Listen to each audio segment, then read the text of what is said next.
the most powerful mage of Harry Potter Chapter 451. This is it started. Marks McClown grabbed a black little dragon from his bag. This little dragon looked particularly fierce. When he saw Marks McClown, he opened his blood basin and wanted to bite Marks McClown, but because it was a model, he didn't treat Marks McClown. The night causes harm. Plus cool tiger, Swedish short-kissed dragon. Mr. Marks got the big prize. Barty put away the bag and laughed. Since he has drawn his opponent, the game has almost started. Dumbledore stepped forward and said, "What you are drawing now is the opponent you are about to encounter. It is a real dragon. You must be careful. The mortality rate in this game is never low. These dragons will guard a golden egg. What you have to do is to defeat these dragons and successfully get the golden egg before you can enter the next link, otherwise you will lose the qualification to continue the game." Seeing the thoughtful expressions of Krum and others, Dumbledore went on to say, "Filch is responsible for the horn at the start of the game. As long as Filch sounds the cannon, the game will officially begin." Speaking, Dumbledore pointed to Filch on the side of the tent. Filch was holding a torch in his hand and a small 11 artillery beside him. Seeing Dumbledore pointing at him, he waved his hand quickly. Who knew that the torch in his hand was tilted to one side and leaned against the artillery.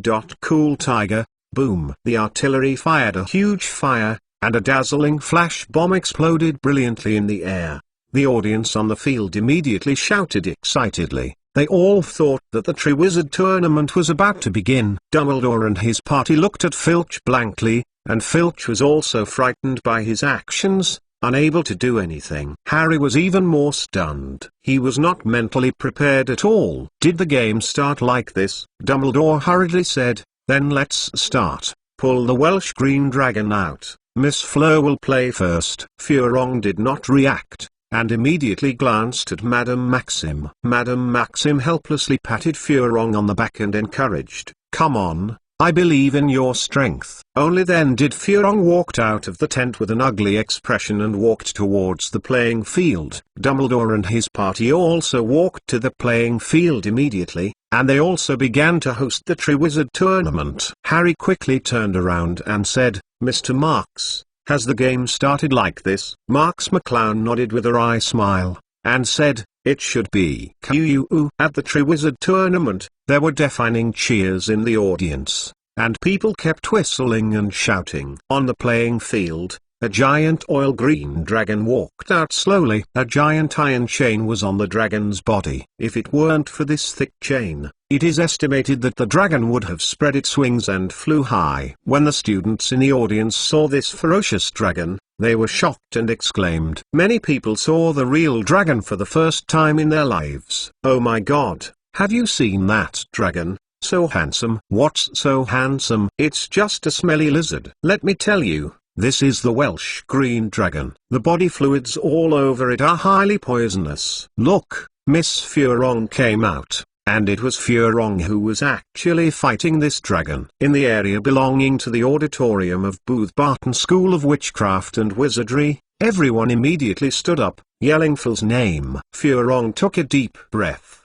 looked at the crowds of spectators all around, and drew out her magic wand, preparing to deal with this green and disgusting dragon. Mrs. Maxim sat in the professor's seat, looking nervously into the playing field. Dumbledore said, "Mrs. Maxim, don't be so nervous. I will not allow death in this Triwizard Tournament." Mrs. Maxim knew that Dumbledore was comforting herself, and said, "It's not necessary. I still have confidence in Fleur. She will not be defeated so easily." Dumbledore showed a slightly surprised expression, and said, "Mrs. Maxim is so confident. You know that although the Welsh Green Dragon is not the most powerful among the 4 dragons, it is definitely the most difficult one. Even with its terrifying venom, 1 drop can easily kill a person." Mrs. Maxim said, "No matter how difficult the Welsh Green Dragon is to deal with, I also believe that Fleur has a way to solve it." Dumbledore nodded slightly and said, "Then we'll wait and see." In the audience area of Booth Barton School of Witchcraft and Wizardry,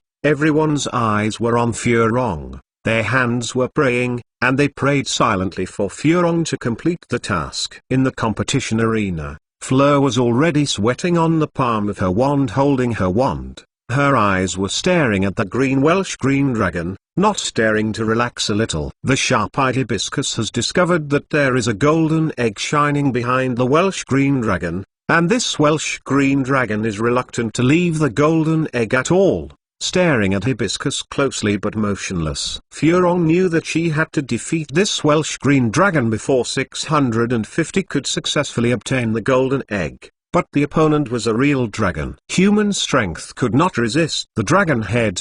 It was simply hitting the stone with the pebble. Furong must think of a solution to this green dragon. Furong walked slowly around the Welsh green dragon, and the green dragon's head was always moving towards Furong. He saw wherever he went, like a hen guarding her own eggs. The green dragon opened his mouth slightly, and his saliva dripped on the ground, burning black marks one by one, showing the strong toxicity. Looking at the green dragon, Furong was already determined to pay attention, and she must not let this dragon get close. Once she got close, she estimated that she would be corroded by its venom and there would be no more residue left. But fortunately, the task of this dragon is to guard the golden egg, so he has been guarding Furong, and has no intention to attack. Fleur raised her wand and contained of the hair in the core of the wand. Chapter 452 Put your hands to death. It was Furong's grandmother's hair, which made Furong's wand a good equipment for casting deceptive magic. While staring at Furong, the green dragon also looked at the magic wand in Furong's hand. Furong slowly circled the green dragon like this. This way of not attacking and not retreating made the audience feel dissatisfied. Some audiences even booed impolitely. Furong didn't care about these cheering sounds, but stared closely into the eyes of the Welsh green dragon. She was waiting for an opportunity. As soon as the time came, solving the green dragon would be a simple matter. As the principal of Furong, Mrs. Maxim was of course very familiar with Furong's methods. She also stared at the green dragon closely. As long as the green dragon was loose for a moment, it was when Furong attacked. Dumbledore nodded approvingly when he saw Fleur's actions. Fleur is now taking advantage of the weakness of the Welsh green dragon not actively attacking, and then keeps turning around, distracting the green dragon's attention, waiting for the opportunity. Will initiate the charm to the green dragon. The magic wand made the green dragon lose its combat effectiveness. This is a very clever way to fully grasp the weaknesses of these dragons used to compete. If she succeeds, it is definitely the easiest way to win. Dumbledore smiled faintly, but these dragons are not that simple to solve.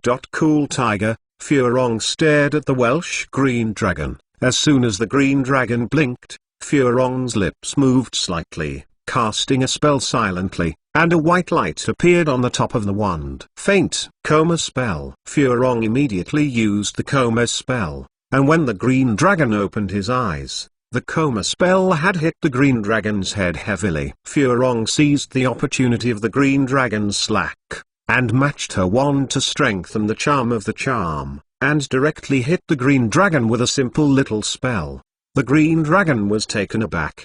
His head slowly fell to the ground, and he snored. The game was quiet for a moment. What happened? Isn't this a powerful dragon? How could a small coma spell work? Furong smiled and finally succeeded, and immediately ran towards the golden egg. There was a loud noise in the audience. Did Furong succeed like this? This is too simple. Only few people can see how much Furong's scheming is behind this simple spell. Just when Furong was about to cross the huge head of the green dragon suddenly opened his mouth and snored. I was not surprised that the snoring was. The point was that the snoring was actually a green flame. Furong immediately reacted, and the flames sprayed directly onto Furong's competition uniform, making Furong immediately took off the competition uniform and threw it aside.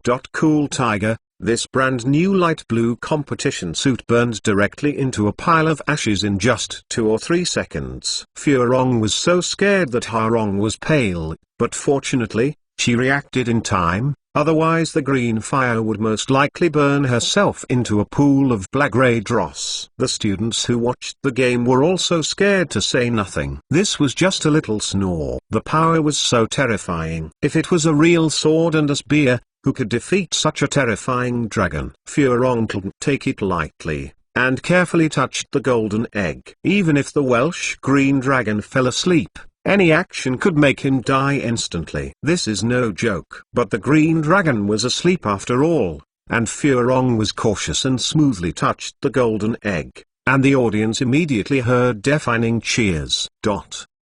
In the contestants' tent, Harry stood up in fright and asked, "What's wrong outside? Why do you cheer suddenly?" "Diuresis?" Crumb glanced at the cheering crowd outside the tent, took a deep breath and said, "It seems that Furong has already solved her opponent." Harry showed an unbelievable look. "No, this is a living dragon, how could it be solved so simply?" Harry turned to look at Mark Sai, who was sitting in his seat with a calm expression as if he didn't care. Crumb opened the curtain of the tent, and now that Fleur had solved her opponent, in the order of the draw, it was his turn next. In the Triwizard Tournament, Furong embraced Mrs. Maxim excitedly. This time, Furong only used a small spell to solve a dragon. The Triwizard Tournament Committee will definitely give her a high score. Madame Maxim also smiled and blessed Fleur, and the witches of Boothbatten were even more excited, hugging and kissing each other. Next, I will invite Durmstrang's Crumb to play. The dragon he is going to fight against is the Chinese Fireball Dragon. Deafening cheers rang out again in the game, and Durmstrang's classmates all stood up, shouting Crumb's name in unison. Crumb slowly walked to the playing field and took out his wand from his red brown wizard robe. It seemed that Crumb was also quite nervous. The Chinese Fireball Dragon is a very fierce type of dragon, and it comes from the oldest country in the East. You must know that China is a country rich in dragons, and the dragons that can survive in China are not objects to be underestimated. On the professor's seat, Karkaroff could not help clenching his fists and staring at Crumb tightly. He was also quite nervous about this game. Dumbledore smiled and said, "Igor, don't be so nervous. But it is a Chinese Fireball Dragon. Compared to other dragons, it is a good sign." Karkaroff nodded slightly. He also knew that Crumb's draw this time was pretty good. Although the Chinese Fireball Dragon was fierce, it was quite good compared to other dragons in this game. P.S. Updates will be released during the new McClown's Day holiday. During this time, there are 4 shifts every day. So for the sake of a big explosion, don't you come for rewards and automatic subscriptions. Closing parenthesis. Chapter 453 Dangerous. Mrs. Maxim smiled faintly. "Karkaroff, what are you worried about? If Crumb can't even match a Chinese Fireball Dragon, it's better to leave the Triwizard Tournament as soon as possible, or the next game can be more and more. The harder it is, the chance of getting a good lottery is not always there." Mrs. Maxim seemed very relaxed. After all, Fleur had completed the first challenge, and depending on the situation, the score was still quite high. Karkaroff snorted heavily and said, "Mrs. Maxim, you should think about how to face our Crumb in the second game. Our Crumb is not as weak as you think." Dumbledore saw the headmasters of the 2 wizarding schools bickering, so he could only smile bitterly and did not speak. In the game, Crumb slowly walked onto a rock wall. He had already seen a golden egg just placed not far away. As long as he could get the golden egg, he would win the battle. But where is his opponent? What? Crumb looked around, trying to find the location of the Chinese Fireball Dragon, but he saw nothing. Hasn't the Chinese Fireball Dragon been released yet? But it shouldn't. Where is the Chinese Fireball Dragon? Boom! Crumb made a dull loud noise, and the stones under his feet instantly shattered into countless small pieces. 560, projecting a red light. It's underground. Crumb immediately turned over and rolled down from the rock wall. A fierce red dragon shattered the rock, splashed countless broken stones, and appeared in the most shocking way. Crumb rolled over to a safer place and looked at the Chinese Fireball Dragon in shock. The Chinese Fireball Dragon did not hesitate at all, and opened its mouth wide, and a huge fireball slammed directly at Crumb. Crumb was so frightened that he quickly dodged aside, and the fireball slammed heavily on the rock wall, directly melting the entire rock wall. This Chinese fireball dragon is much more violent than the Welsh green dragon that Furong was dealing with, and attacked directly as soon as it appeared. Without any hesitation, BBBD. Crumb swallowed. This Chinese fireball dragon was a lot more violent than he had imagined. Now it was tricky.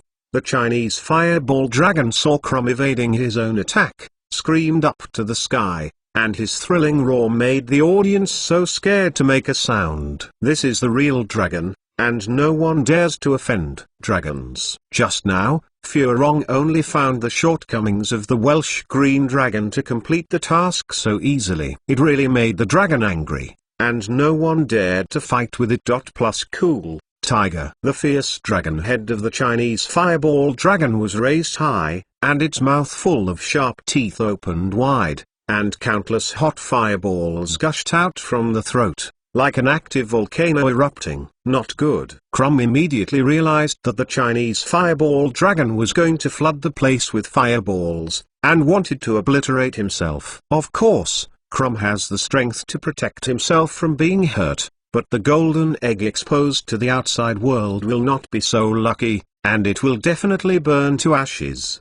Dumbledore stood up slowly and waved his magic wand lightly. A huge barrier blocked the audience, so that the fireball could not hurt the students watching the game. Crumb gritted his teeth. Since this Chinese fireball dragon did such an amazing job, he couldn't hold back anymore. Armor bodyguard. Crumb cast himself an armor body, and then sprinted in the direction of the Chinese fireball dragon. Karkaroff stood up in fright and looked at Crumb in surprise. Crumb is not such an impulsive person. Why is he still charging like a dragon today? Does he want to fight the dragon? That is definitely dead.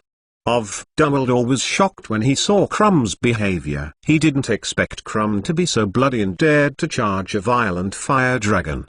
Didn't he know that there was no one here to help him? The classmates in the audience made a loud noise. No one could understand Crumb's behavior. Isn't it a dead end to charge the dragon? Of course Crumb knew this, but now he has nothing to do. If the Chinese fireball dragon destroys the golden egg, he will not be eligible to advance to the next level, and he must fight it. Fight your own speed to win the golden egg before the Chinese fireball dragon, and fight your own defensive spell to withstand the sky of fireball. As a national-level Quidditch seeker in Bulgaria, Crumb is extremely confident in his physical fitness. This is also the choice he made for his life. If he fails to succeed, he will not be able to advance, and he will be ashamed to live. Bump! Crumb roared and slammed into a fireball with his body that had been cursed with armor. The place where this fireball fell is exactly where the golden egg is. Boom! Crumb's body hit the fireball, but he still underestimated the strength of the dragons. This fireball has extremely powerful destructive power. The invisible barrier on Crumb's body only blocked it for less than a second.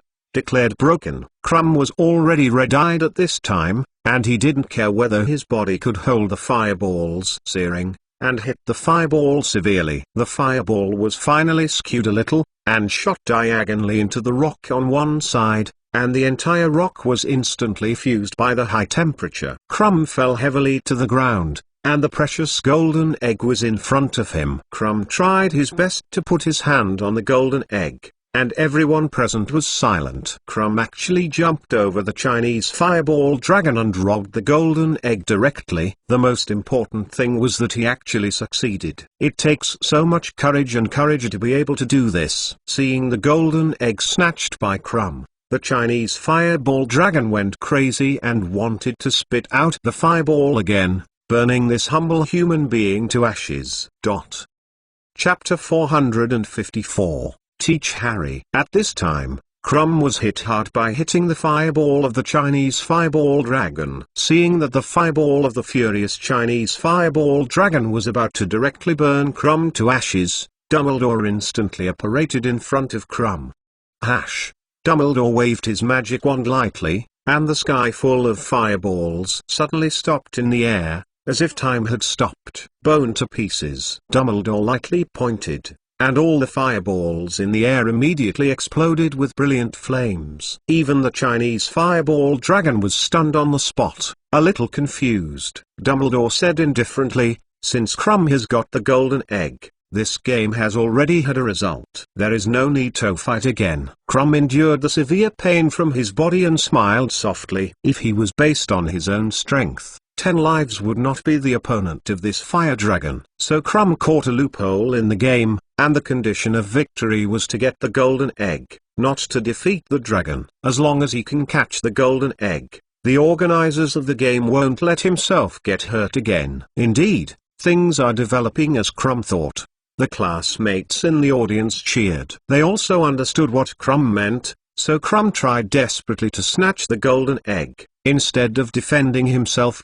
Plus cool, Tiger. Durmstrang's classmates were even more excited, shouting Krum's name in unison. Dumbledore lifted up the badly wounded Krum and nodded approvingly to Krum. This kind of courage is not comparable to ordinary people. Krum is indeed called a warrior. Many people have already understood the fighting power of the dragon at this time. Furong has grasped the weakness of the dragon clan and its outstanding ability to confuse, so that he can complete the task dangerously and dangerously. It was embarrassing, but Krum caught the loopholes in the game and forcibly grabbed the golden egg to complete the task, but a random fireball could cause him serious injury. It is conceivable that the dragon that Hogwarts found this time is so powerful that there is almost no chance of winning in a head-to-head encounter. So we must find various ways to break through. Now that the contestants of Booth Batten and Durmstrang have passed the first game, only the 2 contestants of Hogwarts are left. The hearts of the Hogwarts classmates were also raised. Although there were 2 Hogwarts selected, they overwhelmed Bush Barton and Durmstrang in number,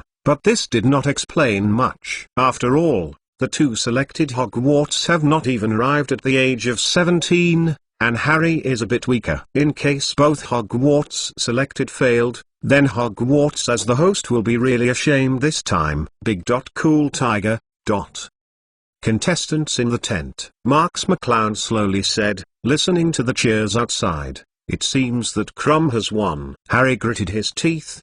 His veins burst out, apparently nervous to the extreme. Marks McClown looked at Harry and said, "You are too nervous. You can't win in this state." Harry trembled and said, "Do you think I can't win even, Mr. Marks?" Marks McClown knew that Harry was so nervous that his whole body collapsed tightly. In this state, let alone winning, he would most likely die directly at the feet of the dragon. Marks McClown suddenly hit Harry's abdomen with a heavy punch. Harry soared into the air and fell to one side of the ground. Although Marks McClown controlled his strength, what power Marks McClown was! And Harry immediately hurt. "Can't get up." Harry groaned on the ground in pain, looking at Marks McClown in disbelief, wondering why Marks McClown suddenly attacked him. Marks McClown stared at Harry, and said coldly, "What are you afraid of now? If you are afraid of death, you can withdraw from the game now. You are just going up to kill you now." Harry said painfully, "I will not withdraw from the game." Marks McClown knelt down, staring at Harry coldly, and asked, "Why don't you quit the game?" Harry looked at Marksai and suddenly shouted, "Because I want to become stronger. I want to become as strong as you, stronger than you. So even if I die, I will not escape this game." Find flowers.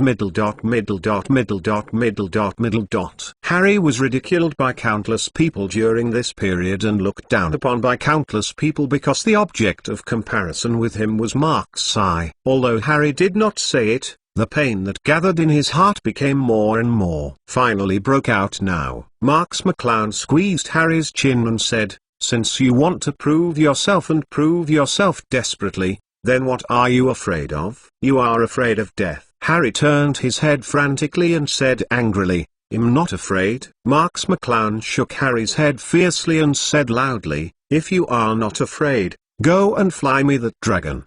Do you dare?" Harry clenched fists with both hands and hammered the ground fiercely, and said angrily, "I dare. Why don't I dare?" After saying this, Harry was stunned and looked at Marksai foolishly. Marks McClown's hand patted Harry's face vigorously, and said, Only those who are not afraid of death are the final winners. At the beginning, you were afraid of one and the other, and you won't have any prospects in your life. Harry said blankly, "You can win without fear of death." Marks McClown sat back in his seat and said, "Think about the things you are most sure of, and be a good man before you die." Marks McClown closed his eyes, and Harry had relied on himself for too long, resulting in his current personality being too weak. If he wanted to stimulate his blood, he could only use some extreme methods. The last thing Marks McClown could do was done. Whether Harry died or lived was up to Harry's own destiny. At the Triwizard Tournament, the enthusiasm of the students did not drop at all, but became more active. Many classmates called Harry's name loudly, especially those from Gryffindor College, waving their arms together and shouting Harry Potter together. P.S. Happy New McClown's Day everyone.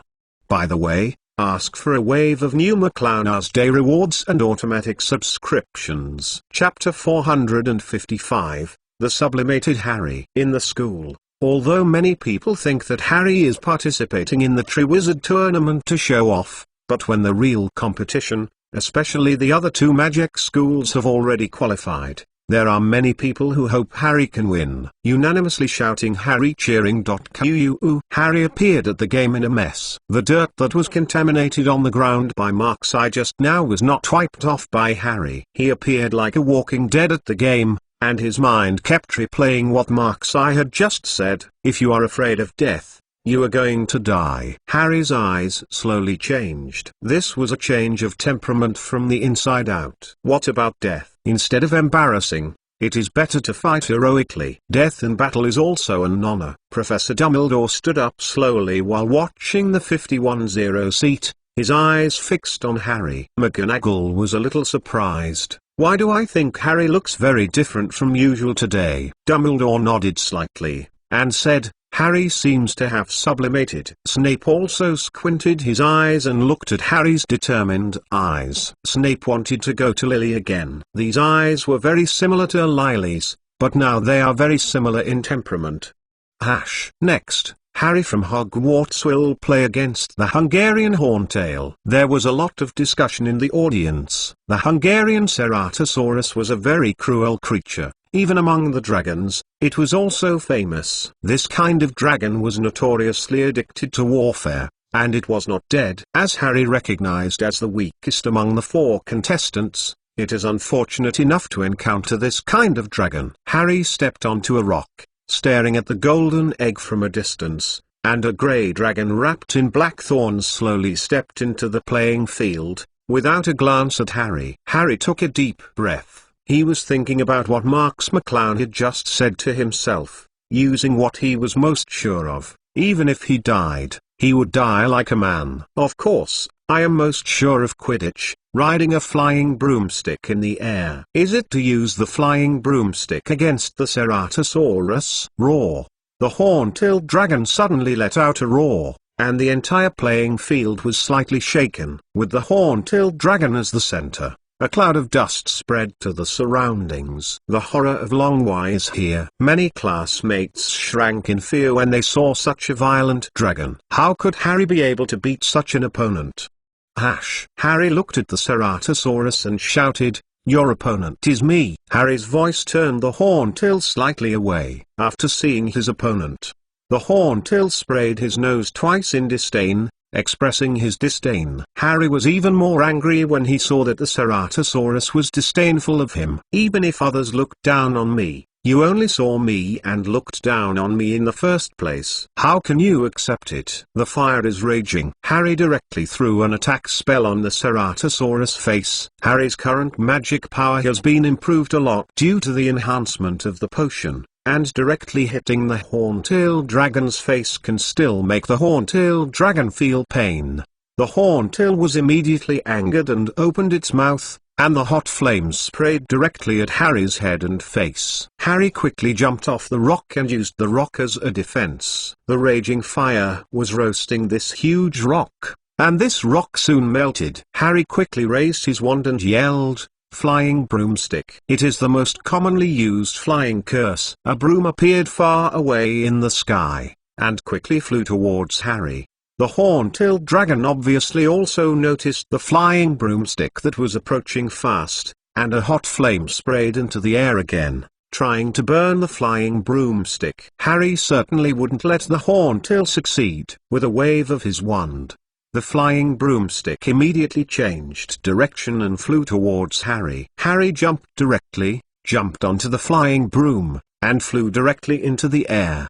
The classmates in the audience cheered. At first they thought Harry would be pressed so hard that he could not even hold his hands. Who knew that Harry not only took the lead to provoke the Ceratosaurus, but also summoned the flying broomstick? It seemed that everyone underestimated Harry. Dumbledore shook his head slightly. It seemed that Harry was offensive and defensive, but it is not a good way to provoke the dragon. I can't see that Fleur and Crumb deliberately disagree with the dragon. Against the horntail was really enraged by Harry's behavior and roared frantically.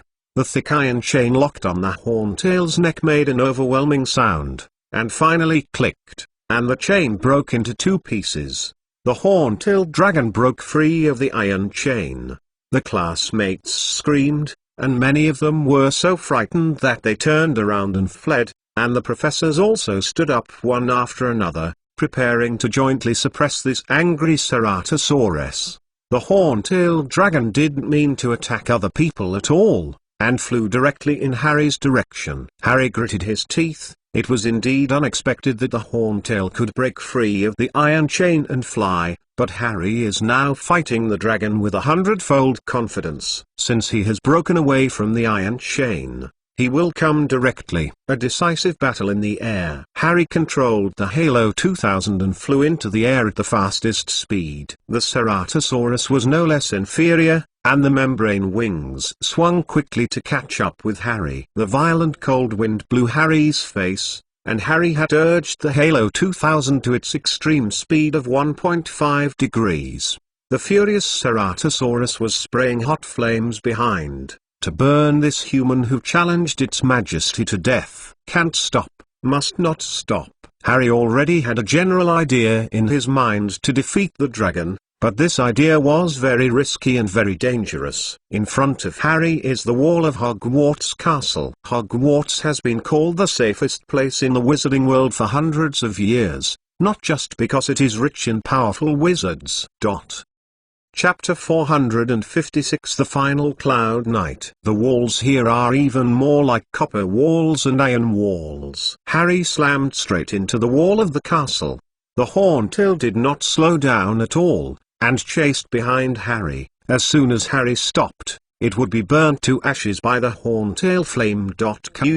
Harry was getting closer and closer to the wall, approaching a dangerous distance. Harry still didn't change his direction. To win, he must have a mortal determination, so why not die here? The distance is closer. This is already an extremely dangerous distance, and Harry can even clearly see the dense moss on the wall. Harry still didn't change direction, like a moth slamming into a light. Closer, closer, closer. Right here. Harry jerked the head of the flying broomstick, and a sudden turnaround at high speed would naturally cause heartfelt instability, and Harry was thrown away. The Ceratosaurus had no time to react at this distance, and directly slammed its head against the wall, and a thick crack appeared on the hard wall. Even the dragon could not bear the impact at such a high speed. Harry fell quickly, watching the horn-tailed dragon fall weakly, and couldn't help showing a relaxed smile. Harry finally defeated a dragon with his own power. Cool tiger. Harry suddenly felt how wonderful he feels of victory. How could he try this after hiding behind others? When Harry kept falling and was about to directly hit the ground and turn into a pool of fleshy flesh, Harry found his Light Wheel 2000. Harry tried desperately toward that position to grasp the Light Wheel 2000. The distance between Halo 2000 and Harry was so close that he almost caught it. Harry kicked sharply, grabbed the flying broom in one hand, and immediately rode on. Harry returned to the air steadily again. The Ceratosaurus planted one head on the ground, recklessly. Breathing hard, he realized that he had won, and finally won. When Harry rode the Light Wheel 2000 back to the Triwizard Tournament, The audience fell silent and stared at Harry blankly. Did Harry really solve the Horntail dragon alone? Even Dumbledore stood up and looked at Harry. Harry landed on the ground without hesitation, walked towards the golden egg, and lifted the golden egg to his head. Dumbledore laughed and applauded, and then there was enthusiastic applause throughout the game. Unexpectedly, Harry had become so much stronger. He really slapped the person who mocked Harry before. Hermione and Ron jumped up excitedly and gave each other high fives. Gryffindor's classmates jumped up to hug each other, and many of them wept with joy. Even McGonagall showed a very relieved look and nodded with a smile. Inside the contestants' tent, Marks McClown stood up slowly, looked at the lively Triwizard Tournament not far away, and smiled. It seemed that Harry had also broken through himself and finally won. In the past, Harry was too dependent on himself, but now it seems that Harry has finally grown up and will no longer be his own oil bottle in the future, but will become a big help for himself. Now that Harry had finished the process of breaking through himself, it was time to do it himself. In the Triwizard Tournament, the storm caused by Harry's counterattack slowly subsided from the audience. But the enthusiasm of the audience did not drop at all, but there were signs of getting worse. After finishing the game, Fleur and Krum sat in the audience and their eyes narrowed involuntarily. If Harry, who had just risen up just now, made them feel a little bit jealous, the characters who are going to play now really make them feel terrible. Hogwarts' proud son of heaven, King of Slytherin, Marks-Eye. Next, the player who is going to play is Hogwarts Marks-Eye, and he is going to play against the Swedish Short-Kissed Dragon. The venue that was supposed to cheer, suddenly quieted down, because of the appearance of a name, the Swedish Short-Kissed Dragon. Marks-Eye is actually fighting against the Swedish Short-Kissed Dragon. This is one of the most ferocious dragons in the world. The reason why this dragon is called the Short-Kissed Dragon is not only because the mouth of this dragon is less prominent, but also because this dragon has no chance of surviving as long as it is bitten. Karkaroff and Mrs. Maxim smiled. They all knew that the most powerful student at Hogwarts was Marks-Eye. If Marks-Eye could be brushed down in the first game, it would undoubtedly be a great thing for them. But for Hogwarts classmates and professors, this is terrible news. Even Snape, who was usually expressionless, frowned deeply. In the audience, Ron looked puzzled and asked, "Why is it all quiet? What is this Swedish Short-Kissed Dragon?" When Hermione heard the name, her whole person became bad, and now she heard Ron ask herself without common sense. 493 said in a bad mood, "The Swedish Short-Kissed Dragon is a kind of dragon that lives in Sweden.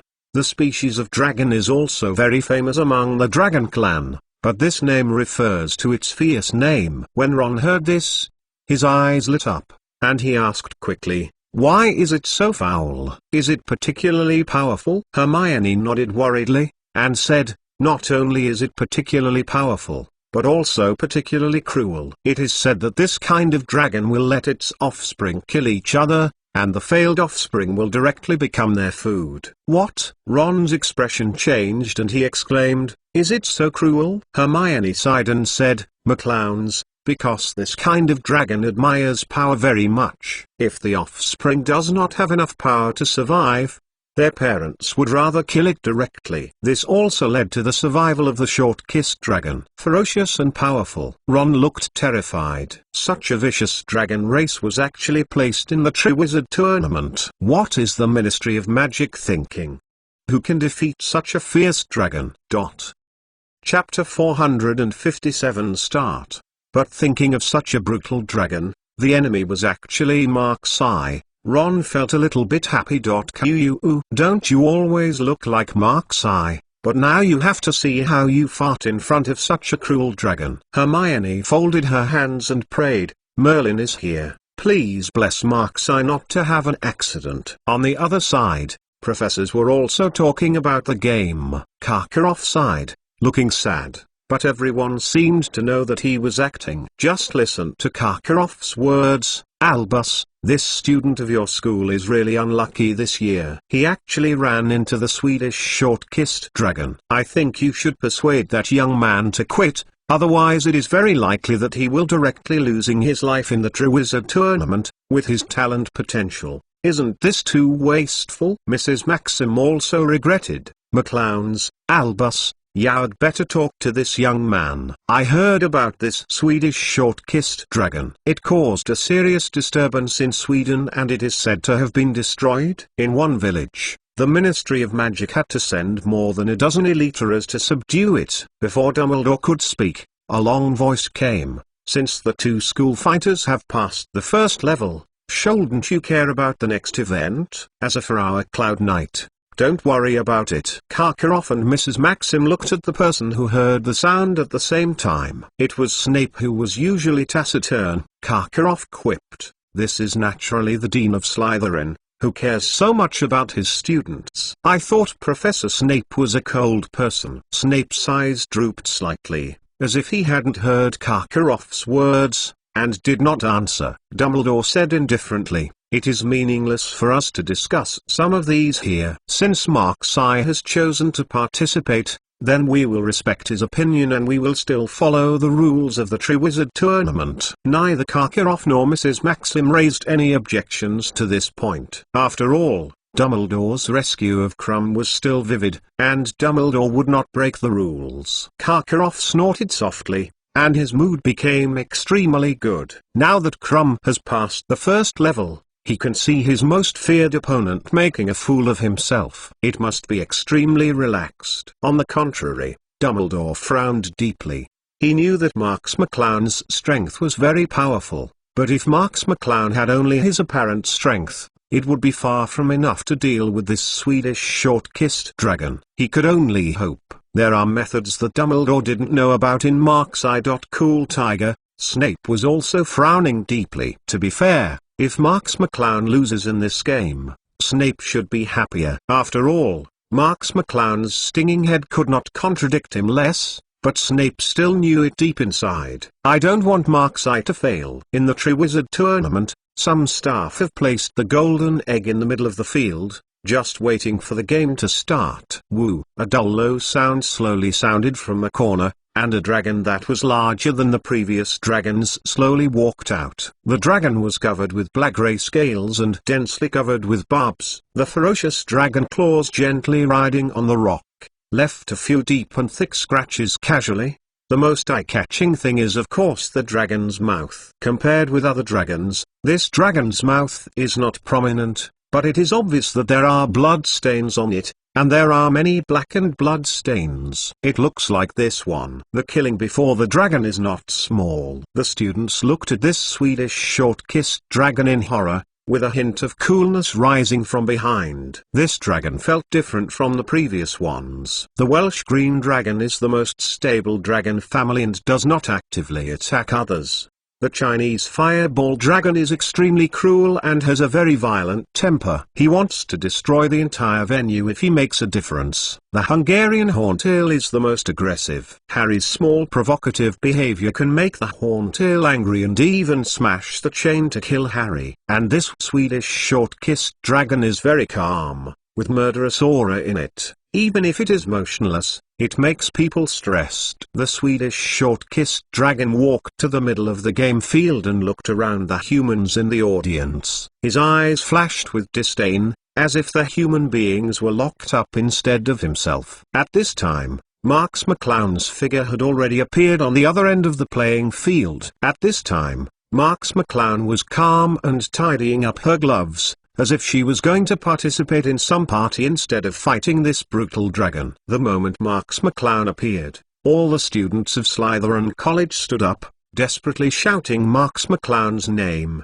Even if Marks McClown was fighting against such a fierce and famous dragon, in the hearts of the Slytherin students, Marks-Eye is still an invincible existence. The behavior of Slytherin College students immediately infected students from other colleges. Many students who were fans of Marks-Eye immediately stood up and cheered for Marks-Eye loudly. Suddenly, there was a deafening shout in the entire playing field, which was much larger lead than Fleur, Krum and Harry before. The Swedish short-kissed dragon seemed to realize that this dwarf human was his opponent. His nose made a disdainful noise, and several groups of hot dragon's breath spurted in the air. Harry was also in the audience. Because he was a contestant, he couldn't be with Hermione and the others, so he was next to Fleur and Krum, who had just finished the game. Harry prayed worriedly. Merlin is here, we must bless Mr. Marks to win. For Mark's eye, Harry could only thank him endlessly, and of course he had to cheer for Mark's eye.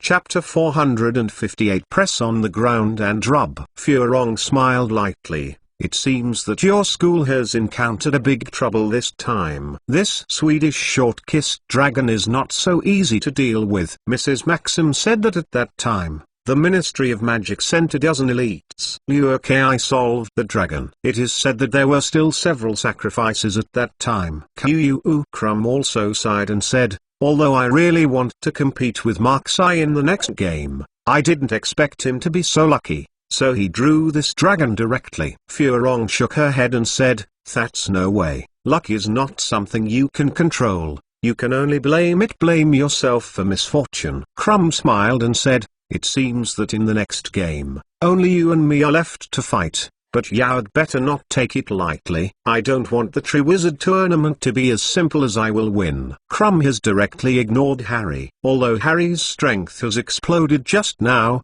Harry's strength is still not in his mind. Harry listened to the two of you and I was talking about how Mark's eye lost, how he fancied each other, and his heart became futile, and said angrily, you two listen. Mr. Marks will not lose, even Marks Mr. loses. There is me here, I will not let you win easily. Krum and Furong were both stunned. When they reacted, they both laughed. Furong was covering her mouth and laughing. Krum was laughing unscrupulously.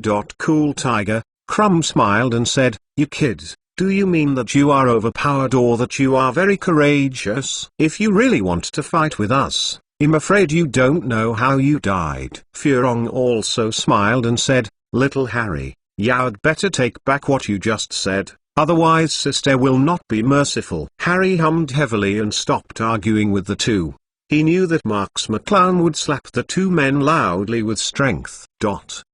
On the playing field, after seeing Mark's eye, the Swedish short-kissed dragon slowly leaned down and lay there directly, as if to rest. Marks McClown was not in a hurry to attack either. He actually did warm-up exercises stubbornly there, just like a primary school student who was going to perform radio exercises, meticulously. The Swedish short-kissed dragon seemed to feel that Marks McClown was doing gymnastics by himself, as if he looked down upon him. With a casual wave of his tail, a huge boulder weighing 1,000 gin was directly knocked into the air and hit Marks McClown.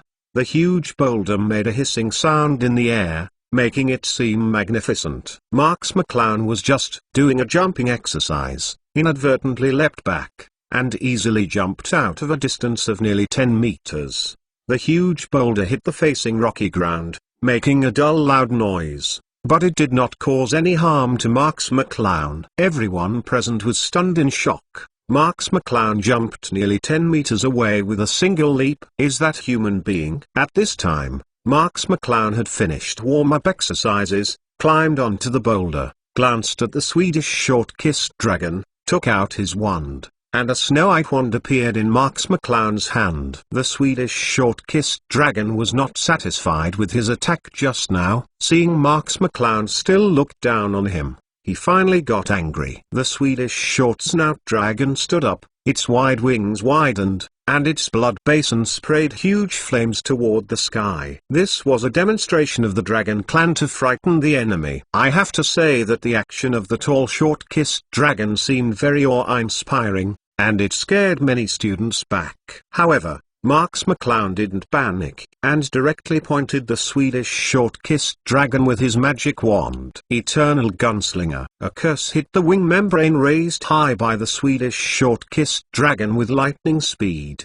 and the Swedish short-kissed dragon didn't even have time to react. The curse passed directly through a joint of the wing membrane, and the entire wing immediately hung down. This reversal caused all the audience present to exclaim in unison. Marks McClown actually abolished one of the wings of the Swedish short-kissed dragon with a curse. The power of this magic. How is this possible? Karkaroff pressed his hand firmly on the railing in front of him. His eyes widened and his expression unbelievable. Middle dot find flowers middle dot middle dot middle dot middle dot middle dot middle dot middle dot middle dot middle dot. Mrs. Maxim covered her mouth, trying to contain her surprise, but the scene before her really shocked her. Crumb and Furong couldn't control their exclamation and looked at Marx-Eye in disbelief. How could Marx-Eye abolish the wings of the Swedish short-kissed dragon with a curse, knowing that the dragons are covered with extremely hard scales? It is not easy to break the dragon's scales, let alone penetrate the entire joints of the dragons. The Swedish short-kissed dragon was irritated by the wound on its wings. It is the Swedish short-kissed dragon, a dragon that can only be subdued by more than a dozen Elytras. How could it be hurt by a child like this? The Swedish short-kissed dragon was going crazy to pounce on Marx-Eye, and the thick iron chain around its neck was not unexpectedly broken away by the Swedish short-kissed dragon. The audience exclaimed, and some professors commotion. The short-kissed dragon is out of control. The game is about to end. However, Dumbledore remained motionless. His eyes under the half-moon glasses stared at Marx-Eye. Eternal Gunslinger. Eternal Gunslinger. Eternal Gunslinger. A series of powerful spells are faster than bullets, and quickly pierce the body of the Swedish short-kissed dragon. The joints of the dragon's claws, the muscles of the hind legs, and even the place where the other wing connects to the back. The places Marx-Eye attacked are extremely tricky, and they are all the weak joints of the Swedish short-nosed dragon. In addition to the initial giant stone attack, the Swedish short-kissed dragon fell directly without launching a decent attack. The red dragon's blood is like a spring, pouring on the earth. Everyone on the scene looked at all this and was so shocked that they couldn't speak. Isn't this the most brutal of the four dragons? Why did it fall directly to the ground? Chapter 459 Buzz Barton's hot discussion. Furong, Crumb, and Harry are already among the best in their peers. They dare not fight directly with the Dragon Clan. They only obtained the golden eggs through various means. Plus cool Tiger. But why?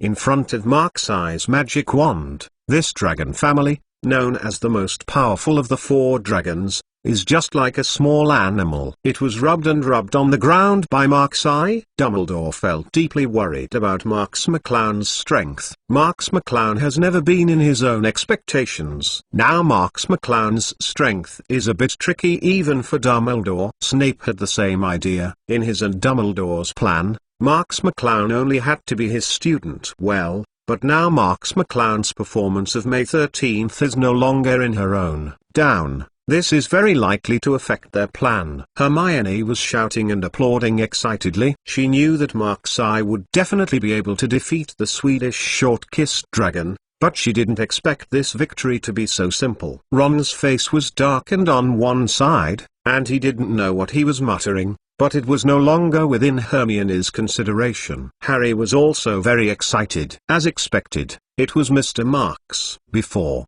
he really had something to worry about. It was Marx-Eye. It was Mr. Marx.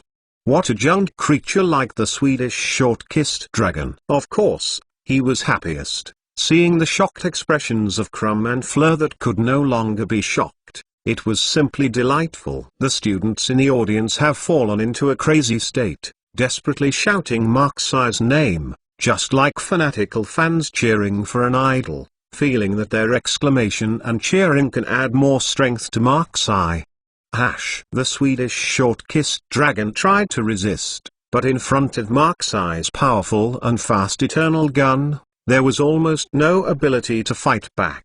As long as the Swedish short-kissed dragon wanted to make a defiant posture, one of the joints was pierced immediately, and the painful Swedish short-kissed dragon did not dare to resist any thoughts. Although the Swedish short-kissed dragon is extremely brutal and endless battles, it also depends on the quality of the opponent. For opponents like Marx-Eye who are clearly crushing his own, the Swedish short-kissed dragon is very conscious and dare not launch an attack. After all, bravery and death are two different words, And the common sense Dragon Clan also knows this. Marks McClown slowly climbed down the boulder and slowly walked towards the position of the golden egg. The Swedish short-kissed dragon only dared to lie on one side of the ground and did not dare to move at all. He could only watch Marks McClown smoothly walk to the position of the golden egg and lift the golden egg easily.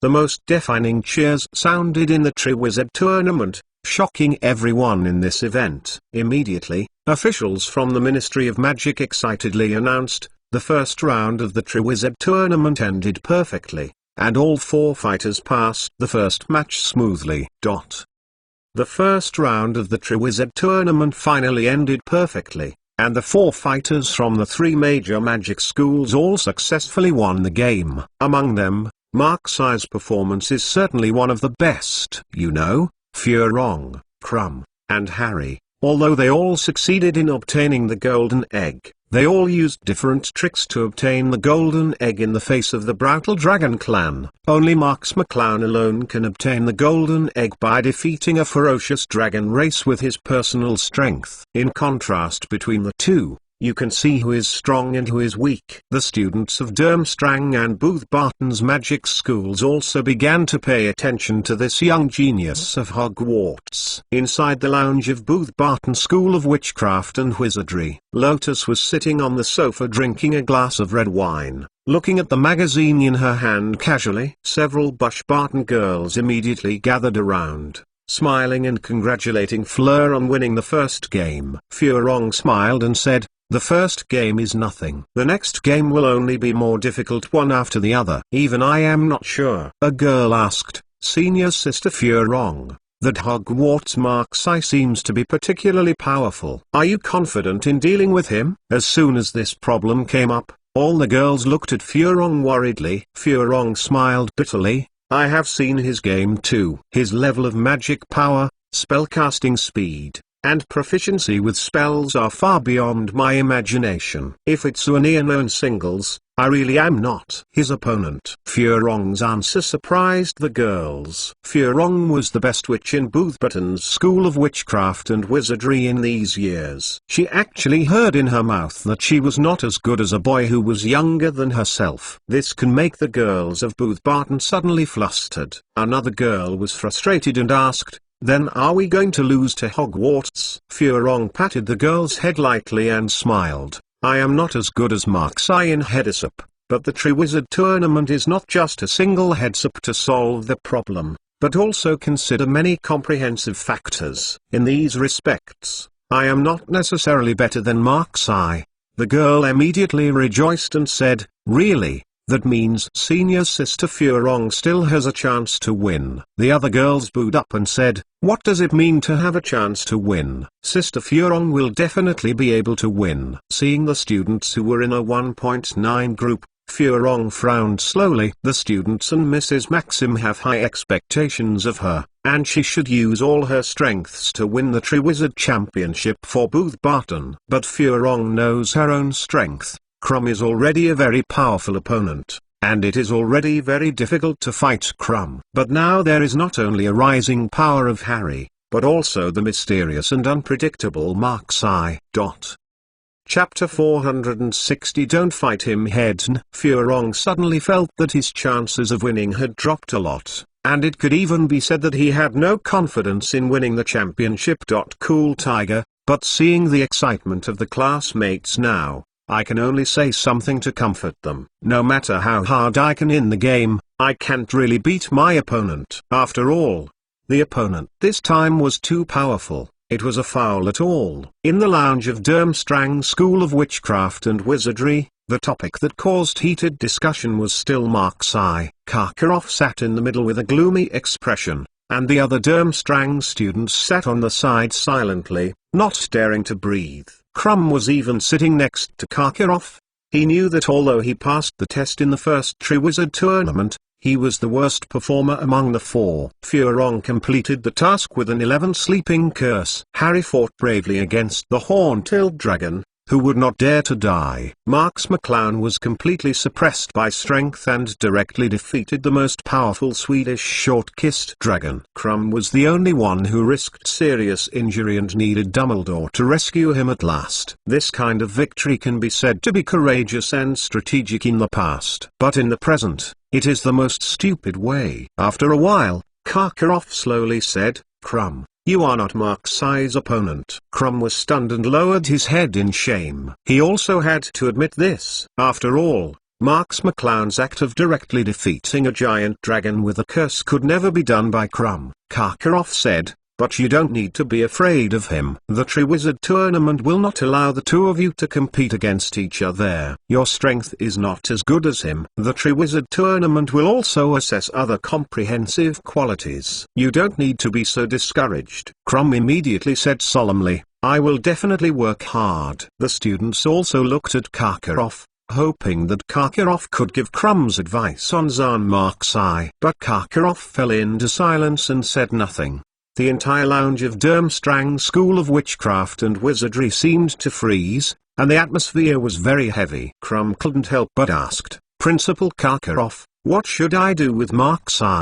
Do you have any good suggestions?" Karkaroff raised his head, glanced at Krum slowly, and slowly said, "Don't fight him head-on. This is my advice to you." Krum was taken aback. His face flushed immediately, an unprecedented suffocation surged into his heart, making Krum very uncomfortable. Karkaroff continued, "Enter my room and I will talk to you." Speaking of Karkaroff, he walked directly into his room. Krum took a deep breath and followed him in. The remaining Durmstrang students seemed to be relieved and immediately discussed Marks' affairs. They knew Krum's strength, and now that Karkaroff would say such discouraging words, they had to shock these Durmstrang students. On the other side, the Hogwarts library. Harry, Hermione and Ron are buried in a sea of books. The golden egg obtained by Harry in the Triwizard Tournament is the focus of the next level. But Harry once tried to open this golden egg, but it made an extremely sharp cry. There was nothing in it. In desperation, they could only go to the library to look up the materials to see if they could find some clues. Harry scratched his head in distress and said, "No, I can't find anything at all. I have checked all the data of the previous Triwizard Tournament, and there is nothing similar to the golden egg." Hermione also looked up and said with a confused look, "I haven't found it either. I checked the autobiography of those who participated in the Triwizard Tournament before, and no one mentioned the golden egg." Harry turned his head and asked, "Ron, what about you? Did you find any information?" Ron buried his head in the pile of books, as if he hadn't heard. Harry glanced over his head, and Ron actually fell asleep with his head buried in the book. Harry rolled his eyes and pushed Ron abruptly. "Ron, you are actually asleep again." Ron drooped his head, with crystal clear saliva still on his lips, and said in a daze, "Have you found it? That's great, let's go back." "Find a fart. We didn't find it. It's okay for you," and fell asleep. Harry dissatisfied. Ron swallowed his saliva and said, "How can you not be sleepy reading this kind of book? You are the monsters who are not asleep." Hermione glared at Ron coldly, and then turned to Harry. "Harry, do you think of anyone to invite for the next dance party?" Harry was taken aback and asked, "What dance party?" Hermione was surprised. "Don't you know? This is the tradition of the Triwizard Tournament. Every time the Triwizard Tournament ends, the three magic schools of 530 will hold a social dance party. You as one of the four fighters, I have to play even more." "What?" Ron looked a little excited, just holding the girl's hand to dance. Hermione gave a casual greeting, not wanting to pay attention to Ron. Ron quickly grabbed Harry's hand excitedly and said, "I haven't grabbed other girls' arms to dance yet." Harry smiled bitterly. "You need to find a partner to find a partner." "Can you find a partner?" Ron was taken aback, his excited face collapsed, and he cried and said, "Does the school do not cover allotments? How can I find them?" Harry said helplessly, "Of course the school will not cover allocation, otherwise I would be more excited than you." Just as Ron was frustrated and wanted to speak, a voice suddenly came over, "Harry, I didn't expect you to be here. Harry and the others turned their heads, and it was Mad-Eye Moody who spoke.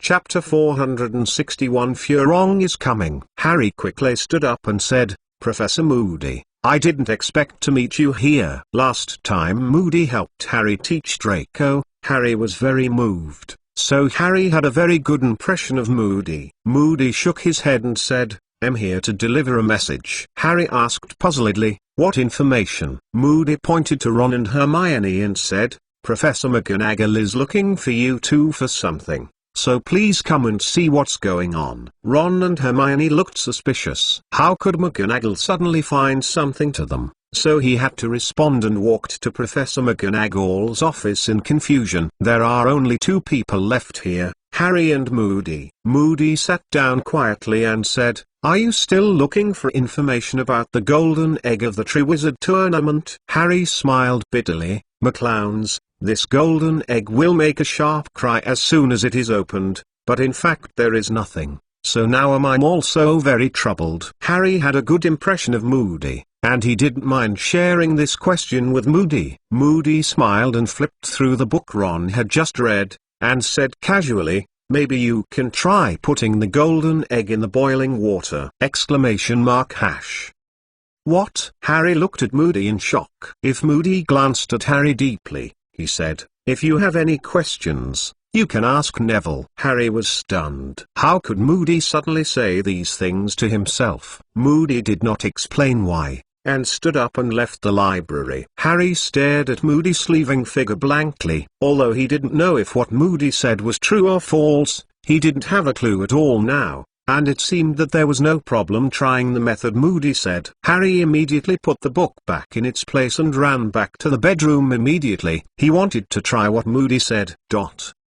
On the other hand, of course, Marks McClown knew the secret of Golden Egg, but he did not tell Harry specifically, because Marks McClown felt that if this crazy-eyed Moody was fake, he would definitely try his best to help Harry. To solve this problem, he doesn't have to worry about it. What he has to consider now is how to expose this fake mad-eyed Moody. Marks McClown diaresis. A familiar voice suddenly reached Marks McClown's ears. Marks McClown looked back and found that it was Hermione and Ron. It was Hermione who had called Marks McClown just now. Cool Tiger, Marks McClown asked puzzledly, why are you here? Marks McClown just walked out of the professor's office. How come they came here too? Hermione was a little angry and said, It's not Professor Moody. Just now I said that Professor McGonagall was looking for the two of us. Who knows that there is no such thing? I guess Moody has something to say to Harry, so I specifically sent us both personal support. Marks McClown's heart moved and asked, Moody separates the two of you. Have something to say to Harry? Hermione nodded and said, McClowns, I guess it's about the Triwizard Tournament. Professor Moody is quite good to Harry. It should be the key to Harry. Marks McClown nodded and said, then you go back quickly, I should go back too. Hermione was about to say goodbye to Marks-Eye, but suddenly thought of something, and immediately stopped Marks-Eye. Marks-Eye, wait a minute. Marks McClown turned around and asked, what's the matter? Hermione took a breath and said, do you have a partner for the next dance? Marks McClown was taken aback. He knew that there was a dance after the first match of the Triwizard Tournament, but he didn't take it to heart. Now Hermione mentioned him and remembered it. Ron stayed aside. He already knew what Hermione wanted to do, and quickly stopped him. Hermione, don't you want to ... No. Hermione, you can't do this. Hermione ignored Ron, but looked at Marks-Eye nervously. Marks McClown shook his head lightly and said, I don't have a partner yet. As soon as Marks McClown's voice fell, Hermione's face was flushed with excitement, and she quickly said, then can I be your dancing partner? Hermione stared at Marks-Eye, and Marks-Eye stared at Hermione, while Ron was extremely embarrassed. In Ron's heart, Hermione couldn't find the existence of a spare tire after the person. How could he be abducted by Marks-Eye? So he kept begging Marks-Eye to reject Hermione. Marks McClown smiled faintly and said, good. Hermione held back her inner joy, nodded immediately, and said excitedly, see you then. Marks McClown smiled and said, see you then, Remember to dress smarter. Definitely. Hermione nodded heavily, as if making an oath. Marks McClown patted Hermione's head lightly and left here. Ron quickly said to Hermione, "You are too interesting, so you can find a partner." Hermione snorted and said, "It's up to you to find a partner. You should think about how to find a partner."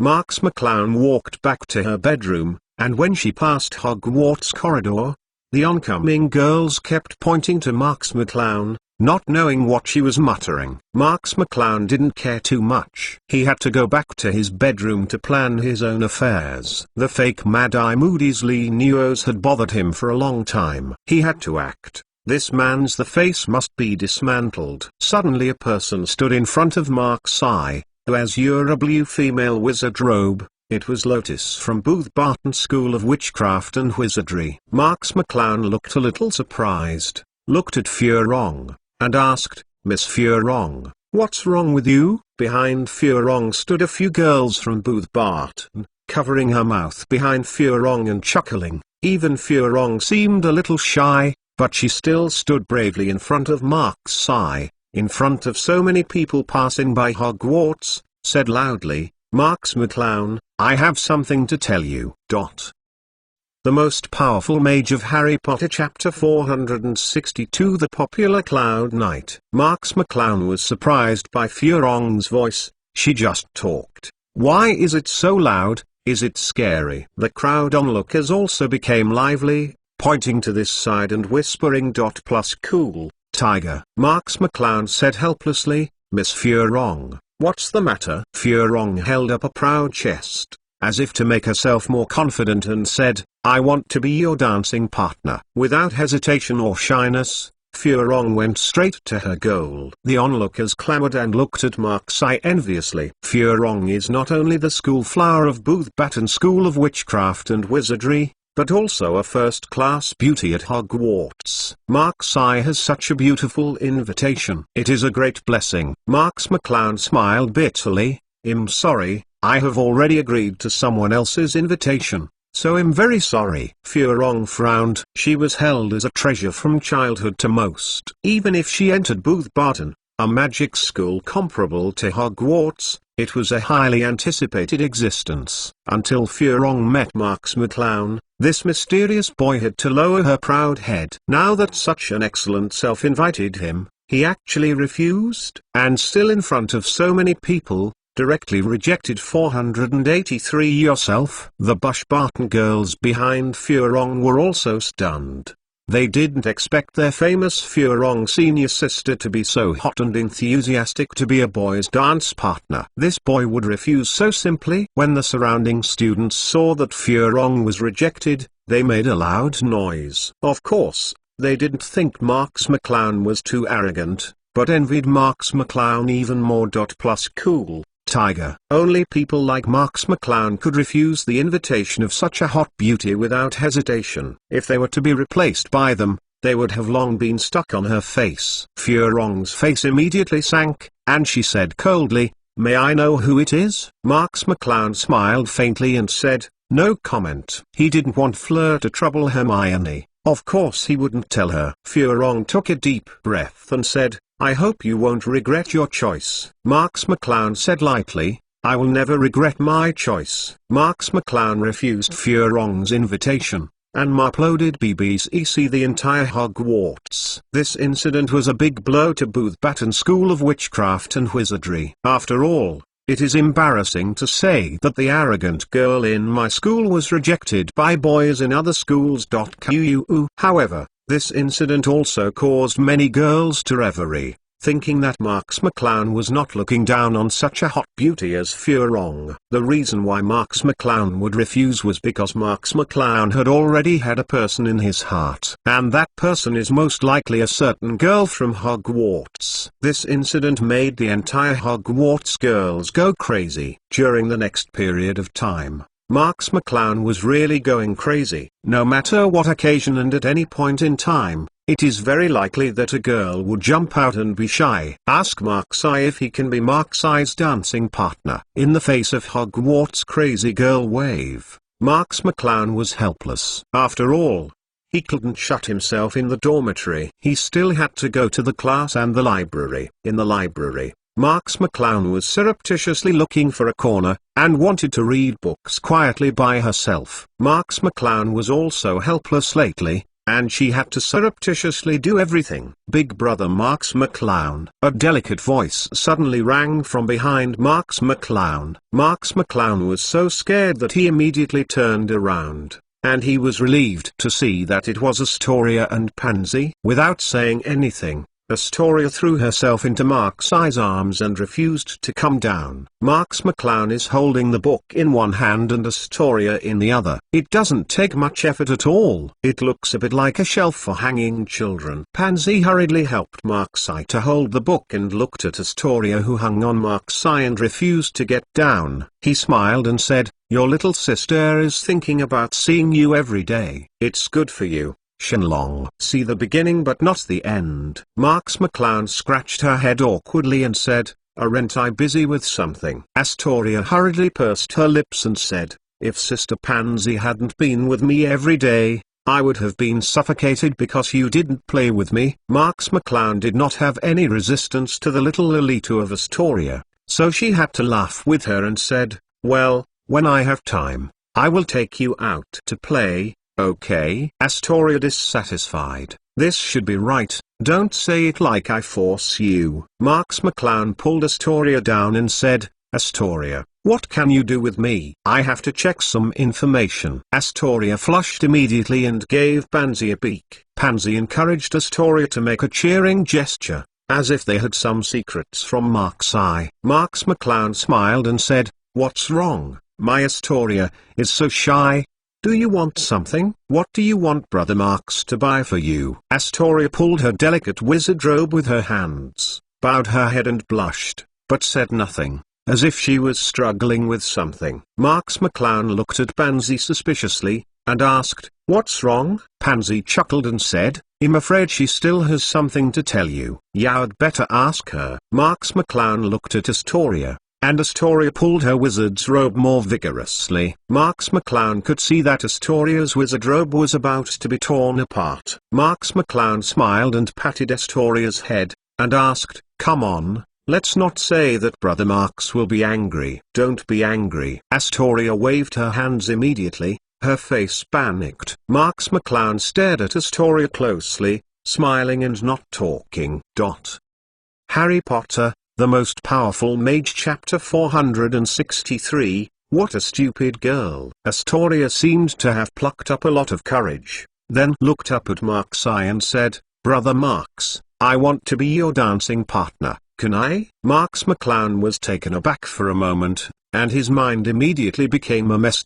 Plus cool, tiger. Why these girls have to be their dance partners, and now Astoria is also running over to blend in. But in my heart, I just treat her as my sister. Astoria stared at Marks McClown's expression closely, and seeing Marks McClown showing indecision, her petite mouth began to murmur again, her expression aggrieved. Seeing that Astoria was about to cry, Marks McClown immediately stroked Astoria's head and comforted, "Don't cry or cry. Astoria is the best." Astoria resisted the tears and said stubbornly, "Hurry up.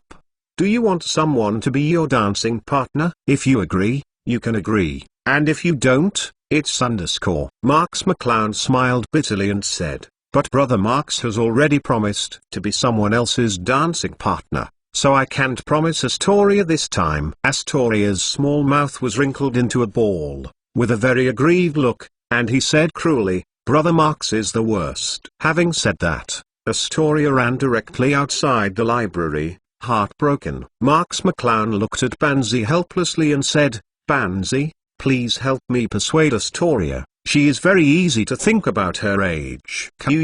Pansy narrowed his smile and said, "Of course I will help you persuade her. You can do anything you want me to help you." Speaking of this, Pansy actually showed a bitter look. The corner of Marks McClown's mouth jumped. No?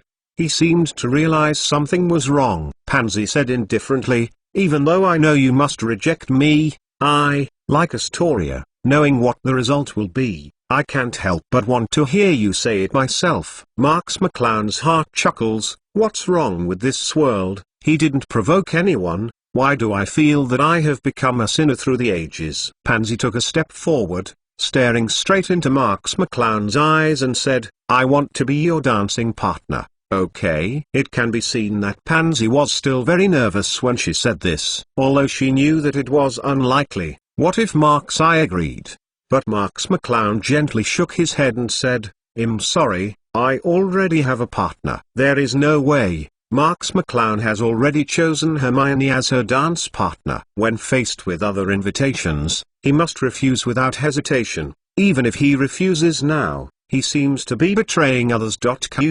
Pansy did not show a depressed or sad expression as Marks McClown thought. Instead, Pansy smiled brightly, as if she knew her results from the beginning. Pansy smiled and said, well, from today onwards, I finally don't have to think about anything, and finally let go of my heart. Marks McClown said helplessly, I'm sorry. Pansy shook his head and said, there is nothing to be sorry about. You are not sorry for me or Astoria. I will explain this to Astoria. Marks McClown gave Pansy a grateful look, and Pansy continued, I'm very curious about who your dancing partner is, so blessed. I hope that day will come. Marks McClown smiled bitterly, I also hope you can find a good partner. Definitely. Pansy nodded and said, I'm going to chase the stupid child of Astoria, otherwise she is so stupid, I don't know if she will do stupid things, although I have reminded her that it is impossible. But she is so stupid and must ask you. Pansy's words refer not only to Astoria alone,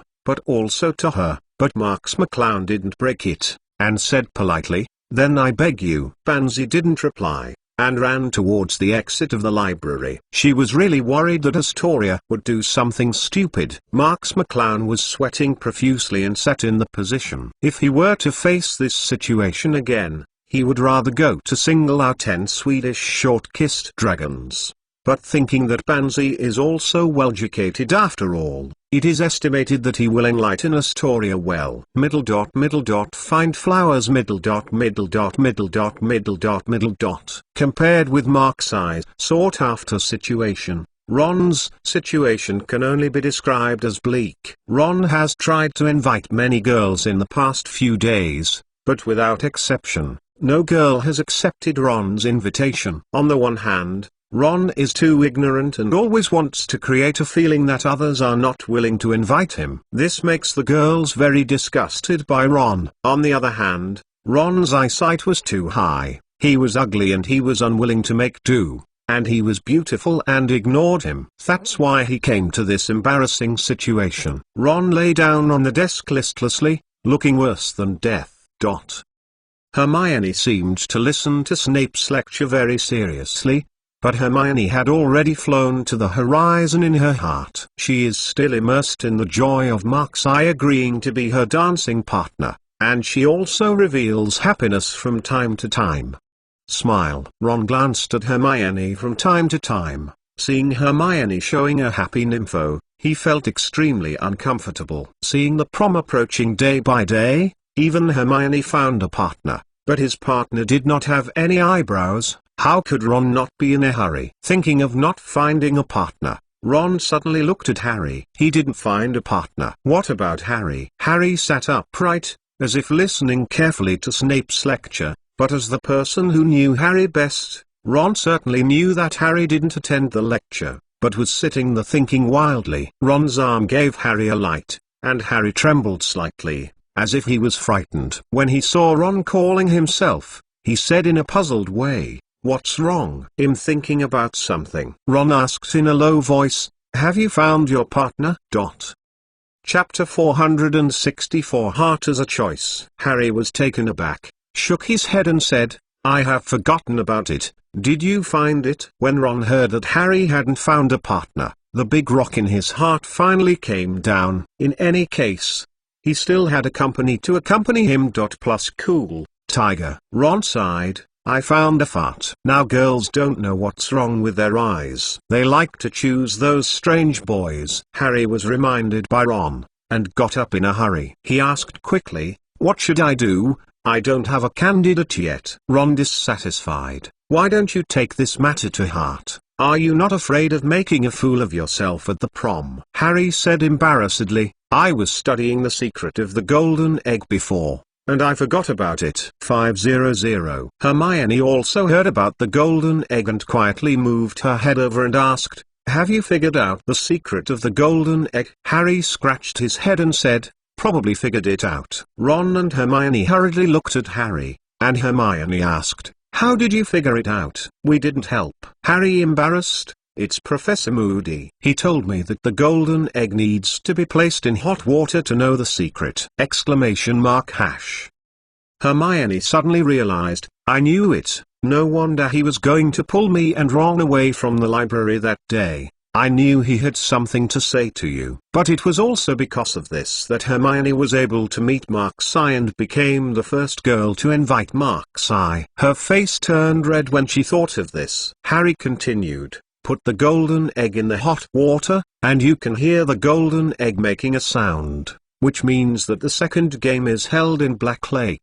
Our opponent should be a mermaid. Mermaid. Ron's eyes flashed immediately. He thought it was the kind of mermaid with a beautiful upper body and a fish-tailed lower body. Harry directly smashed Ron's dream and said, that kind of mermaid is ugly, so don't daydream. Ron narrowed his mouth when Harry said that. Hermione asked, do you have a way to deal with mermaids? Harry shook his head and said, Professor Moody said at the time, let me ask Neville. I haven't asked yet, so I don't have a clue for now. Hermione nodded questioningly and said, is Professor Moody being too kind to you? How come this kind of thing is prepared for you? Ron grinned and said, since Professor Moody has arranged things for you, don't worry. The prom is before the second game. You'd better think about your dancing partner quickly and who should you look for?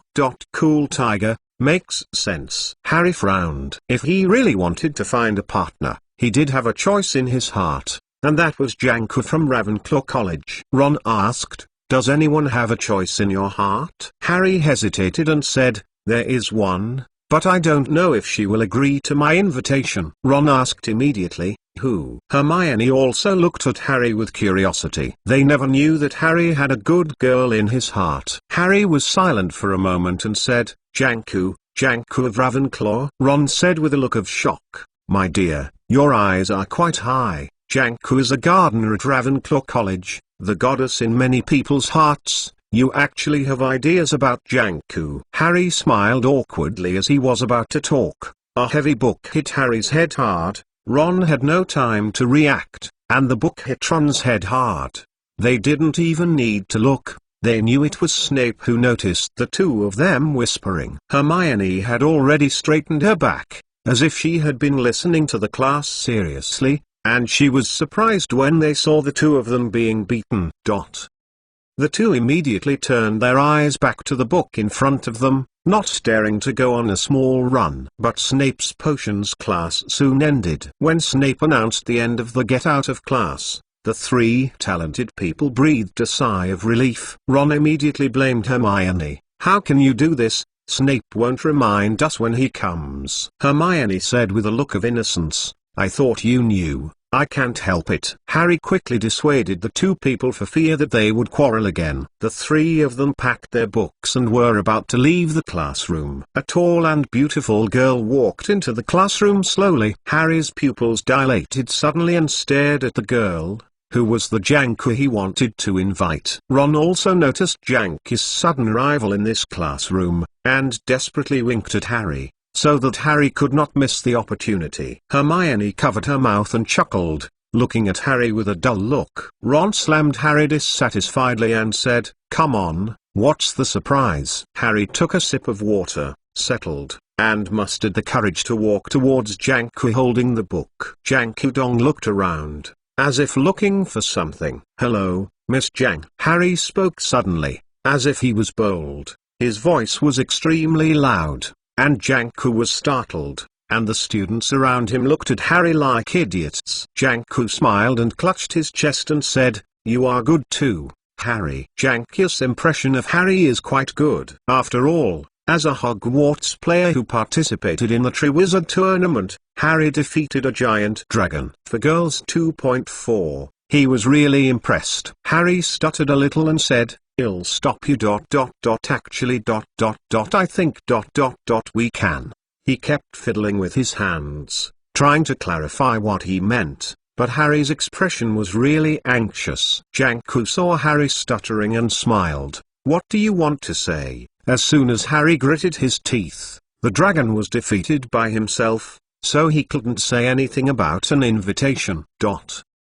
Chapter 465. As if the body was hollowed out. "I mean, please be my dance partner for the next dance party." Harry immediately lowered his head when he finished speaking, as if being crushed by something heavy. Janku also seemed a little flustered when he heard Harry's invitation. "I'm really sorry, although I don't have a partner yet, I already have a candidate in my heart, so I may not be able to promise you." Hearing Janku's refusal, Harry froze for a moment, and could only pretend to be okay, and said relaxedly, "Oh, of course there is no problem, I mean, good luck." Ron and Hermione listened to the conversation between Harry and Janku behind. Ron was holding his mouth and holding back a laugh, while Hermione sighed helplessly. How could a goddess-like figure like Janku agree to a person like Harry with no experience? Such a blunt invitation. And Hermione mourned Harry silently for a few seconds. Janku said awkwardly, "By the way, have you seen Mark's eye? I want to find Mark's eye for something." Harry froze for a moment and said, "Mr. Marks? We just finished class. I guess he hasn't been far out just now." As soon as Janku heard this, he said in a hurry at 11, "Well then, we will see you next time." With that,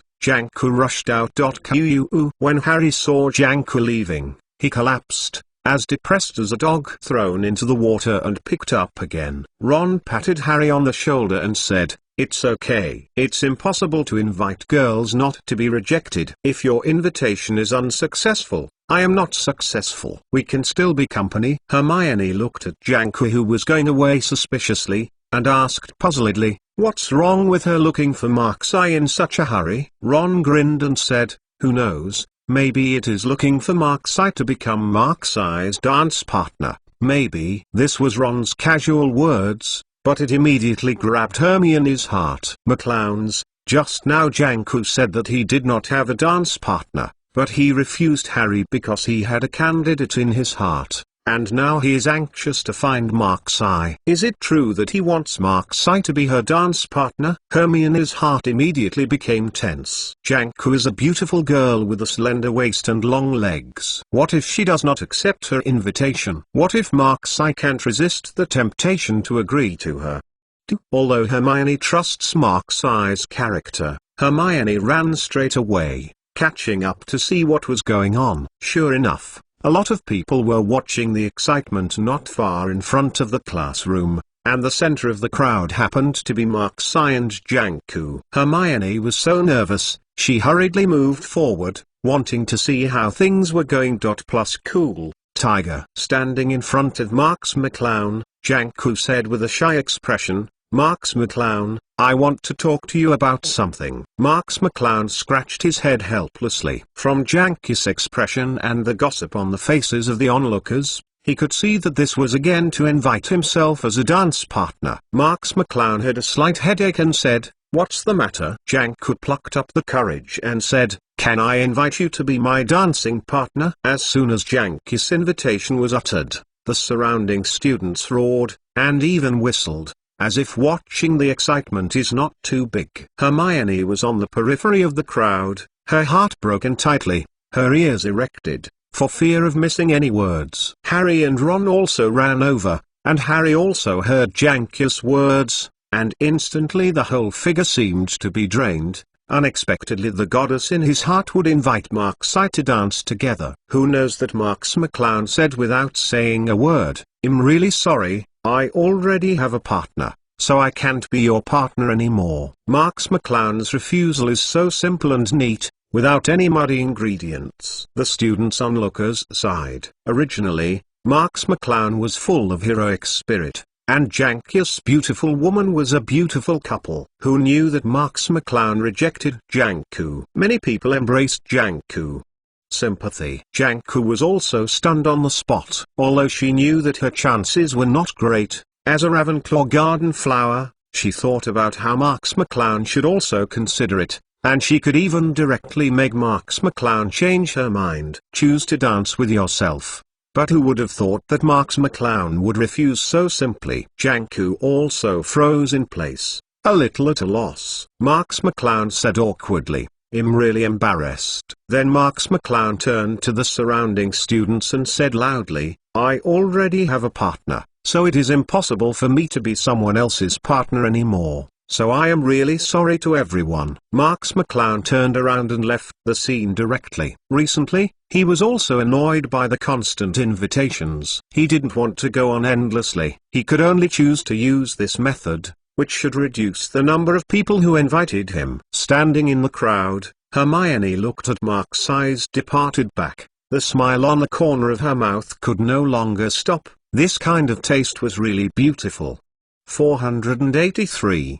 But Hermione was the only person in a better mood. Janku was extremely frustrated, tears were about to fall, and he left here choked. Harry also seemed to be drained, a walking corpse. Even Ron didn't even bother with him. The Christmas ball is getting closer, and many students have found their own partners and practiced dancing on various occasions. Harry and Ron, two poor people, finally found their dance partners. They were Indian twins. The two girls admired Harry very much, so they agreed to their request under Harry's request. Of course, Hermione was also very concerned about this Christmas ball. After all, Mark's Eye refused the invitation of many girls for her sake. If she could not show Mark's Eye at this Christmas ball, then she said everything. I can't say it. P.S.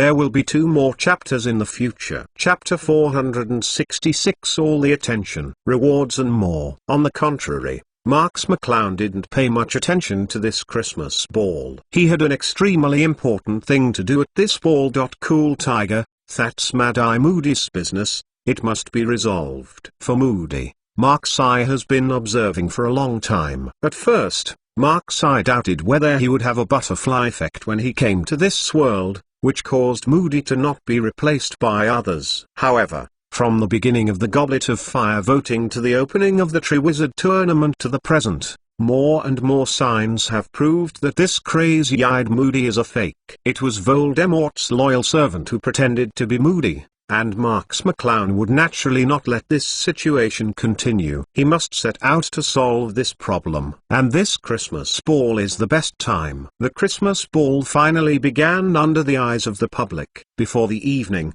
there were all kinds of dressed-up men, women and children in various places in Hogwarts. Hogwarts Auditorium has also been given a new look, transforming into a grand ball scene. In Harry's bedroom, Harry put on the new dress Sirius Black sent him. It was a brand new tuxedo, which made Harry look very handsome. Ron was wearing a bloated brown dress with ridiculous lace on it. This was a dress made by Ron's mother specially for Ron, but it looked very old-fashioned and ridiculous. Plus Cool Tiger, Ron said with a frustrated face, "Harry, your dress looks much better than mine." Harry smiled and said, "The clothes your mother gave you are not bad. You must be the most prominent in the crowd." Ron dissatisfied, "You must be taunting me." The two walked towards the Hogwarts Auditorium in this way, and Ron asked with a weeping face, "Will the Indian twin sisters dance with me? I think they might reject me like this." Harry could only comfort him, "No, don't think too much." The two arrived at the Hogwarts Auditorium. At this time, there was still a period of time before the ball started, but there were already many people dressed up on the scene. "Hello Harry." A sweet voice came over, and Harry looked back and found that it was Fleur. Furong was a bit disdainful of Harry, but Harry defeated the Ceratosaurus through his own strength, and he was initially recognized by Furong. "Hello, Miss Furong." Harry greeted him quickly and saw the strong man next to Fleur, who was actually Roger Davis. This man used to be the captain of the Ravenclaw Quidditch team. When Marks McClown was still on the Slytherin Quidditch team, he initiated the three courts to scour each other's points in an attempt to defeat the Slytherin Quidditch team. It's just that he was still abused by Marks McClown, and finally became a joke, and now he has withdrawn from Ravenclaw's Quidditch team. Roger didn't take the initiative to say hello to Harry, but looked at Furong obsessively, with his heart attached to Furong. Fleur nodded lightly at Harry, and led Roger to another place. Ron said immediately, "I didn't expect that Roger actually hooked up with Furong. Does Furong have a grudge against Marks McClown for rejecting her, so he also found someone who was dissatisfied with Marks McClown and wanted to target Marks McClown together?" Even though he said that, Ron had a pity on his face. He didn't like Marks McClown either. Why didn't Furong look for him as a dance partner? Harry shook his head, saying that he didn't know, and said, "Did you see the Indian twins?" Ron raised his head and looked around, looking for the Indian twins. But Ron's eyes were dull immediately, unable to say anything. Harry asked, "What are you looking at?" "You can't turn your eyes away." Harry looked in Ron's direction. His pupils dilated, unable to speak a word. In that direction stood a tall beauty, with silky long golden hair, big watery eyes, petite nose, tender red lips, and the developed figure was wrapped in a gorgeous golden dress. As soon as this beauty appeared, it immediately became the focus of everyone in the whole process. Many people directly ignored the female companion around them and stared at this beauty intently. Ron swallowed and said, "Harry, do you think this person is a bit familiar?" Harry nodded blankly and said, "She seems to be Hermione." Ron trembled all over, and said in shock, "Isn't she really Hermione?" Harry couldn't accept this fact. All of a sudden, his mouth was so wide that he could put an egg in it. Hermione, who usually looks ordinary and a little bit pungent, has suddenly become the goddess of all attention. Hermione also saw Harry and Ron, who were stunned here, and ran over gently on small steps, and asked a little breathlessly, "Have you seen Mark's eye?" Harry and Ron didn't answer Hermione's question. Instead, they looked at alien creatures, circling Hermione, tut and admire. Harry said, "Hermione, I didn't expect you to be a potential stock. You look so good looking." Ron looked regretful and said, "I had known that I had invited you first, and I was thinking about using you as a backup option." Hermione gave Wang Zhao a stern look at the two of them and said, "Don't be fussy, please tell me if you see Mark's eye." Harry shook his head innocently and said, "No, we haven't seen Mark's eye all day today." Ron also nodded, and kept looking at Hermione, so angry that Hermione kicked Ron hard in his leg, and Ron curled up in pain. Ron groaning indifferently, Hermione felt more and more strange in her heart. What exactly is Mark's eye doing at this time? P.S. Thank you very much Linwood for the 4,000 points reward. This chapter adds more to Linwood. Chapter 467 Ancestral Cultivation Techniques, Rewards and More. Of course Mark's eye at this time would not appear in the Hogwarts auditorium. Today, he wants to expose the true face of Mad-Eye Moody, and naturally he has to find some evidence. And this Christmas ball just happened to allow people to focus on the Hogwarts auditorium, and Mark's eye could sneak into the professor's office unconsciously. Sure enough, the area of the professor's office was silent, and no one was there. Marks McClown walked slowly on the corridor outside the professor's office, taking every step very carefully. Since this man ventured to sneak into Hogwarts as a professor by pretending to be Mad-Eye Moody, he must be guarded. Of course, Marks McClown could not do so his way. Marks McClown came to Moody's office, put his hand on the doorknob lightly, and with a slight force, the doorknob didn't move, but it was locked. But it also proves that the guy who pretended to be Mad-Eye Moody was not in the office. Marks McClown was thinking about how to enter the office quietly. Marks McClown's heart beat suddenly. No, since this person 480 left the office with such confidence, it proves that he must have moved something. I am afraid that his current actions have been noticed by this person. Marks McClown didn't know if he was thinking right, but it was certain that Marks McClown could not slow down thinking about how to sneak into Moody's office without being discovered. Cool Tiger, It is the quickest way to rush into Moody's office and find evidence that proves fake Moody's. Marks McClown immediately took out his magic wand, pointed at the doorknob on the door, and said directly, "Aloha Cave is open." The originally locked doorknob popped open automatically. Mark's eye opened. Moody's this situation was just Mark's eye's expectation. In fact, the door still remained motionless. Cut. Did you use strong magic to lock the door? Marks McClown sighed, and tried several other spells. As expected, the door of the office still remained motionless, which shows that the caster has a magic cultivation level that is no less inferior to Marks McClown. Marks McClown took a deep breath, opened his eyes and became full of energy. Then there is no way. Take my Marks family's ancestors to repair the lock of the 180-degree swing door. Marks McClown's current body level is no joke. Just hearing a bang sound, the door of Moody's office has been kicked open easily by Marks McClown. Hey, I didn't want to be so violent. Who knows that in the end we have to use such a primitive and direct method. Fortunately, even Filch is not patrolling now. Marks McClown sighed and shook his head. Strode into the Moody's office, opened in the doorway. The Moody's office is very messy. All kinds of manuscripts are randomly placed. It is a sloppy professor's office. Marks McClown walked into the office and looked around. A wooden box randomly placed on the ground immediately caught Marks McClown's attention. If fake Moody wants somewhere to hide the next living person, this wooden box is the best choice. After all, the most dangerous place is the safest place. Marks McClown tapped on the wooden box lightly, and a rustling sound came from inside, which immediately turned into a violent vibration, as if a beast was hidden. That's it. Marks McClown squeezed the lock on the wooden box, which was another locked iron lock. Marks McClown took out his magic wand again, and said, "Aloha Cave is open." The iron lock slammed to the ground, the wooden box was suddenly opened, and a sloppy, stout man jumped and was about to throw Mark's eye down. However, the man looked very weak. This swoop seemed to be quite powerful BBCH, but he was actually weak. Marks McClown easily avoided it.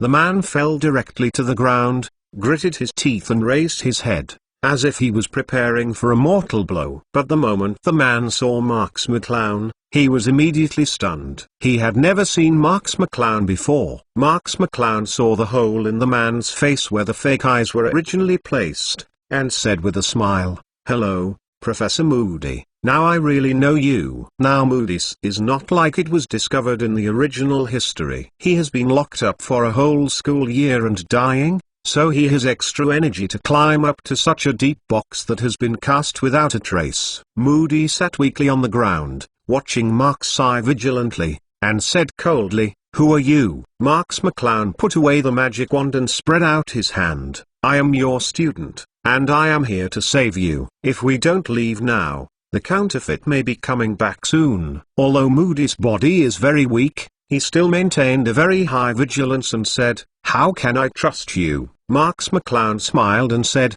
"I don't need you to believe me, but if you still want to be locked in a box like a slave, you can continue to stay here." Moody is obviously very sensitive to the fact that he is locked in a box. He is a famous mad-eyed Moody in the wizarding world. It is undoubtedly a shame for him to be attacked and locked in a box. "Don't want to endure a second time." Moody stared at Mark's eye and asked coldly, "Are you really a Hogwarts student?" Marks McClown pointed to the school badge sewn on the wizard's robe, and smiled. "Pearls are not so real. Let's go." Moody is also a decisive person, and will leave here directly. But Moody was so weak that he just stood up and fell to the floor without taking 2 steps. He couldn't stand up no matter how hard he struggled. Without a word, Marks McClown directly carried Moody on his shoulders and walked to the Hogwarts auditorium. Although Moody's body is weak, his mind is still very clear. He knows that even though his body is very poor and he has lost a lot of weight during his detention, he still weighs 100 kg in terms of weight. Marks McClown actually carried himself like this. P.S. Thanks again to Linwood for the 4,000 points reward. The rewards and more in this chapter are also given to Linwood. Chapter 468. The most important role is always the finale. In addition, Mark Sai could see through the real face of the counterfeit, and was able to successfully rescue herself. This student is not easy. Hogwarts Auditorium. Seeing that the prom is about to begin, Harry, Fleur and Crumb are also ready. As the fighters of this Triwizard tournament, they must lead the dance.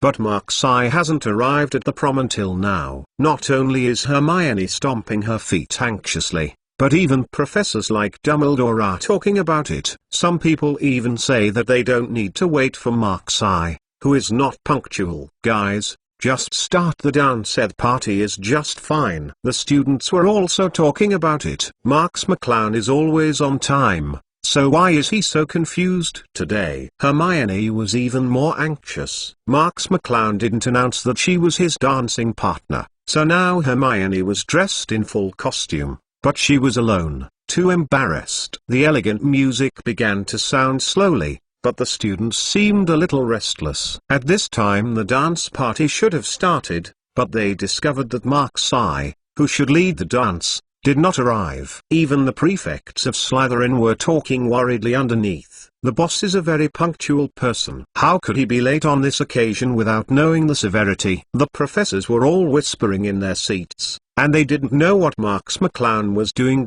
Cool Tiger, if it was a normal change, I'm afraid Dumbledore would have started the ball directly regardless of those who were late. After all, he couldn't delay such a grand ball because of one person. However, Dumbledore realized that something was not quite right. A person as good as Marks McClown, with a good aristocratic education, would not make such a late low-level mistake.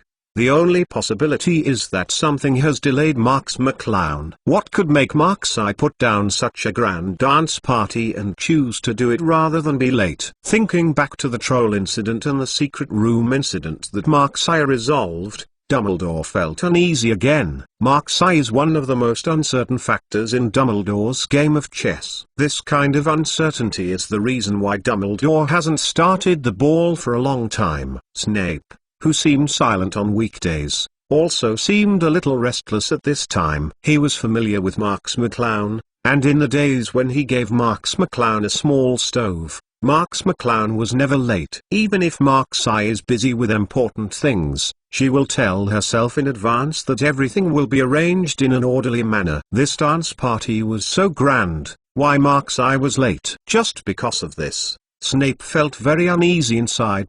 Cool Tiger, sitting on the seat, Karkaroff said to Dumbledore dissatisfied, Albus, the students have been waiting for a long time. You can start the dance. Mrs. Maxim also nodded and said, there is no need to delay so long for one person. Let's get started. Dumbledore was taken aback for a moment. From a rational point of view, it was time for the prom to begin, but there was a voice in his heart that kept him from starting, and Dumbledore fell silent for a while. At the prom, the most embarrassing person was Hermione. Today's Hermione is dressed very beautifully, and can even be said to be the focus of the audience. For today's dressing, Hermione has tried her best. She wants to show Marks McClown the most beautiful side, and prove to everyone that Marks McClown's choice of herself is an extremely correct choice.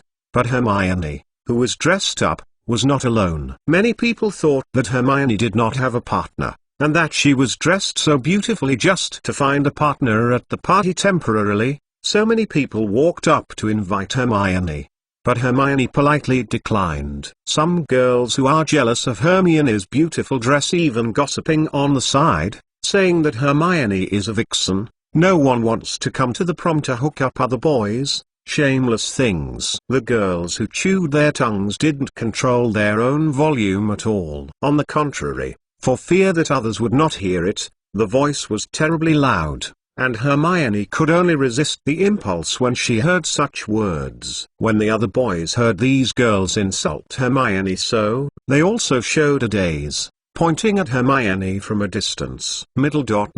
Seeking flowers. Middle.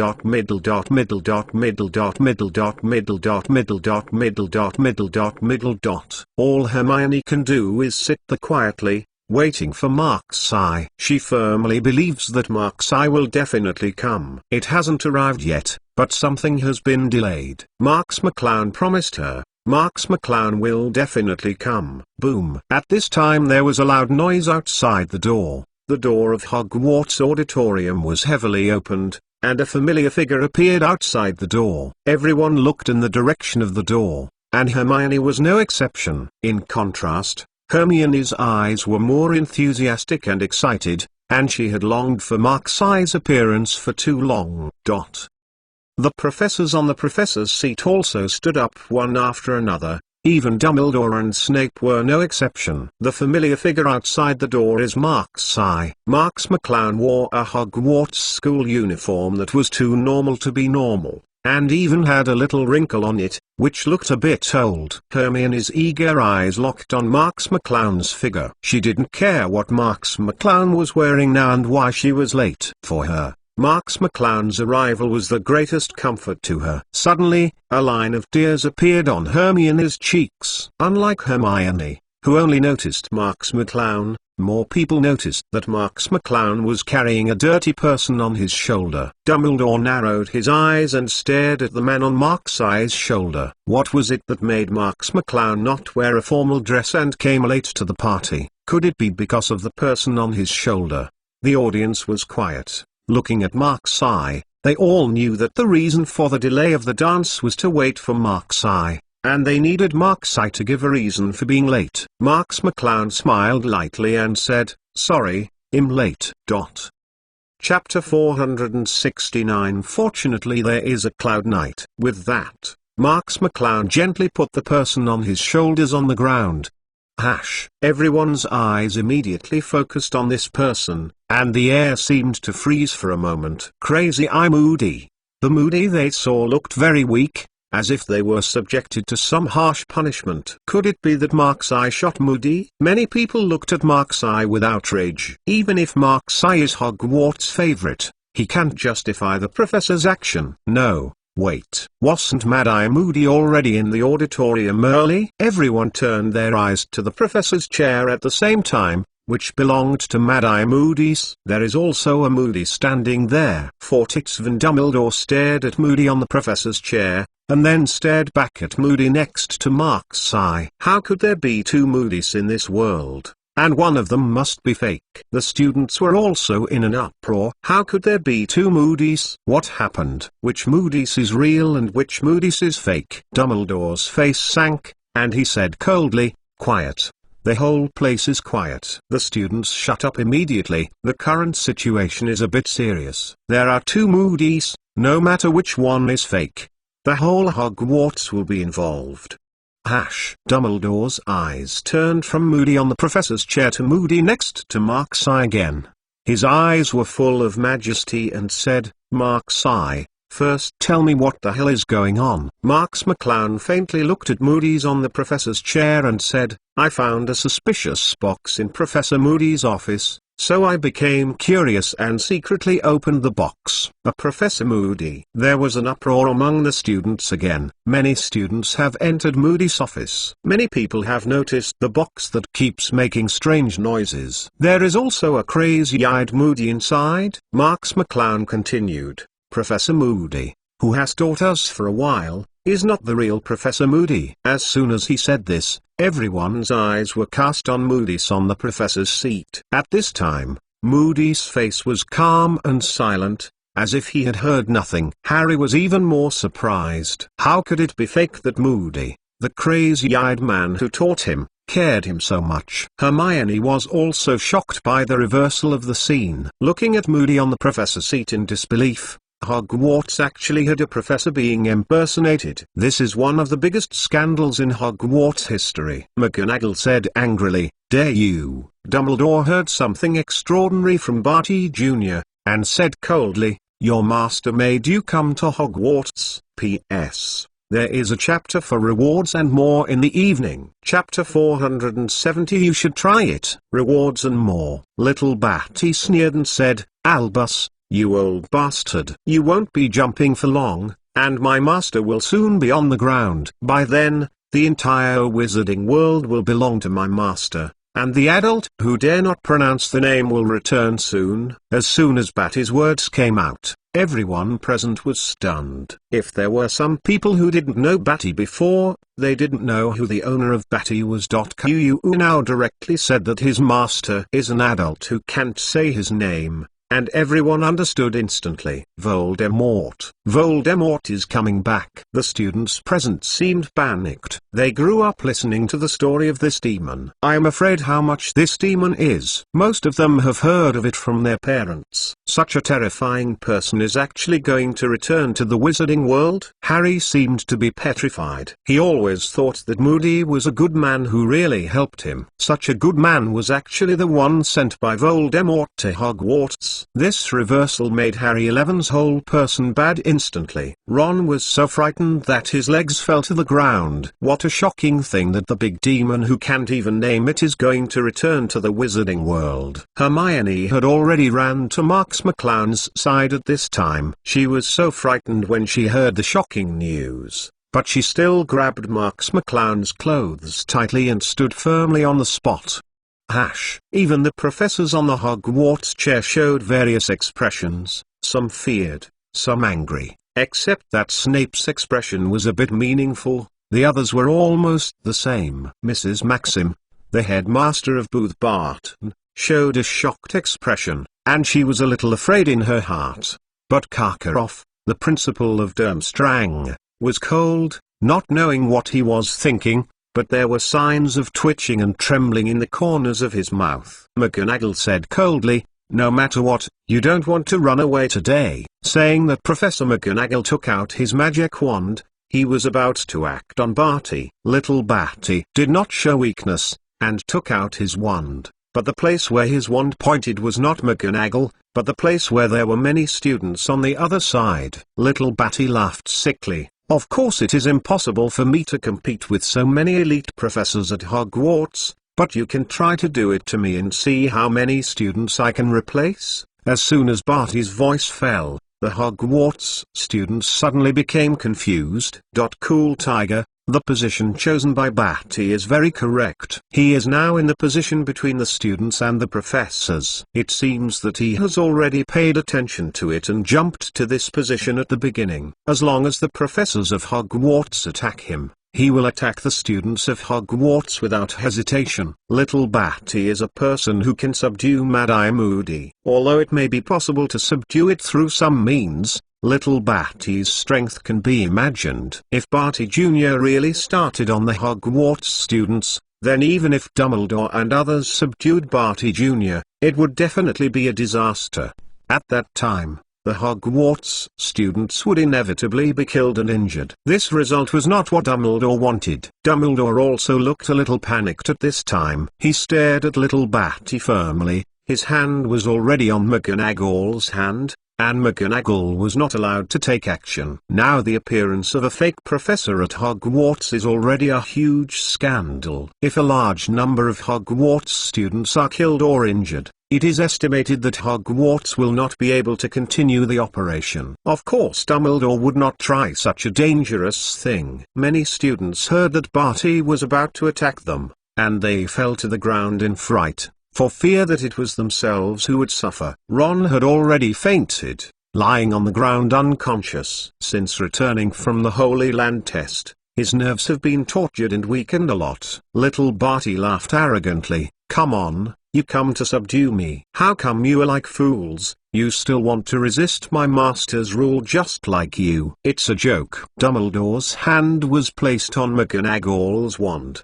seemingly without any strength. But the green veins exposed on it also showed Dumbledore's uneasy mood at this time. Little Batty took 2 steps forward arrogantly, pointed his wand at the innocent Hogwarts students, and shouted, "You old Hogwarts tortoises, come here if you have a seed. I'd like to see how many of your students can I kill before you subdue me. Do it, Professor McGonagall." Suddenly, a faint voice came from the pile of students, and everyone fixed their eyes, and it was Marks McClown who said this. With a smile, Marks McClown walked slowly to the crowd, and stood in front of Little Batty's wand. He smiled lightly. "Come on, I would like to see 520, can you hurt any Hogwarts in front of me?" student. The students looked at Marks McClown in shock. When this situation was extremely tense, Marks McClown chose to stand in front of little Batty alone. This is what courage and courage dare to do. In the impression of the students, Marks McClown is very strong, but he is still just a Hogwarts student. He is absolutely no match for this crazy little Batty. The reason why Marks McClown stood in front of them was also because he was a student of Hogwarts, and he was the strongest of Hogwarts. So at this time he had to step forward to protect his classmates. Many students were deeply moved by Marks McClown's step forward. Marks McClown just stood in front of the students, looking at little Batty faintly, but his momentum was unstoppable. P.S. Thank you very much for the 2000 points of Phantom Inverse Shadow. This chapter is rewarded and given to Phantom Inverse Shadow. Chapter 471 Marks McClown shot. Hermione stared at Mark's eye blankly. Mark's eye had tried many times to stand in front of her in times of crisis, but this time Hermione felt that Mark's eye really gave people a sense of heroic security. Because Mark's eye used to just protect herself and make herself feel safe, but this time, Mark's eye is standing in front of all the students. What he wants to protect is all the students including himself. At this time, Mark's eye is a well-deserved one. Hero. Harry also stared at Marks McClown sluggishly. He knew that Marks McClown was very strong, and he also knew that Marks McClown would stand up to protect himself at critical moments. But now Marks McClown is so handsome. He has always been called the savior. But when will he have such strength and courage to stand up and protect his classmates? The complexions of Furong and Krum also became unsightly. They didn't know Marks McClown's true strength, but they didn't have the guts to try what Marks McClown did now. Cool Tiger, because they know that with their strength, even if they stand up, they will only be killed directly. But Marks McClown stood up. Maybe Marks McClown does not have such strength, but Marks McClown's courage has undoubtedly overshadowed them, and it is also possible that Marks McClown has such confidence and strength, then they can also declare that there is no hope in this Triwizard tournament. All the students stared at Mark's eye blankly. At this moment, how exciting it is for Mark's eye to stand up. Plus cool Tiger. The Hogwarts students were panicked just now, thinking about how to protect themselves, but after Mark's eye stood up, their mentality also changed. They are all Hogwarts students. Marks McClown dared to take the lead and stand in front. Are they still huddled behind to be worthy of Marks McClown? Worthy of the name Hogwarts? All the students immediately became emotional, and some bloody boys walked straight out, as if they would rather die than yield. But they didn't cross Mark's eye. It was not that they were afraid of death, but their respect for Mark's eye. Without Mark's eye, they didn't have any guts at all, so Mark's eye was left with the front position. Dumbledore was delighted and a little disturbed when he saw the turbulent Hogwarts students. Dumbledore was pleased that he had forgotten that there was another Mark's eye with outstanding combat power among the students. Mark's eye might temporarily block little Batty and give himself time to subdue Batty. What is disturbing is that Marks McClown has such a strong influence at Hogwarts, and feels that his control over Hogwarts has weakened a lot. Little Batty saw that the Hogwarts students became excited. Under the leadership of this student named Mark's eye, he turned from a bunch of panicked lambs waiting to die into a group of fierce wolves who feared death, secretly surprised. But little Batty is such a cruel character, he naturally wanted to shoot the headshot. Little Batty's wand pointed directly at Mark's eye without any hesitation, and was about to recite the curse to kill Mark's eye directly. But Marks McClown was ready early, and when little Batty saw the time when she was blocking her in front of him, Marks McClown's magic wand had been aimed at little Batty. Spiritual shock. Little Batty is not an ordinary wizard. If he competes with him for the speed of the spell, Marks McClown is not completely sure. So Marks McClown does not use the spell directly to attack, but first uses the mental attack. Although Mark's eye doesn't know the level of Batty's mental power, even if it was originally strong, after a long time under the control of Batty Crouch's Imperious Curse, Mark's eye will be very weak.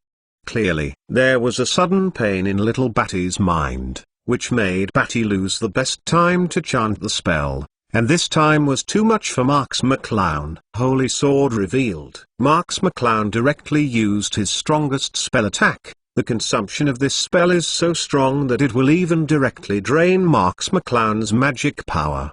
But Marks McClown is very confident. He knows that even if he loses part of his combat power after the spell is cast, he will not have any problems, because little Batty will no longer have the opportunity to shoot himself. The powerful magical power condenses into the Holy Sword of Light. This is an extremely rare magical effect that directly passes the hand of the unprepared little Batty holding the magic wand. A stream of warm blood splashed in the air, and a broken arm leapt into the air holding a magic wand. Marks McClown's curse directly cut off an arm of little Batty. Marks McClown had already done so much, and Dumbledore and the others couldn't justify it if they didn't make a move. All the professor's wands were aimed at little Batty.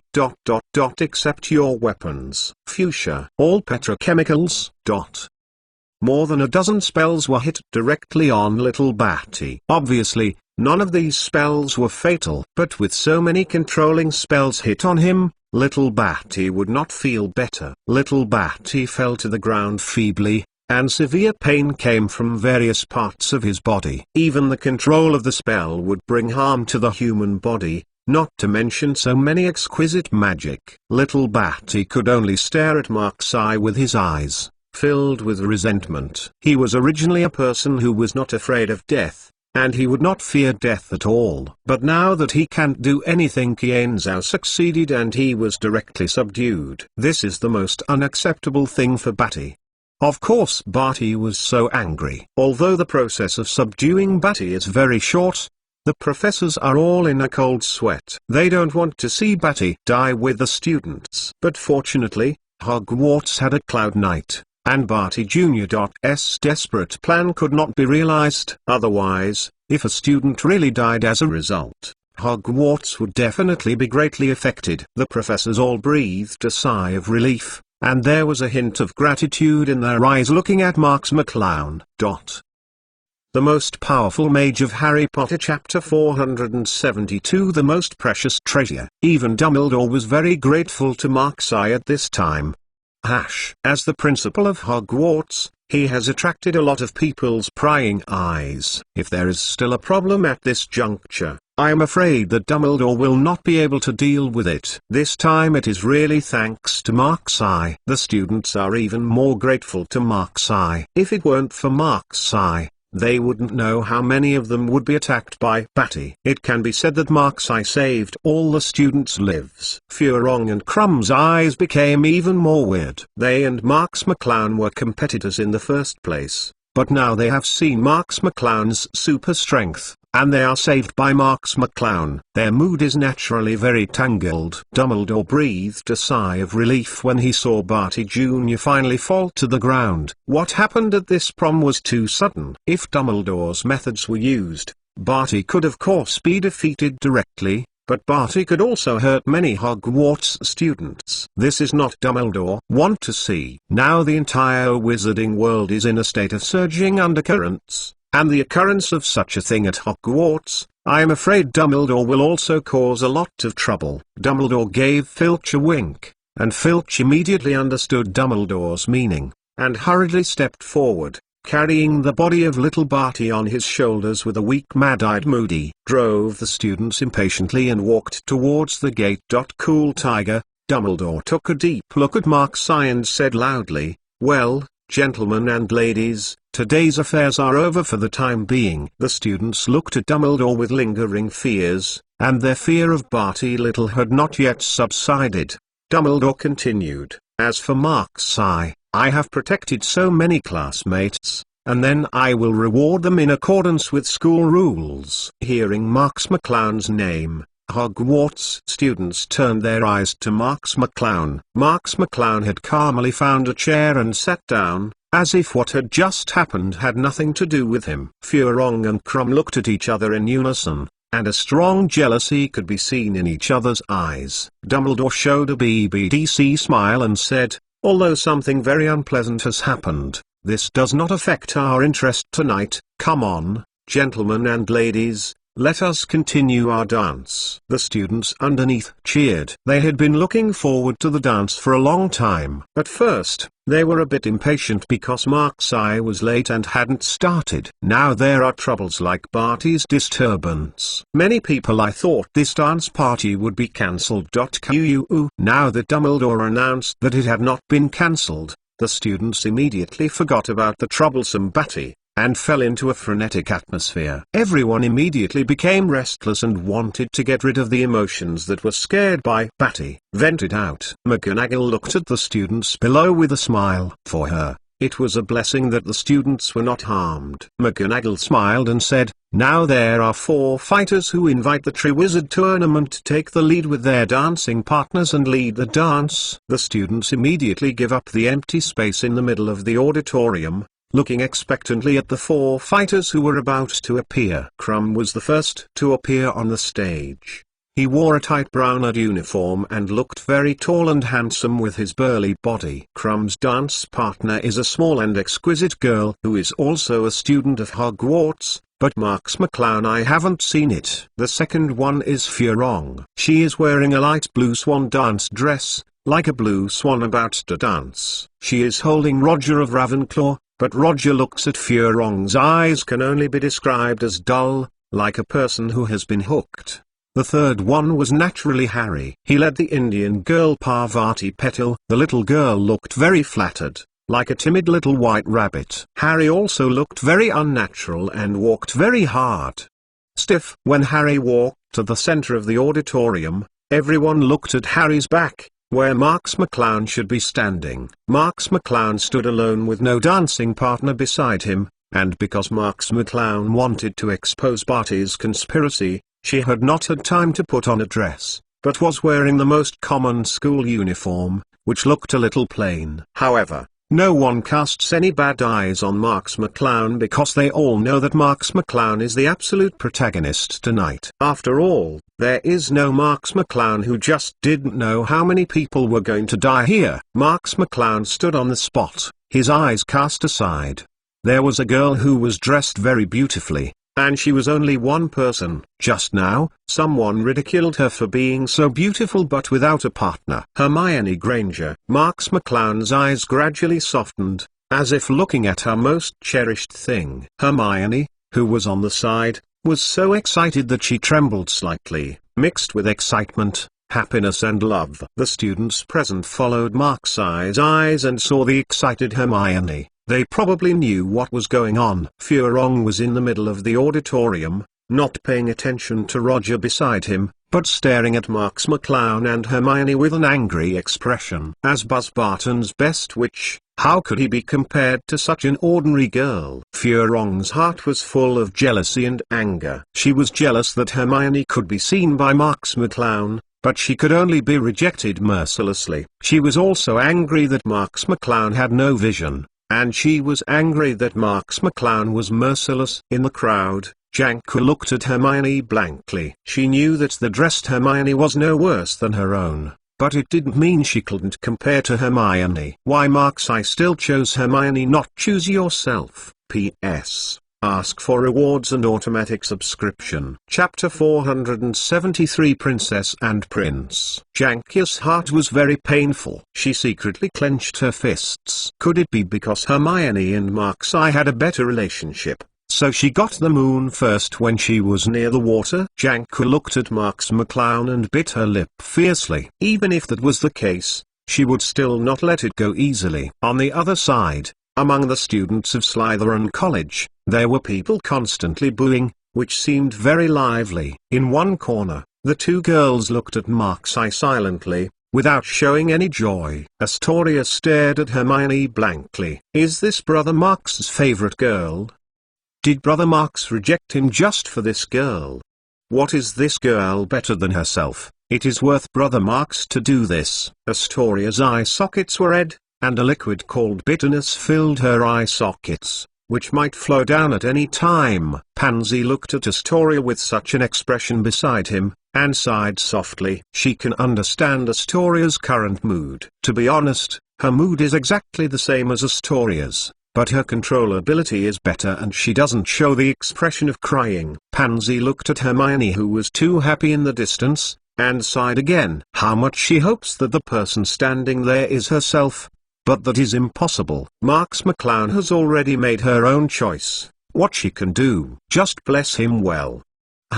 Many girls who were present saw that Marks McClown chose Hermione, and their hearts were broken. Marks McClown had existed in their minds as a male god for so long, and now a girl finally came out and stood beside him. It is estimated that many girls could not accept this fact for a while. These girls are secretly hypnotizing themselves in their hearts. This is just choosing a dance partner. It does not explain the problem. It may be that Hermione used some reasons to let Marks-I choose herself. Who knows? As long as Marks-I did not admit that he likes him minutes, they always have opportunities. What if Marks McClown admits it? Who can guess the future? Many girls were secretly paying attention, looking at Marks-I and Hermione in their eyes full of various considerations and plans. Although many girls were secretly making ideas, the atmosphere on the scene was still very hot, especially the boys from Slytherin and Gryffindor colleges. They booed up vigorously and kept yelling, like I haven't seen it ambiguous. People from the two colleges are still teasing each other, saying that our Gryffindor girls are still great, and even the president of your college's student council has been soaked, and some say that it's our Slytherin boys who are great, and the girls in your college won't post it upside down to us. Marks McClown looked at Hermione faintly, and approached Hermione step by step. Hermione resisted the excitement in her heart, and looked at Marks McClown. She didn't even know what to say. Marks McClown walked to Hermione, stretched out a hand, and said gently, I'm sorry, I kept you waiting. Hermione finally couldn't help the tears of excitement. 2 lines of tears burst into her eyes. Hermione put her hand on Marks McClown's hand and lowered her head. She was already too excited to speak. You wouldn't mind my dressing so ordinary? Marks McClown asked with a smile. Hermione shook her head silently, but Marks McClown also shook her head.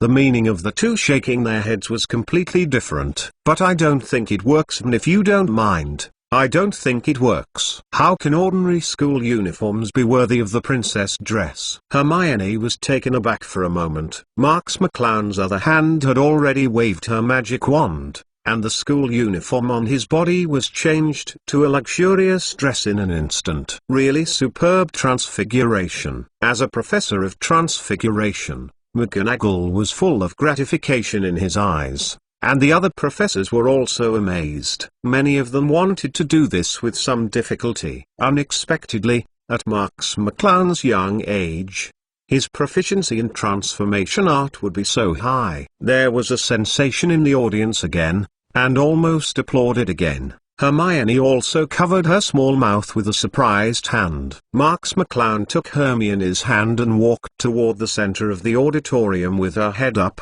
just like a handsome prince leading her shy princess, very natural and generous. Find flowers. Middle. Harry and the others all gave Marks McClown the most central position, as if they were Marks McClown's supporting roles, not leading the dance together at all. McGonagall gestured to the side with a smile, and the soothing music sounded in the auditorium. Marks McClown gently held Hermione's hand with one hand, and put the other on Hermione's slender waist, and said softly, "Can you dance?" Hermione nodded quickly, blushing, and said in a mosquito-like voice, "Learned a little." Marks McClown naturally moved Hermione's body, slowly dancing to the beat in the middle of the auditorium. Hermione seemed a bit clumsy, but she still matched Marks McClown's dance very well, without making any major mistakes. The 4 fighters of the Triwizard Tournament all led their dance partners to dance, and other students also cooperated with their partners to dance around the auditorium. Dumbledore was smiling, but his eyes still looked at Marks-I in the center of the dance floor from time to time. There was no emotion in his eyes, but he looked at Marks-I extremely calmly, like a person he had never known. At this time, a bloated body squeezed into the students' dance floor awkwardly, arousing dissatisfaction among many students, but seeing the bloated body invariably showed a chuckle. It turned out to be Hagrid. Hagrid took Madame Maxim's hand and swaggered and danced on the corner of the dance floor, but Madame Maxim seemed very shy. After all, she usually appeared in front of others, and she appeared as the principal of Booth Barton School of Witchcraft and Wizardry. Even Dumbledore had great respect for her. Now that she actually dances with people in the public, Mrs. Maxim is still a bit embarrassed and shy. Chapter 474 Dumbledore's Guard. But for the sake of Hagrid, Mrs. Maxim stopped thinking about it. Plus cool, Tiger. The ball went very smoothly. The most conspicuous thing in the ball, of course, was the pair of Marks-I and Hermione, almost the focus of the audience. As soon as the ball was over, Hermione hurriedly resigned to Marks-I with a flushed face, and wanted to leave here. It was the first time that so many people had been watching her. She had already run away with a thin face, but for the sake of Marks McClown, no matter how shy she was, she must persist until the end of the prom. After Hermione left, Marks McClown didn't leave directly.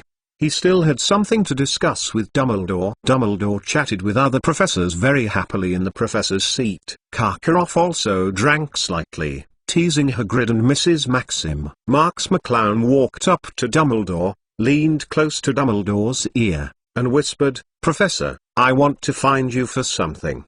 Dumbledore glanced at Marks McClown suspiciously, said hello to the other professors, and then took Marks McClown to a small corner of the auditorium. Dumbledore asked suspiciously, "Marks-I, what's the matter?" Marks McClown thought for a while and said, "Professor, I have a request I hope you can agree to." "Cool, Tiger." Dumbledore was taken aback for a moment, and asked a little serious, "Speak out and listen." Marks McClown has never been so proactive to ask Dumbledore for something. In Dumbledore's impression, Marks McClown is a person who has his own ideas and matches his strength. Why would Marks-I have something to ask of herself? This made Dumbledore stand up. Marks McClown slowly said, "I want to participate in the interrogation of Batty." Dumbledore was stunned, staring at Marks-I closely, and asked, "Why?" Marks McClown smiled and said, "Professor Moody was rescued by me. I want to know the ins and outs of the whole thing.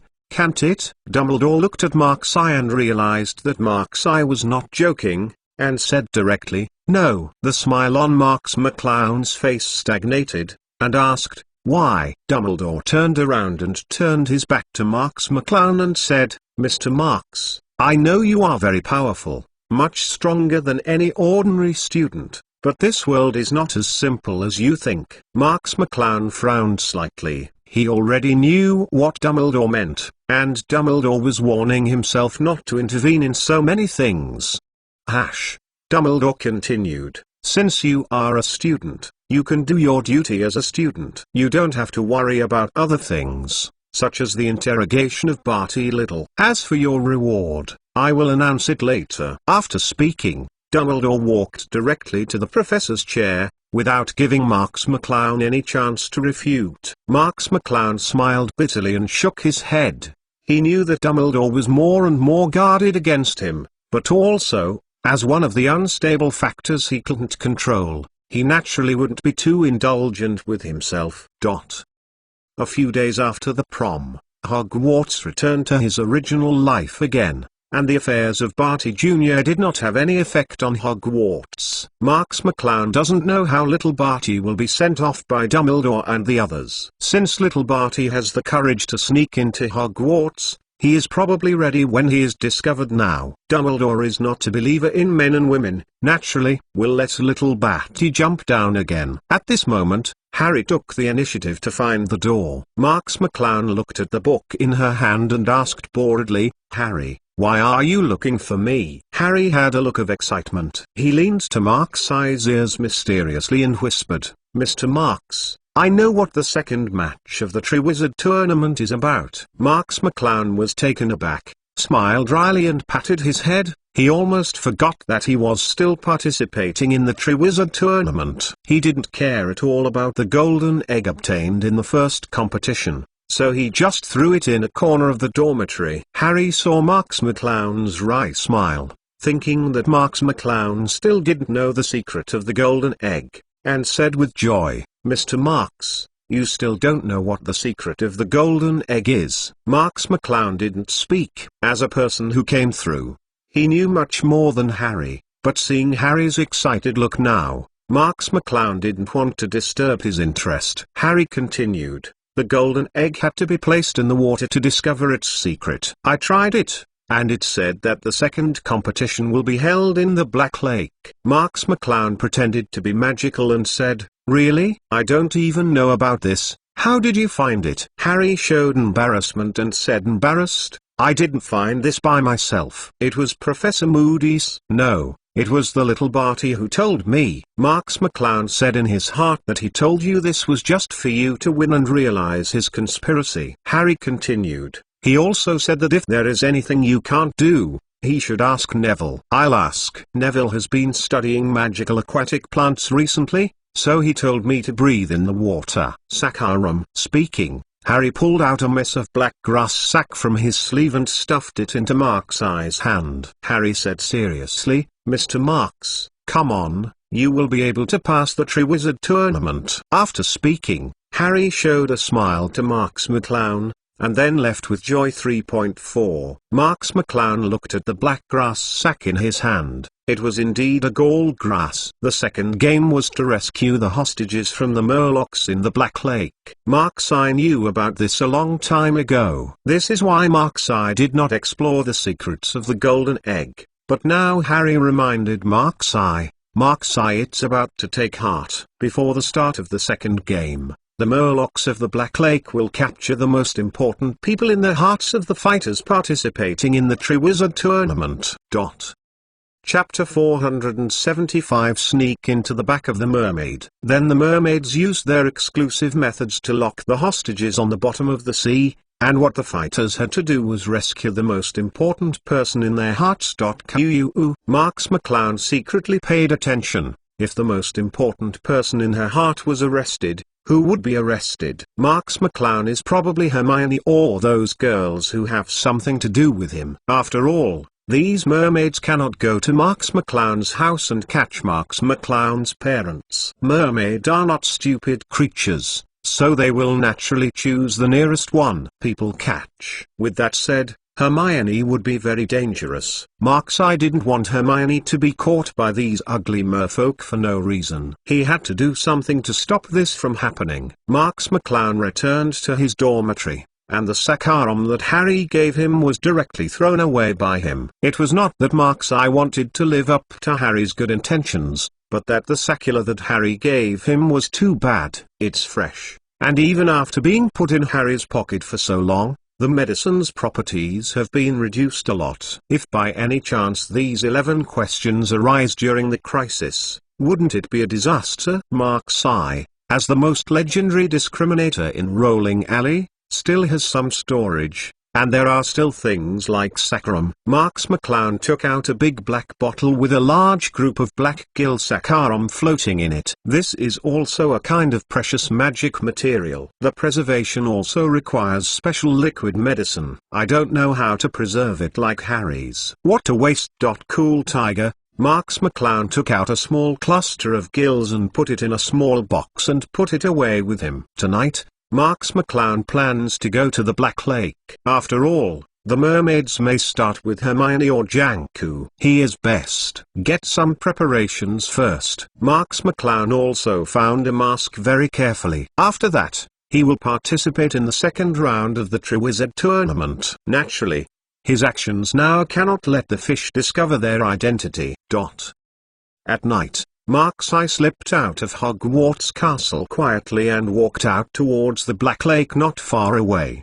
The reason why Black Lake is called Black Lake is because the lake is too deep. At first glance, it looks like a bottomless pit. It is dark and never slips in autumn, so it has the title of Black Lake. Black Lake is located not far from Hogwarts School. Every time you take Hogwarts, you can see the magnificent scenery of Black Lake. The Black Lake at night seems very strange and quiet, and if some timid people walk here, they will definitely feel particularly frightened. Marks I came to the edge of the Black Lake. There was no light near here. If it weren't for the moonlight tonight, There might be a little bit of moonlight here.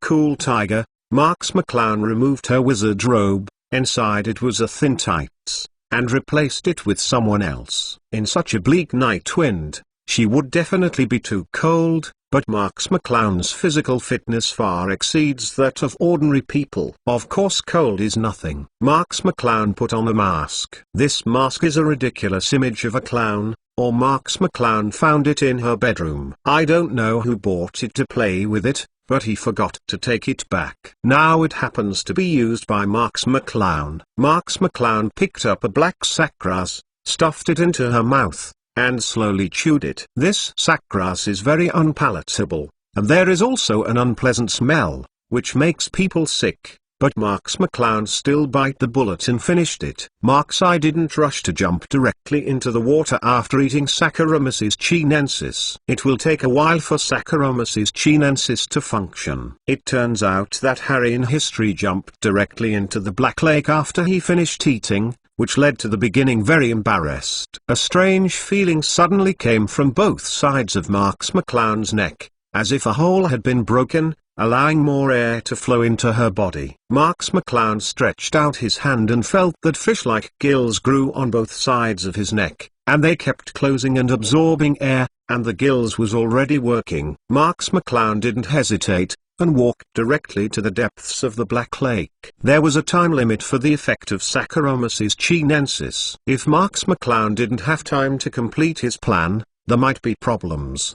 The water in the Black Lake is very cold, especially when the night wind is bleak at night. Even Marks I feels that the cold lake water is stinging in his body. Marks McClown plunged into the icy Black Lake, swimming towards the depths of the Black Lake. You must know that Marks McClown's body can definitely be called an existence beyond the pinnacle of human beings. Even Marks McClown felt cold. One can imagine how cold this Black Lake is. Marks I slowly penetrated deeper, with the presence of Sacculus. Marks I could breathe underwater freely, which also allowed Marks I to discover the traces of the mermaid more calmly. Marks I kept going deep into the Black Lake. It stands to reason that the Black Lake is so deep that it should be even darker at the bottom of the lake. However, the actual situation is just the opposite. There should be unknown luminous objects at the bottom of the Black Lake, so that this area always keeps a little light. Otherwise, it's really black and can't see anything.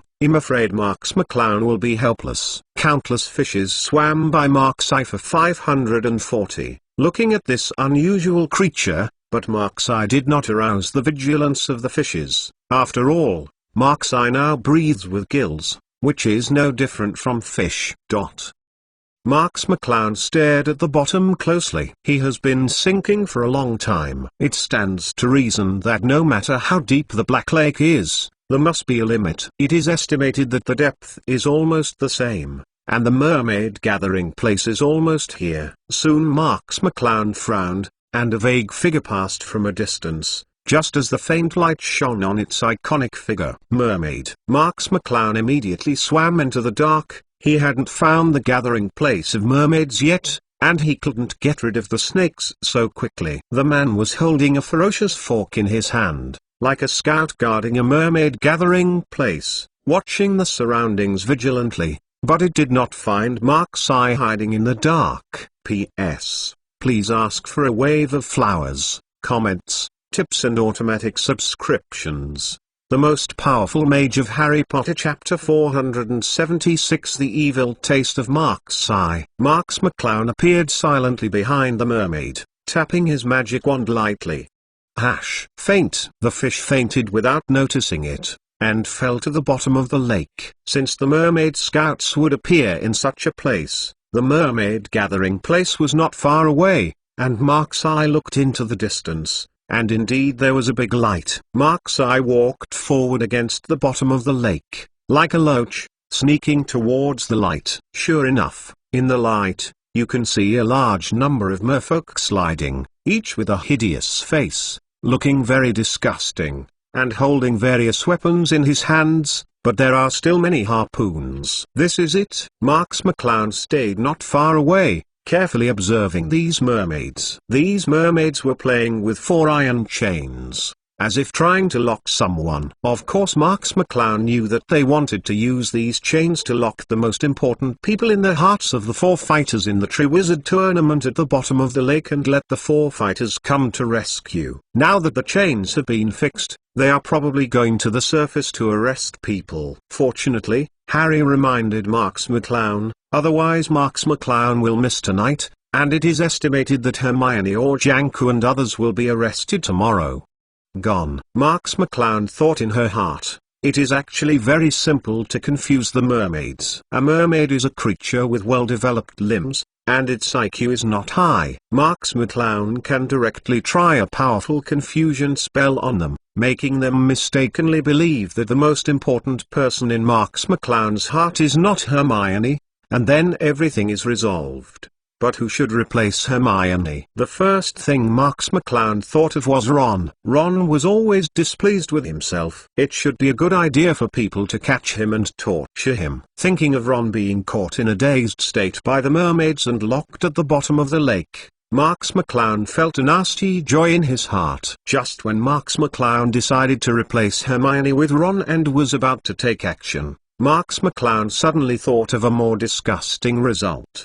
The person caught by the mermaid is the most important person in the hearts of the fighters. If Ron is caught instead of Hermione, doesn't it mean Ron is the most important person in his heart? Thinking of this, Marks McClown's heart is even more disgusting. This misunderstanding is no good. Let alone other people, even Marks McClown can't think about it. Fortunately, he hasn't acted impulsively just now, otherwise a major accident will happen.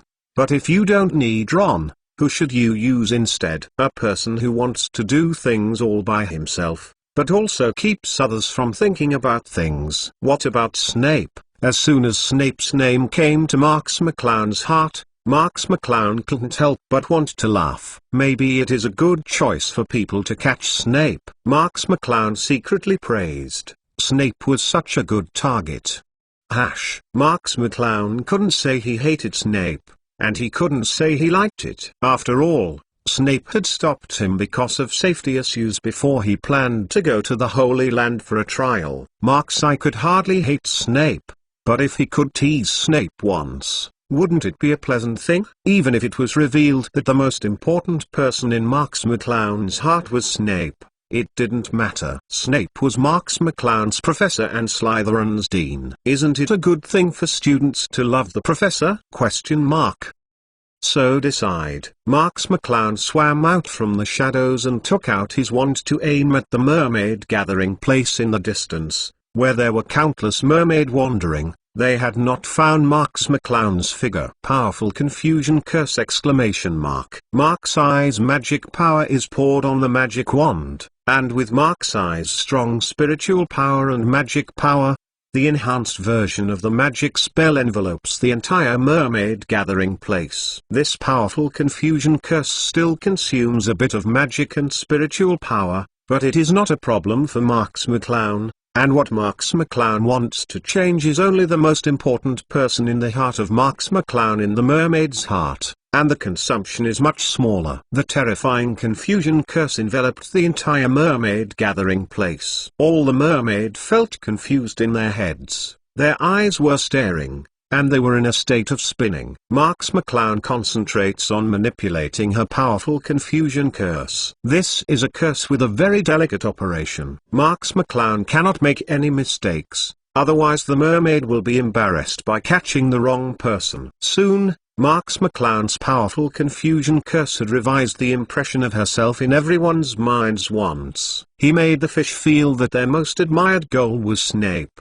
who would have to learn from Snape all his life, and the impression of Hermione and others was naturally greatly weakened. Powerful confusion curse. This spell can make the fish confuse the thoughts in their minds, but for the mermaids, they feel nothing. So after the effect of the powerful confusion curse passed, the merfolk saw Marks McClown wearing a mask holding a magic wand pointing at them. They thought Marks McClown was about to attack them. Marks McClown smiled faintly. Since her goal has been achieved, She has no need to fight these ugly creatures. The merfolk screamed and rushed forward with various weapons such as harpoons to kill this uninvited guest. Marks McClown stood there and did not move. It was not that he was not ready to escape, but that he wanted to try the apparition that his father taught him. He has learned that he hasn't used this curse once. Lee D. How the Black Lake just belongs to the area where Hogwarts forbids apparition. When should he wait? With a light wave of Marks McClown's magic wand, he smiled and looked at the mermaids coming over the sky. Apparition. Marks McClown's body quickly began to become illusory, and then twisted together, as if piercing the void. The mermaid who arrived first screamed with savage expression, and the harpoon in his hand thrust into Marks McClown's body without hesitation. From the point of view of the mermaid, this masked person is actually motionless, and he deserves to be inserted to death by himself. Chapter 477 Snape's Disaster. But when the harpoon in the mermaid's hand was about to be inserted into Marks McClown's body, the harpoon did not touch any obstruction, but just thrust it into the water. The feeling of excessive force made the fish feel very uncomfortable. Plus cool, tiger. Looking up again, Marks McClown's body had long since disappeared in front of the mermaid, as if he had never appeared before. The mermaids have formed a circle, but they are surrounded by endless water, and there is no Mark's eye. The mermaids stared at them with big eyes and small eyes, not knowing what was going on. Their IQ naturally couldn't understand that this was the effect of the phantom shifting curse. They might still think that underwater elves were playing tricks on them. In the distance, Marks McClown's figure slowly appeared, and he let out a sigh of relief. Although Mark's eye can grasp this phantom shift very quickly, this spell still has a certain degree of danger. If the operation is improper, a split situation may occur, that is, one part of the body has changed location, while the other part is still in place. This is why the Ministry of Magic stipulates that apparition can only be learned after the age of 17. Otherwise, many young people who do not have a high level of magic spells are prone to problems and 403 problems. Moreover, the situation just now was also very dangerous. Marks McClown only now feels that he has been enlarged. If he is hit when the apparition is halfway through, the attack will indeed hit Marks McClown along with the apparition. Marks McClown slowly opened his eyes and let out a sigh of relief. This is the first time he has used Phantom Shift in actual combat. The effect is still satisfactory, that is, Marks McClown is not yet proficient, so he must carefully control it, otherwise the danger of separation is troublesome. Marks McClown swam towards the surface of the water. He has achieved his goal tonight, and he will go back to sleep. Seeing that Marks McClown disappeared without a trace, the underwater mermaids increased their patrols around the mermaid gathering place. After all, they did not know why Marks McClown came to their mermaid gathering place. The elite troops of the merfolk are also ready, and the second game of the Triwizard Tournament is about to begin, and they must also prepare to capture the 4 hostages. The next night, Snape's office. Snape had only finished the day of class, and looked a little tired. He was going to fall asleep early tonight after reading a book. Snape sat on his large seat, leaning on the soft seat cushion, holding a heavy book, and slowly flipping through the pages. This kind of comfortable life is so beautiful, if you don't have to think about it. So many things. How good it would be to do so many things. Snape immediately shook his head and got rid of those easy thoughts.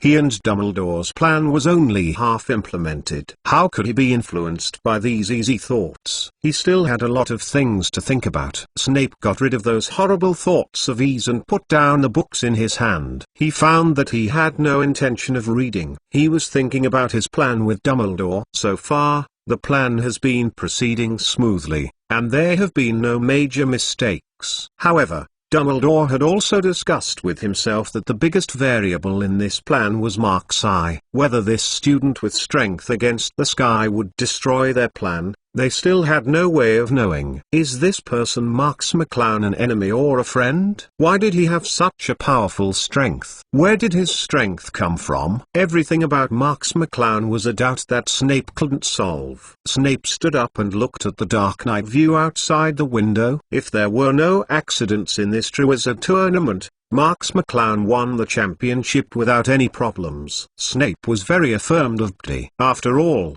Marks McClown's strength was an insurmountable mountain in front of the other three. How could others compare with him? For the second match in Black Lake, Snape had known it a long time ago. After all, he was one of Dumbledore's most trusted people. Dumbledore would not hide this from him. Snape looked at the Black Lake in the distance, thinking about Mark's Eye's performance during the recent period. I am afraid that Mark's Eye will still crush other contestants in the second game, but this time he will try Snape. But looking forward to it, because this time, the most important person in Marks McClown's heart will be taken to the bottom of the Black Lake. As long as you know who the most important person in Marks McClown's heart is, it will be easy to deal with Marks McClown. Snape thought about all kinds of things. As a result, who is the most important person in Marks McClown's heart? After thinking for a while, Snape thought about a lot of people. It seemed that they were possible, and they didn't seem to be possible. It didn't matter if you thought about it. Don't you know when the day of the game comes, what's there to think about? Snape stretched, and the night was late. It was almost time to sleep. Snape took off his large wizard robe, dressed in white pajamas, and was about to go to bed. Patters and patters. Suddenly an unusual sound came into Snape's bedroom, which immediately aroused Snape's vigilance. It was a sound of water droplets, but there was no rain outside tonight. How could there be a sound of water droplets? Snape's eyes widened and he looked around vigilantly, moving his body step by step to where he put the wizard's robe, and his wand was placed inside the wizard's robe. Boom! The glass of Snape's dormitory was directly shattered, and a slimy object squeezed directly into Snape's dormitory. The door was instantly broken, and several slimy objects rushed into Snape's dormitory. Snape was shocked. Isn't this Hogwarts? How could other creatures openly attack Professor Hogwarts' bedroom? Snape took a look at it, and the slimy things in front of him looked extremely hideous, like disfigured human faces, and looked terrifying. But Snape had recognized the types of these creatures. It turned out to be a mermaid. The most powerful mage of Harry Potter Chapter 478. There must be something wrong. Why did the mermaid appear here? Didn't they follow Dumbledore's words? They are also their allies. Why did they suddenly attack themselves? No. This is not an attack on yourself. This should be the content of the second game of the Triwizard Tournament. The mermaid is going to be a hostage. Snape figured this out right away. But what is a hostage for himself? Even Snape wanted to cry inexplicably at this time. Is there something wrong? Shouldn't you be taken hostage? The relationship between himself and the four fighters is not enough to become the most important person in their hearts. Wait a minute. You definitely made a mistake. Snape yelled calmly. He and the mermaid also had a lot of fate, and maybe he could avoid disaster by talking to them. However, the mermaids didn't say anything else. The harpoon hit Snape's chest directly, and the sharp harpoon made Snape afraid to move for an instant. The mermaids opened their mouths and made all kinds of strange calls, as if they were celebrating their victory. Snape was speechless for a while. If he didn't take off the wizard's robe so quickly, with the wand in his hand, then no matter how many mermaids you came, it would be deadly. But now Snape didn't have a magic wand in his hand. Just like an ordinary middle-aged man, how could he be able to beat these strong mermaids? Without a word, a mermaid sprayed a large amount of mucus from his mouth, spraying it directly on Snape's body, covering Snape's body like a film. Snape desperately wanted to say that you were looking for the wrong person, but everything Snape did was in vain, and the film wrapped Snape in a vacuum. Looking at the savage faces of the mermaids, Snape even had the urge to scold his mother at this time. Now he is making a fool of himself. How can he get on his head? This is really bad. Snape was too late to do anything. The lack of air made Snape slowly lose consciousness. He only felt that he was carried by the mermaids, walked towards the Black Lake, and then sank to a very dark place. Snape's disappearance immediately attracted the attention of many Hogwarts people. After all, Snape was one of the more well-known professors in Hogwarts. Not attending classes would naturally arouse the attention of many students. Marks McClown was secretly delighted when he learned about this. But on the surface it didn't reveal any situation. Dumbledore was too anxious to learn about this. What Snape said was an important part of his plan. If Snape had an accident, his plan would not be implemented. Cool Tiger, Dumbledore wanted to activate his connections in the wizarding world at first and wanted to see where Snape had gone, but after receiving the report from the mermaids, Dumbledore could only accept this fact with a wry smile. Snape, the terrifying vampire in the students' hearts, could still become the most important person of a certain student, which made Dumbledore laugh and cry. But the matter is now, Dumbledore is not good to let the fish return Snape back. Can only make Snape suffer. Dumbledore was also strange. How could Snape be subdued by the strength of a mermaid? It would be a wake-up call for Snape to be subdued like this. Dumbledore came forward to stop the school's sensation caused by Snape's disappearance, saying that Snape had a special mission, so classes were temporarily suspended for a period of time. The news made the students excited for a long time.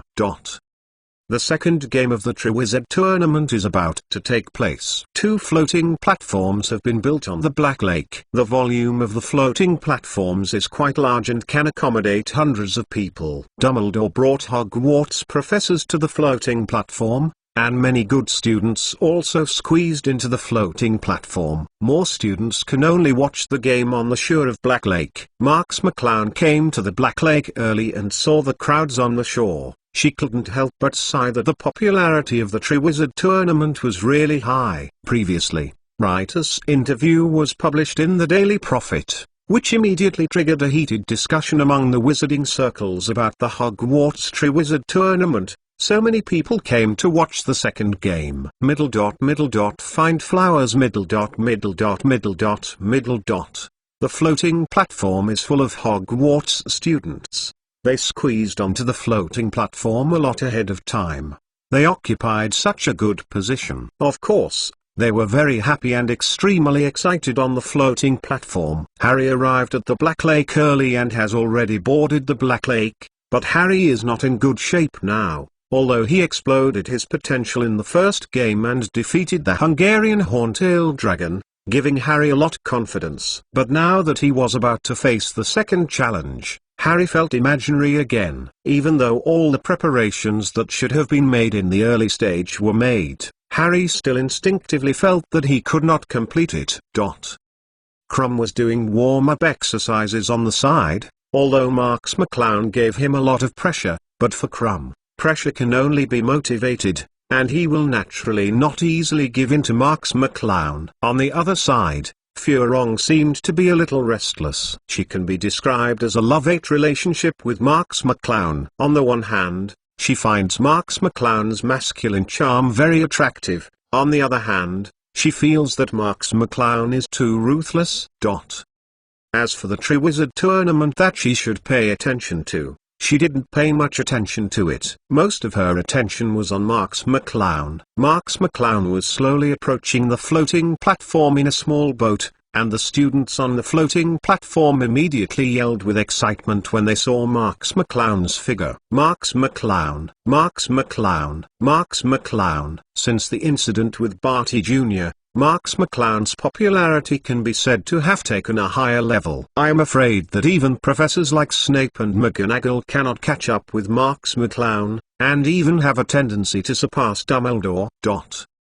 Dumbledore looked at the rising popularity of the students from the top of the floating platform, and he also narrowed his mouth. Hard to say.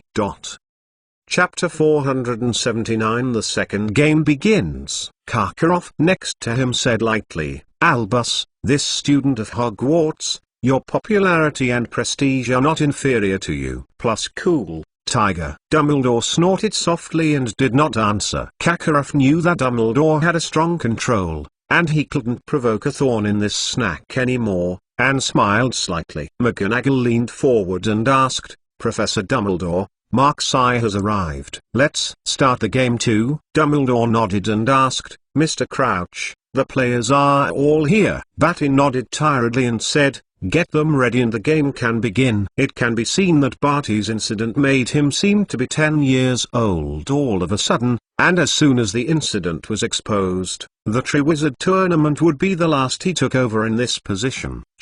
Marks McClown came to the floating platform. On the outer side of the floating platform were Harry and the other three, doing their own warm-up exercises. Harry saw Marks and quickly stepped forward and said, "Mr. Marks, remember to bring that thing." Marks McClown was stunned before realizing that Harry was talking about the gills, and said, "Of course, thank you too." "Cool Tiger," Harry quickly said in embarrassment, "No need, no, we are from the same school and we are friends. Of course we must help each other." Marks McClown nodded at Harry, and started the warm-up exercise rigorously. Dumbledore led the professors to the bottom of the floating platform, where Marks and them were. Dumbledore asked, "Are you all ready?" Marks McClown nodded lightly. He certainly had no problem. Crumb took a cold look at Marks McClown. Since Marks McClown said that he had no problem, of course he was not to be outdone, and nodded. Furong glanced at Marks McClown,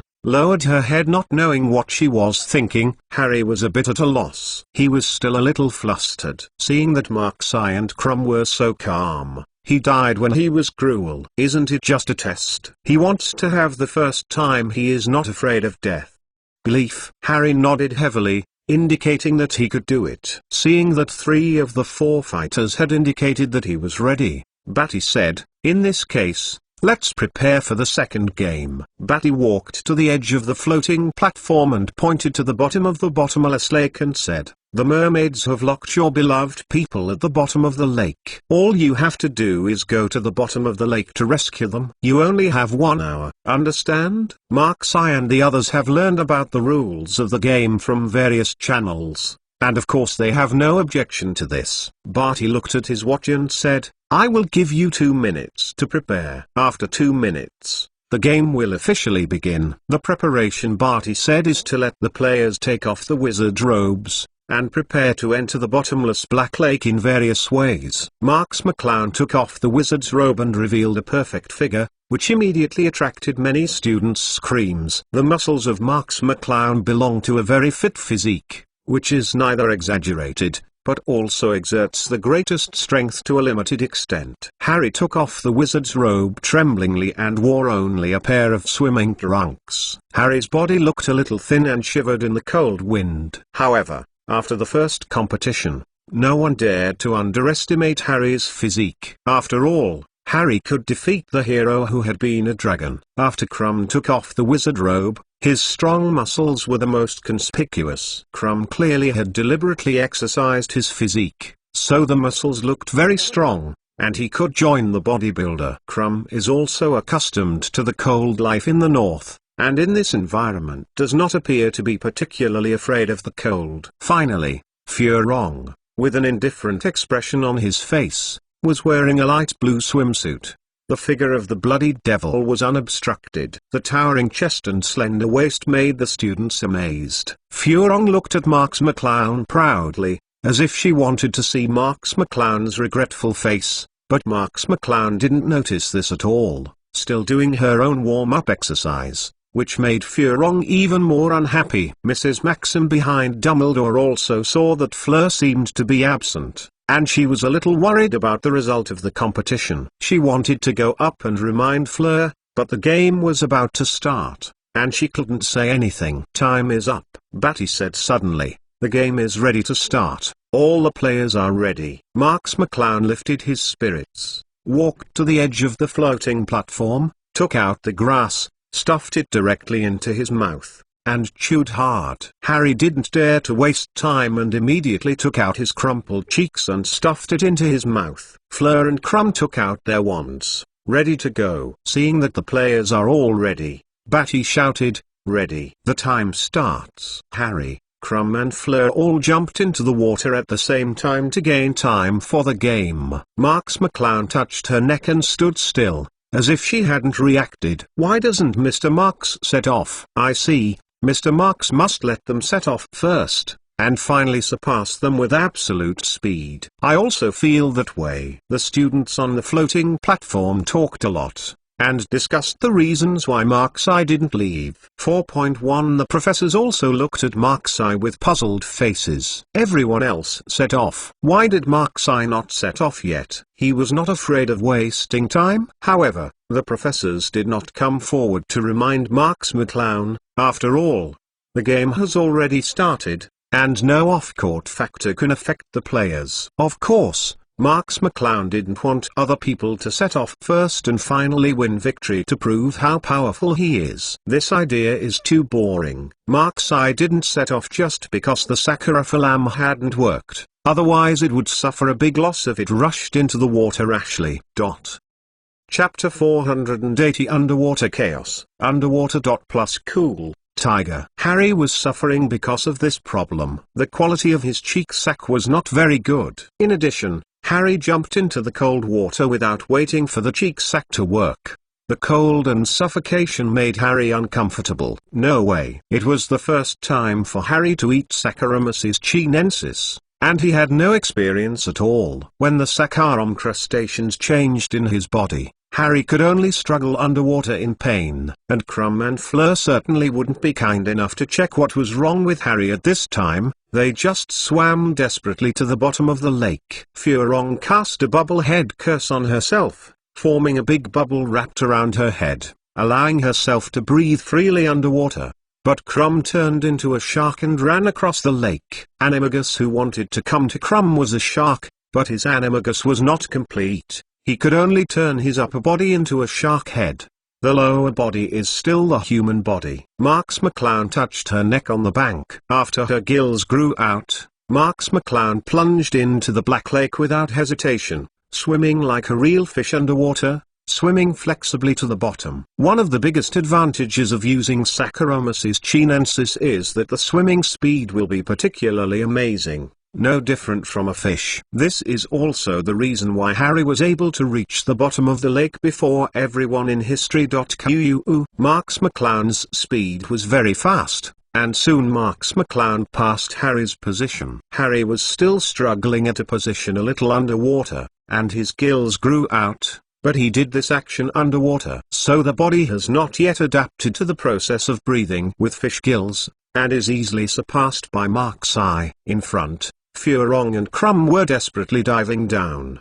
Because Barty had been subdued, Crumb was not affected, so the two competed fairly for the first place. Furong was able to swim under the Black Lake because of the bubblehead curse, but the swimming speed was still human speed, and gradually slowed down. But Crumb is the animagus of sharks. Although incomplete, it is a half shark after all. It quickly surpassed Furong and deservedly ranked first. Seeing that Furong had no hope of catching up with Crumb, she had to slow down and keep her strength to dive at a constant speed. In addition to the mermaid in the Black Lake, there are many unknown dangers, otherwise Hogwarts will not put the second game in the Black Lake. Plus Cool Tiger. Crumb swam at the forefront, watching the surroundings vigilantly. There were countless thick weeds drifting along with the waves, and behind these weeds was the place that radiated light. Crumb didn't hesitate to shuttle past the weeds. The weeds slammed into Crumb's body and swept over Crumb's body automatically. Several weeds entangled Crumb's body immediately,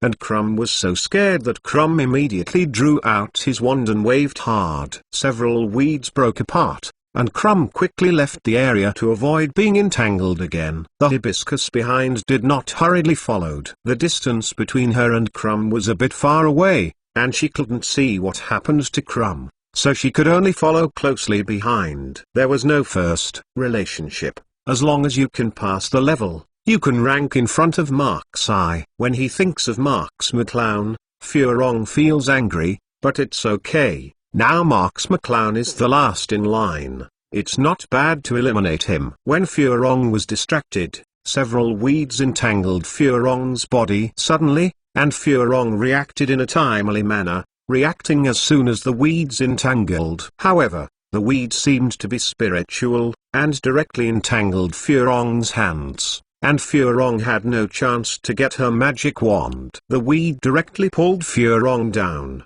and even the bubbles on Furong's head were severely punctured, and endless lake water poured on Furong's face. Furong was unprepared to be attacked like this. She could only wave her hands desperately to resist, but everything was in vain. Furong was pulled into the bottom of the lake by numerous weeds. After Marks McClown surpassed Harry, the speed was not trivial, and he dived directly to the location where he saw the mermaid gathering place before. He had already been here once, and the second time was a familiar road. Weeds and other things could not pose a threat to him, and he was easily avoided by Mark's Eye. Mark's Eye could already see the 4 iron chains holding hostages in the distance. Right there, Marks McClown swiftly accelerated and swam quickly towards the 4 hostage positions. A figure suddenly appeared in front of Mark's Eye, and the iconic shark head on his head had already indicated the identity of this person. Crumb. Crumb set out earlier than Mark's Eye,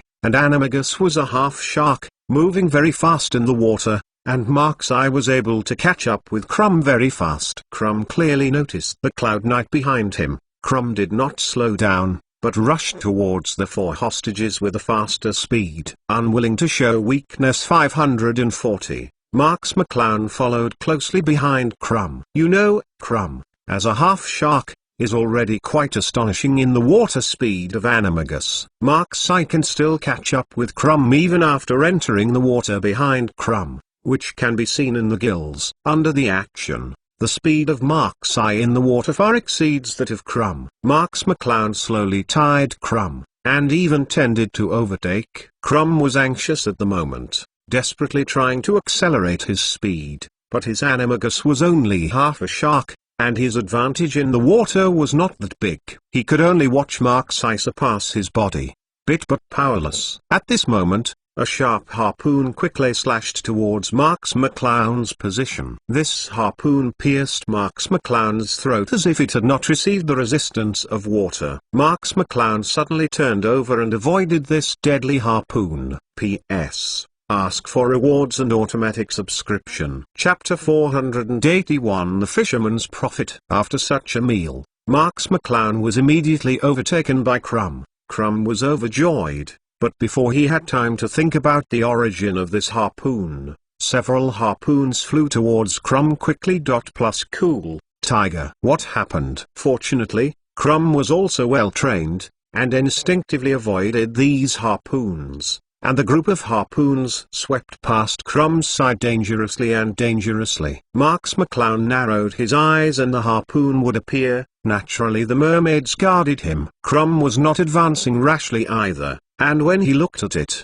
dozens of human figures appeared in front of him, staring at Mark's Eye and Crumb closely. The mermaids were holding various weapons such as harpoons, staring at the 2 men with great enthusiasm. Marks McClown smiled faintly. These mermaids looked menacing, but it was proved before that they didn't know how to deal with the phantom shifting spell. Of course, using phantom shift again this time will have the same effect. But Crumb pulled out his wand with a strain, and he was desperately fighting the mermaids. Marks McClown stepped back slightly, as if he had no intention of fighting with the mermaids. Crumb glanced at Marks McClown with disdain. He naturally didn't think that Marks McClown could not beat these mermaids. He thought that Marks McClown wanted to take advantage of the fisherman. Plus cool, Tiger. But who is he? Crumb. How could he let Marks McClown take advantage? Crumb has made up his mind. He will directly attack the mermaid's defense line soon. He will not have any fights with the mermaid. The target is the hostage. It's that simple. Crumb took a deep breath. His body accelerated sharply, and rushed towards the mermaid defense line like a cannonball. All the merfolk stood ready to raise their harpoons and other weapons, staring at Crumb. Marks McClown, who was behind Crumb, could only smile slightly and shook his head faintly. Crumb's curse directly collided with the harpoons of the mermaids, and a strong vibration wave occurred at the bottom of the lake. and huge ripples quickly spread from the center of the explosion. A sneer appeared on Crumb's mouth. Taking advantage of this strong vibration wave, he rushed directly behind the mermaids, and the hostage was at his fingertips. "This victory is mine," Crumb thought smugly. "No matter how strong Mark's Eye is, I will accept the second victory first." It is useless to be strong. The key is to look at your brain. When Crumb was about to speed up the leap, a familiar figure had appeared beside the hostage's chain. Cool Tiger, it turned out to be Mark's Eye. The smile on Crumb's face stopped for an instant. Staring blankly at Mark's Eye on the edge of the chain, all the thoughts that had originally emerged in his mind suddenly vanished and became blank. Marks McClown turned his head and smiled lightly at Crumb, without any malicious intent. But in Crumb's eyes, this was Marks McClown's biggest insult to him. Why? Why does Mark's Eye appear in front of her? Wasn't he still behind himself just now? Crumb was roaring in his heart. But Crumb could only watch Mark's Eye easily unlock the iron chain locked on Snape and drag Snape upwards. Hateful! Crumb hammered the bottom of the water hard with anger, but it did not resolve his inner distress, but made him feel even more aggrieved. There is no way. Crumb can only swim over and rescue his hostages. It is the small girl who is Crumb's dance partner at the prom. I did not expect Crumb to fall in love with her at first sight. Although Hermione is more dazzling than in the original history, she knows that she has a deep sense of love with Marks McClown, so Crumb did not play Hermione's idea uninterestingly, and he knew that he could not compare with Marks McClown. There is the slightest chance. When Harry arrived, he could only see Mark's Eye and Crumb dragging the other two into two black spots and disappearing into the water. Harry sighed. It was the first time he had eaten the gills. He didn't expect that there would be a process of adapting, otherwise he would not be the last. Ming Mark's Eye's gill sweet was also given to him, and Mark's Eye knew that after the adaptation process was over, he would not be as good as Mark's Eye. Harry swam helplessly, and the mermaids didn't stop Harry. Anyway, Mark's Eye and Crumb had already finished the game one after another, and it didn't make much sense for them to delay Harry. Harry easily swam to the hostages and loosened the chains on Ron. But Harry noticed that there was still a locked girl on the other side. How could it be possible that anyone hadn't come here? Harry looked up in surprise. Mark's Eye and Crumb were walking just now. Didn't Furong arrive here? Harry suddenly remembered that Furong was swimming faster than himself at the beginning, and he didn't see Furong on the way over. Could it be that Furong had something wrong? The more Harry thought about it, the more it seemed like this. If something happened to Furong, what would this girl do? Harry turned his head. Those merfolk seemed to have completed their tasks and returned to their gathering place. No one cared about this girl at all. Harry gritted his teeth, opened the iron lock on the girl, and dragged Ron and the girl up. On the Black Lake. Due to the lake and the attack of the cold current, the Black Lake was constantly blue by the biting cold wind, and the students curled up Meikianzao and shrank their bodies, wishing to shrink into a ball. The students on the floating platform were shivering from the cold.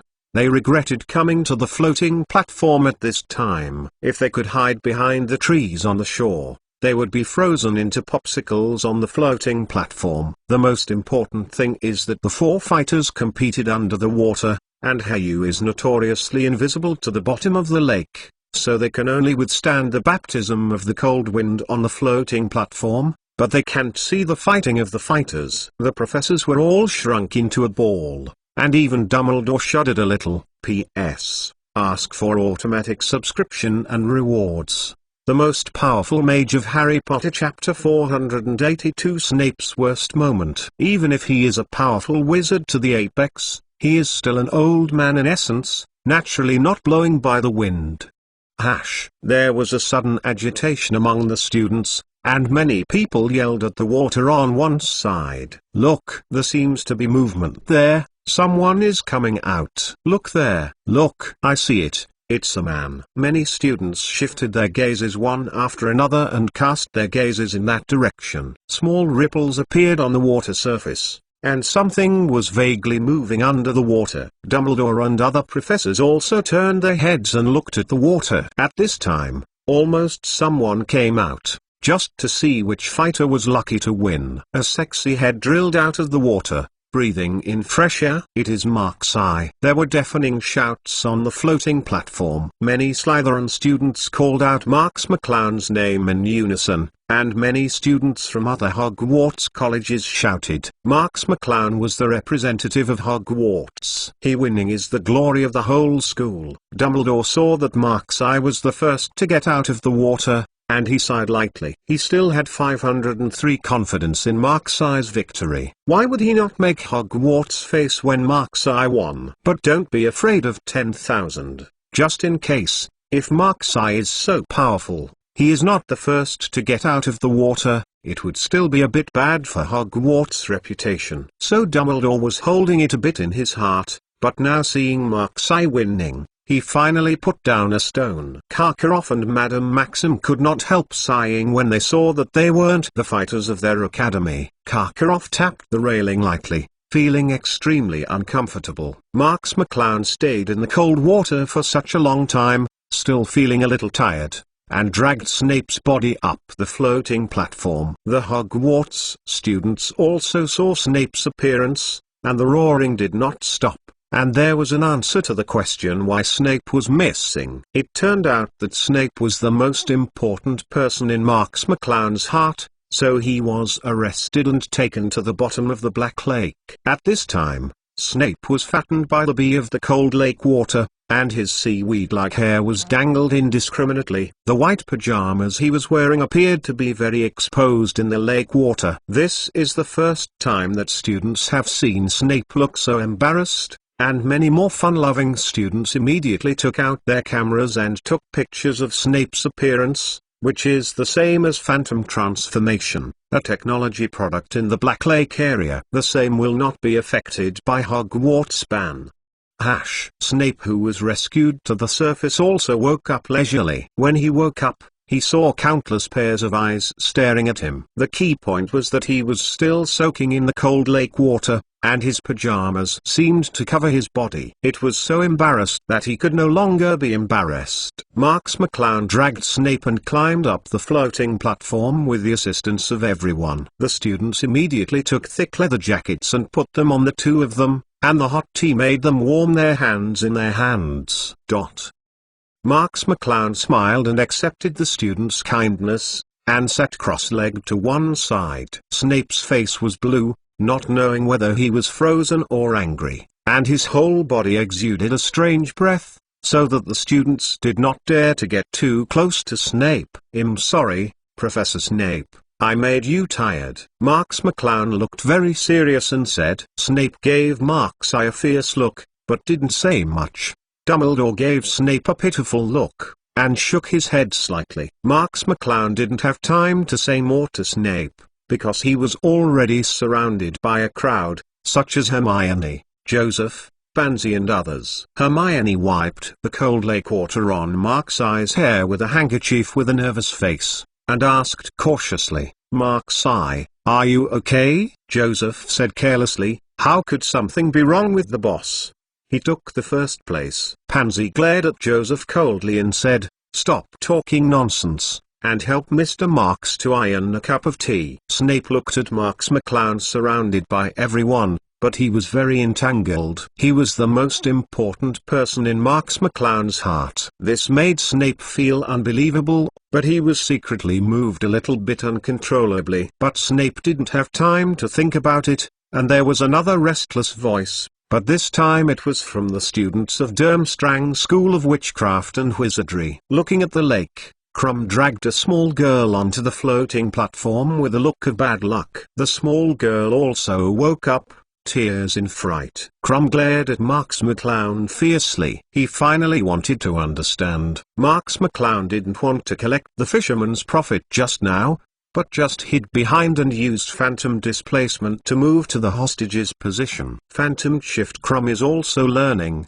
and it shouldn't be a problem to actually display it, but why didn't he think of such a simple method, but was used by Marks-sai first? Krum can only be attributed to his eagerness to win, and he has forgotten such an easy-to-understand truth. As for why Marks-sai uses apparition, Krum has no intention to report it. The Ministry of Magic prohibits people under the age of 17 from learning apparition, but it is because they are too young to be proficient with spells, and it is too dangerous to perform apparition. But who is Marks McClown? In terms of his qualifications, there is no problem with these curses. If Krum really reported Mark's eye for this, it would be a typical underdog's approach, and he could not understand the victory of others, and Krum would certainly not do this. At this moment, several heads appeared on the water again, but this time it was not the fighters who showed up, but some Ministry of Magic staff. P.S. Ask for flowers,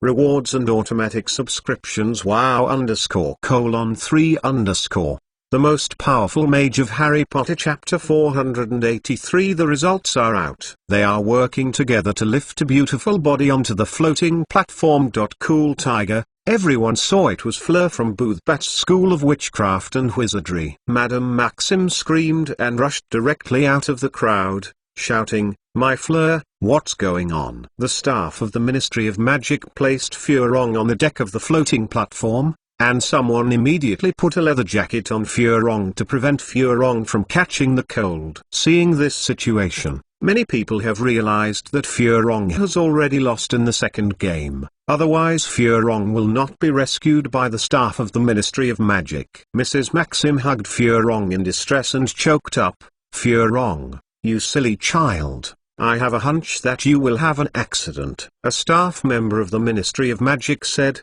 "The Furong player was too careless when passing through the Lake Algae area. He was attacked by the Lake Algae and lost the ability to continue the game." Dumbledore stepped forward and put his hand on Mrs. Maxim's shoulder, expressing consolation. Hagrid also walked over to Madame Maxim, looking at a loss, not knowing what to do to comfort Madame Maxim. Marks McClown sat on the side with his eyes fixed on the lake's surface. So, Harry was the only one who hadn't surfaced now. Harry shouldn't have an accident. After all, Harry had already cultivated his confidence in the first game by Mark's eye, and there should be no problem in the second game. Cool Tiger.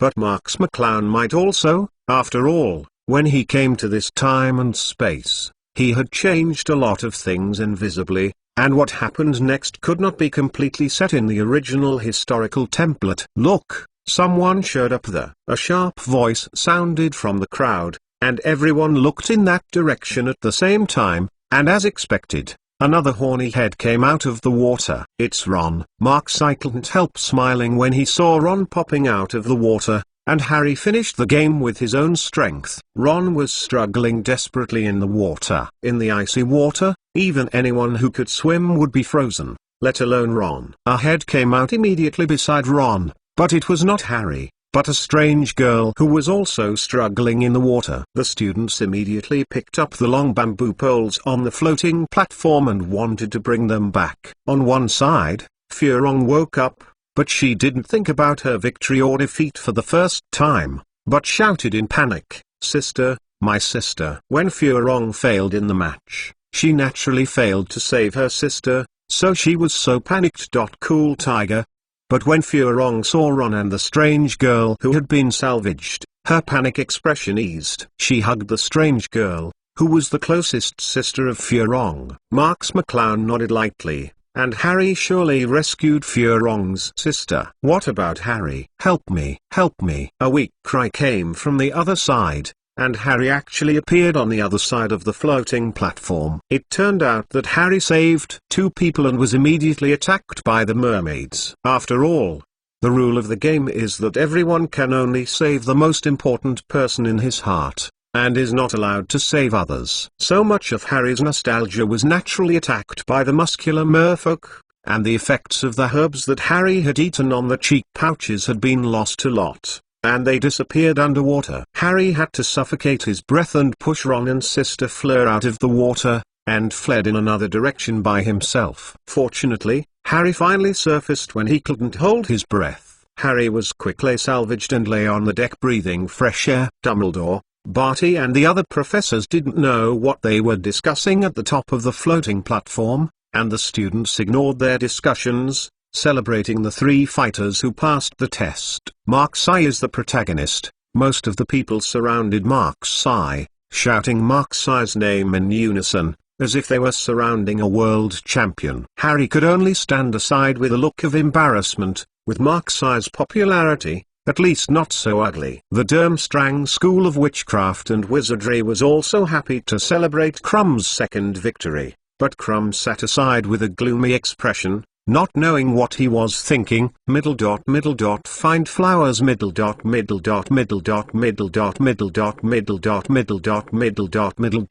The Booth Batten School of Witchcraft and Wizardry looks a bit deserted. The girls are listless, and Furong is also haggard. Although she has not passed the second level, it does not mean that she is disqualified, but at least she has to be deducted a lot. Scores. Dumbledore appeared at the top of the floating platform and said loudly, "Students, please be quiet." "Now, Mr. Crouch, please announce the ranking." The students turned their eyes to Dumbledore on the floating platform. Although they said that they already had the answer in their minds, it was only when an authority had announced the answer. They were all ready to make a noise as soon as Dumbledore announced it. Barty cleared his throat and said, "As the students can see, the first place in the second round of the Triwizard Tournament is Mr. Marks from Hogwarts, Slytherin College." Deafening cheers rang from the floating platform, and the students on the shore yelled like crazy, as if they had won. Barty pressed his hand and motioned to the students to lower their voices first, but the students cheered for a while before stopping their ecstatic cheers. Barty continued, "As for the second place, we have disputes. In your opinion, the second place should be Mr. Krumm from Durmstrang School of Witchcraft and Wizardry, but Mr. Potter expressed fearlessness and greatness. The spirit of selfless dedication moved us even more, so we finally decided that Mr. Potter won the second place." Harry was stunned. Why did he suddenly become second? Isn't he the last? Marks McClown looked at Harry with a smile, and clapped first. Seeing Marks McClown applauding, the students immediately followed and applauded. The applause was a sensation. Chapter 484, Brain Tonic is a disease that can be cured. Even Fleur cast a moving look at Harry. After all, Harry saved her beloved sister, which he was still very moved. Only Krumm's face was sullen and he slammed the railing beside him, expressing his dissatisfaction. On one side, Karkaroff was also gloomy, staring at Harry firmly. Harry didn't expect to save one more person, so he could jump directly to the second place, which really flattered him. Originally, Harry thought that Fleur might be eliminated, and that this girl was so pitifully locked at the bottom of the lake, so he just saved it. Barty gave Harry a kind smile and continued, "Then the third place is undoubtedly won by the Krumm student of Durmstrang School of Witchcraft and Wizardry." The students of Durmstrang School of Witchcraft and Wizardry did not cheer. They all looked upset, but they did not dare to refute the decision of the Ministry of Magic. Barty said indifferently, "As for Fleur of Booth Batten School of Witchcraft and Wizardry, because he did not finish the game, there was no score in the second game. I hope you can perform well in the third game and win glory for your school." Furong lowered her head miserably. She knew that Barty was only politely comforting herself. She failed in the second game and had already lost the qualification to win the championship. Even if she became the first in the third game, it would have no effect. Plus cool, Tiger. Madame Maxim knew this too, so she patted Furong's back comfortingly and said softly, "You have done your best, don't put too much pressure on yourself." Furong shook her head gently. She knew she was careless. When she participated in the second competition, she didn't put her mind on the competition at all. Barty waved his hand and said, "The second round of the Triwizard Tournament is over perfectly, and the 4 fighters go back and get ready for the third match." After the second round of the Triwizard Tournament, the details of the game became the students' talk after dinner. Especially Mark Sai, who won the first place, and Harry, who won the second place, became the focus of discussion among the students. Mark Sai's victory is a matter of course. They naturally want to spread the word that they are Mark Sai's classmates, when to take classes with Mark Sai, when and where they met Mark Sai, and when did they even say something to Mark Sai. Words. And Harry is gradually gaining popularity, and the students also remembered Harry's identity as the savior. There are even more exaggerated ideas about the plot of Harry's rescue of Fleur's sister, like what Harry and Fleur are lovers, and Harry has a crush on Fleur. There are countless things like his sister. However, the students also gradually recognized Harry's strength, and would no longer laugh at Harry's strength as at the beginning, but slowly began to respect Harry. As for Durmstrang School of Witchcraft and Wizardry and Booth Barton School of Witchcraft and Wizardry, the chances of students from the two schools appearing at Hogwarts are much reduced. After all, the players they sent are not very good, and they are not willing to come out often to listen. Other people's gossip. Snape's office. Snape had a sullen face, revising the assignments the students had handed in. Snape revised a few books and took a deep breath. He has not yet come out of the shame of being caught by a mermaid. He is the top wizard in the wizarding world. He was actually captured by a few mermaid. What a shame. Although most of the discussions in the school are Mark's Eye and Harry, only a few people will talk about Snape. On the one hand, Snape's majesty is too great. Who dares to say bad things about Snape? Snape has been recognized as the most important person in Marks McClown's heart. Who dares to offend Snape and Marks McClown? The more Snape thought about it, the more angry he became. Why didn't he put his wand away with him? After all, he was to blame. Snape sighed, but there was one thing he still didn't understand. The most important person in Marks McClown's heart was actually himself. Snape suddenly remembered that 2 years ago, when he helped Mark's Eye tutor the knowledge of potions, they talked about various magic materials in Snape's office every day. Sometimes Snape wanted to make magic potions, and Mark's Eye came over to help distinguish the magic materials, and an invisible tacit understanding formed between the two. Snape taught Mark's Eye to configure potions, and Mark's Eye would help Snape identify some magic materials. The two complemented each other at that time, and they cooperated perfectly. Perhaps it was at that time that Marks McClown had a kind of dependence on herself. Snape remembered again that he had let Mark's Eye join the Slytherin Quidditch team. Originally, Mark's Eye indicated that he was not interested, but in the end Mark's Eye chose to join. It was because Marks McClown wanted to learn the knowledge of potions from her own place. Could it be that at that time Marks McClown wanted to be close to herself? To be close to herself? Could it be that Marks McClown was also for her own sake, leading the Slytherin Quidditch team to create so much brilliance, allowing Slytherin to stand above the four colleges? Perhaps Marks McClown had already regarded herself as the most respected person, so Marks McClown wanted to help Slytherin obtain various honors. Snape nodded, feeling that the more he thought about it, the more right he was. This kid really wouldn't hide his xinxing. It was so easy to be discovered by himself. But 4.6 Even if Mark's Eye respects herself and puts herself in a more important position, she still doesn't like Mark's Eye. After all, Mark's Eye is too slippery and unpleasant, but for now, he doesn't like it. The degree may have weakened a little bit. Snape nodded in agreement, feeling that he could not change his opinion because Mark's Eye put himself in an important position in Mark's Eye's heart. This was the calmest and wisest Snape. P.S. Ask for rewards and automatic subscription. Chapter 485 Crumb Who Vomits Blood. Although that was said, the touch in Snape's heart was obvious.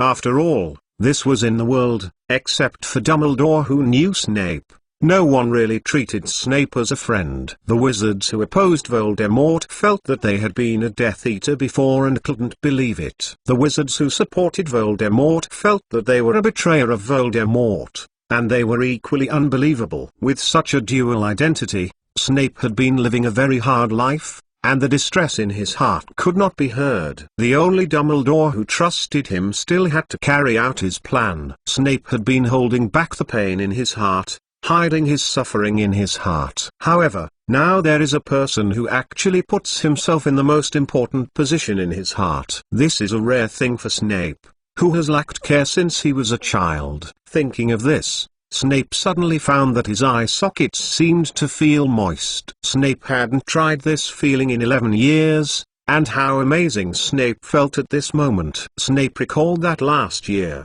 When Marks McClown was going to the Horse Holy Place for a trial, he had a blocking attitude. At the time, he had thought that Marks McClown had to cause trouble to stop him, but now that I think about it, maybe he was at that time. He had already cared a little about Marks McClown to prevent Marks McClown from doing such a dangerous thing.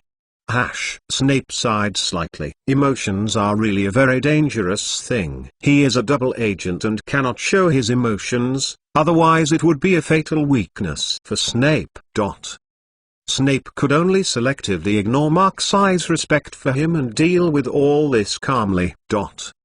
After the second round of the Triwizard Tournament ended, the Wizarding World once again aroused the heated discussion about the Triwizard Tournament. The most topical is naturally Marks, who won first place in 2 consecutive games. The Triwizard Tournament was originally relatively dangerous. There were accidents and even deaths in the previous sessions. So many people were paying attention to this game. Now that the Triwizard Tournament has not had any accidents, and it has been so successful, Marks, the most prominent performer in it, has naturally become one of the topics discussed by wizards in the Wizarding World. Hogwarts, the students' enthusiasm for the second test of the Triwizard Tournament has not yet dissipated. With the passage of time, the students gradually learned the details of this game, including Marks was the last to enter the water. Marks overtook all the players, and was the first to reach the mermaid gathering place.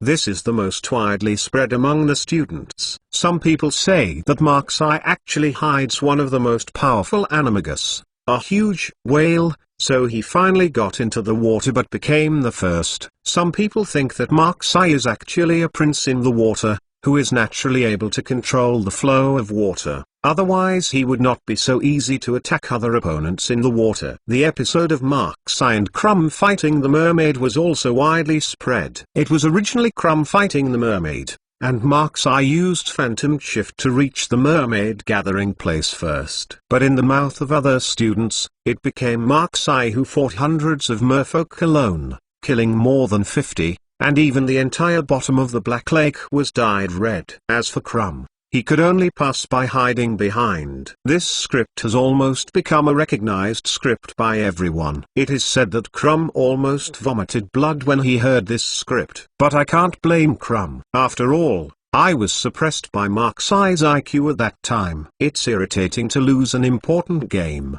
and now I am slandered as a coward. It's really hard to bear. Endure. That day, Krum went crazy to the Hogwarts campus. Of course, he couldn't find anyone who wanted to find out the rumors. Otherwise, most of the Hogwarts students are spreaders of the rumors. Who can Krum find responsible?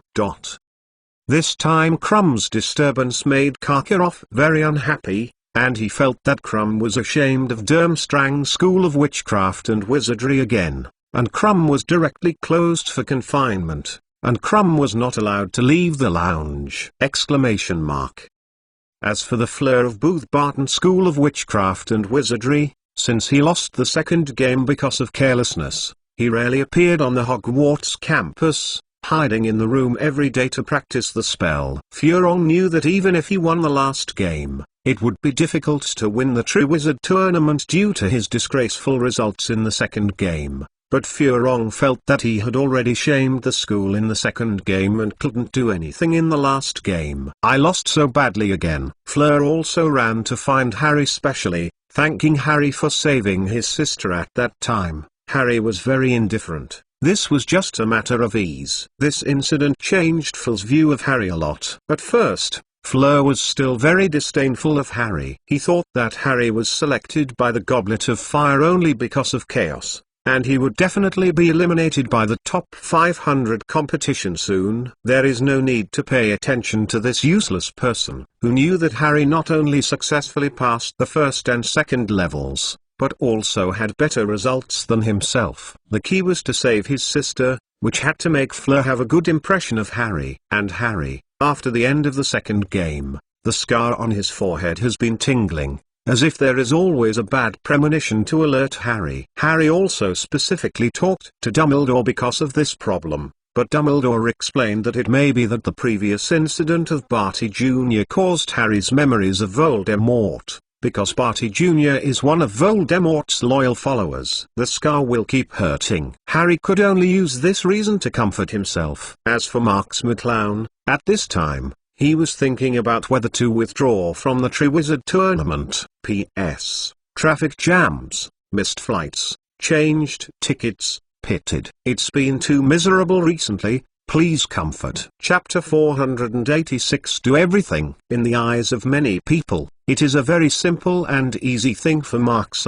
strength to win the Triwizard Tournament, and this is true. Plus cool, Tiger. However, Mark's has no interest in the Triwizard Tournament from the bottom of his heart. Just like Mark's Quidditch technology world is rare, but Mark's just doesn't like Quidditch. Mark's participation in the Triwizard Tournament was completely framed by little Batty, forced to participate in the mandatory contract of the Goblet of Fire. Now that Batty has been caught, he should be able to withdraw from the Triwizard Tournament, right? Marks McClown remembered that in the original history, Barty Jr.'s purpose was to let Harry win the Triwizard Tournament and finally win the trophy. The location of the door key on the trophy has been modified. The moment Harry won the trophy, he would be dragged into the graveyard of Voldemort's biological father, donating Harry's blood, and reviving Voldemort. In other words, whoever wins the Triwizard Tournament will be forced to see Voldemort when he touches the trophy. But now that Barty Jr. is caught,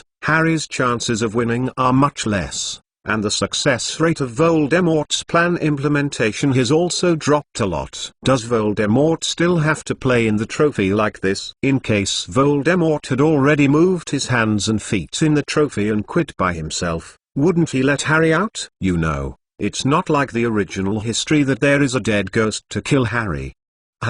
It's the second thing that Harry didn't have an accident. If Voldemort was really resurrected because of this, then Mark's would be really confused. Marks McClown thought for a while, and dispelled the idea of quitting the Triwizard Tournament. First, he checked whether the trophy was manipulated. If it was manipulated, it would be better to change yourself in than Harry. Voldemort would never be able to resurrect with Mark's blood. Besides, with Little Star's 3 tricks and 2 tricks, even if he was in the state of getting his wand, he wouldn't know who would slap him by then. Will Voldemort still count on Mark's blood? He can try to see if Dwarf's blood can revive him. Second, Marks McClown was also a little curious. Now that Barty has been exposed, what other tricks Voldemort can do? Just when Marks McClown made up his mind to continue participating in the Triwizard Tournament, Harry suddenly appeared in front of Marks McClown. Marks McClown asked suspiciously, "Harry, why are you here?" Harry said with a silly smile, "Mr. Marks, have you heard about the 3rd level of the Triwizard Tournament?" Marks McClown shook his head. He did not hear the information of the 3rd level, but he had known all the details of the Triwizard Tournament. Harry hurriedly approached Mark's and said nervously, "I heard that the 3rd level is about to enter a maze. Find the trophy in the maze and win." Marks McClown smiled faintly. "It sounds simple, but in fact it is definitely not that easy." Harry said for a moment, "But in the maze, there is no danger. After all, the maze is set by the school itself." Marks McClown shrugged. He naturally wouldn't tell Harry about the dangers that would appear in the maze now, or else he would be exposed. Marks McClown said indifferently, "Anyway, be careful. The first game is against the dragon, the second game is against the mermaid, and the third game will not be as simple as you saw." Harry thought about it for a moment, and nodded his head in agreement. Marks McClown stood up and glanced at Harry. Suddenly there was an impulse to make Harry give up the third game. After all, Marks McClown couldn't be sure of the danger of the trophy. If Voldemort still got involved with the trophy, Harry would still quite dangerous. However, Marks McClown thought for a while, and finally decided not to tell him about it. Harry would have to go through a lot of hardships to grow up. It seemed that he would protect Harry from letting Harry take risks, but it was actually harming him. Moreover, he has no obligation to protect Harry. Mark's main purpose is to not hope that Voldemort can really be resurrected smoothly. After all, With Mark's Eye's current strength, although confidently looking at the entire British wizarding world, he can be regarded as a top player, but still can't compare with Dumbledore and Voldemort's perverts, and Mark's Eye has done everything that Mark's Eye can do. The rest, let's leave it to fate. Marks McClown sighed and said goodbye to Harry.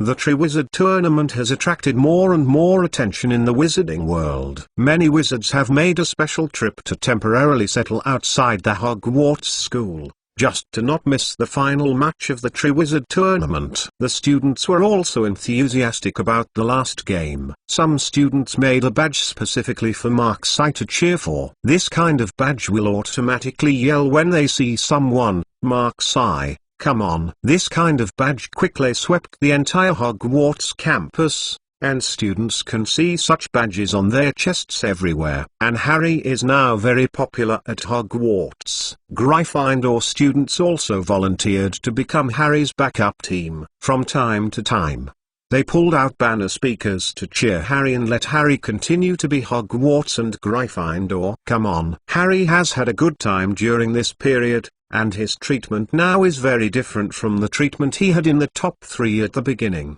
and there is no comparison at all. Before, many people wore the badge that ridiculed Harry Wangless, and he could hear slanderous voices everywhere on campus. But now, as long as Harry shows up, someone will look at Harry with envy, as if Harry is some kind of star, which almost makes Harry's tail cock. But this is also the hard work of Harry in 2 games to make others recognize himself. The lounge of Durmstrang School of Witchcraft and Wizardry. Karkaroff sat on the sofa with a gloomy expression, only Krum sat on the side with his head down, and the other students didn't know where they were. P.S. Ask for rewards and automatic subscription.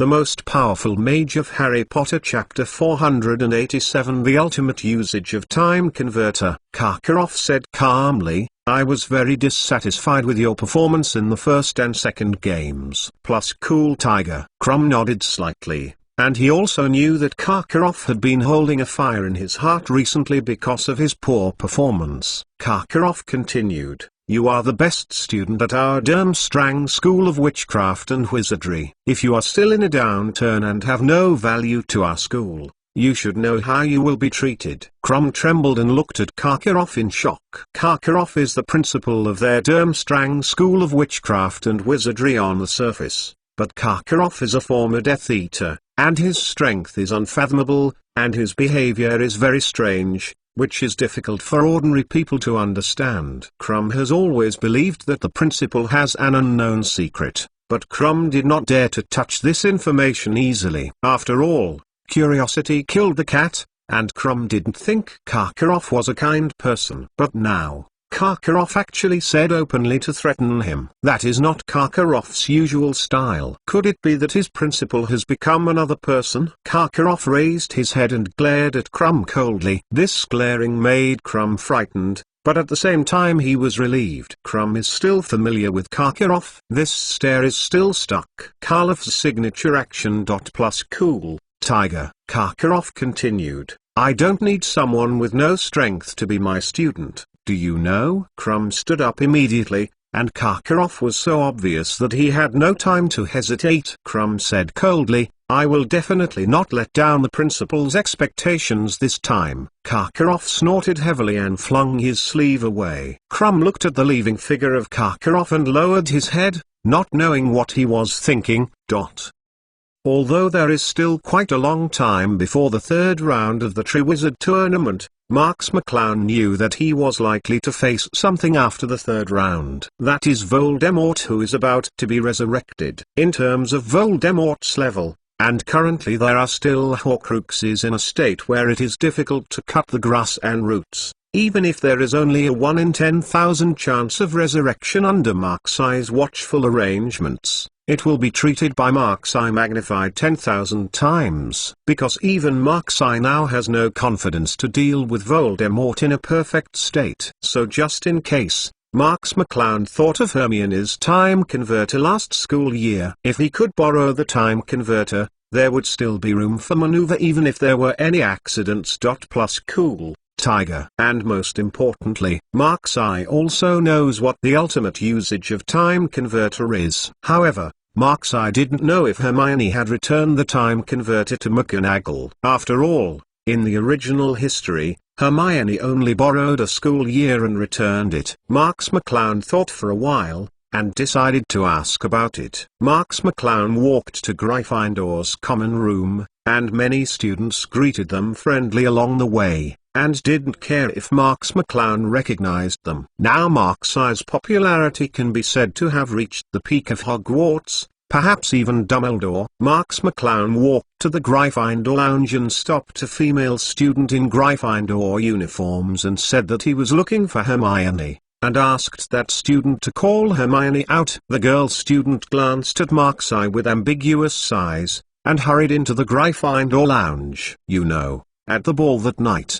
Marks McClown and Hermione Jane Badge were the most dazzling protagonists. In addition, Marks McClown rejected so many girls for Hermione. The matter between the two of them had long been heard in Hogwarts. The students have generally believed that the two are already lovers. Hermione blushed and walked out of the Gryffindor lounge, but to Mark's Eye's surprise, Hermione was followed by a large group of girls. The girls were giggling and pointing at them. Marks McClown asked, a little puzzled, "What's the matter with them?" Hermione hurriedly pushed Mark's Eye away, and said shyly, "They are out to gossip. Don't worry about them. Let's go over there and talk." Hermione's heart was pounding, but now Mark's Eye was looking for Hermione for the first time after the dance. She didn't want other people around to disturb them. Marks McClown looked puzzled. He hadn't realized that in the eyes of others, the relationship between himself and Hermione had developed to a truly in-depth relationship between men and women. Hermione pushed Mark's Eye aside, blushing, and asked, "Mark's Eye, why are you looking for me?" Marks McClown said, "It's like this. I remember last semester you asked Professor McGonagall to borrow a time converter. I wanted to borrow it and use it." Hermione raised her head and looked at Mark's Eye questioningly, and said, "Time converter?" Marks McClown nodded and asked, "You have already paid Professor McGonagall?" "If that's the case, then I don't have to use it?" Hermione shook her head quickly and said, No. The time converter is still with me." Marks McClown was overjoyed and hurriedly said, "Did you not return it?" Hermione shook her head and said, "No, I originally wanted to pay it back, but when I thought of the Triwizard Tournament this semester, I must go to watch your competition. Some courses may be missed, so I didn't pay it back." Hermione looked at Mark's Eye suspiciously and said, "Why do you want a time converter? You can't use this thing indiscriminately." "I promised Professor McGonagall." Marks McClown sighed lightly and said, "Of course I won't use the time converter indiscriminately, otherwise I will not be responsible for disrupting the law of time." Hermione was puzzled. "Then what do you want to do with it?" Marks McClown frowned and said, "I feel that there is something wrong with the third game of the Triwizard Tournament, so I want to use your time converter as a precaution. I have room for maneuver in case of any accident.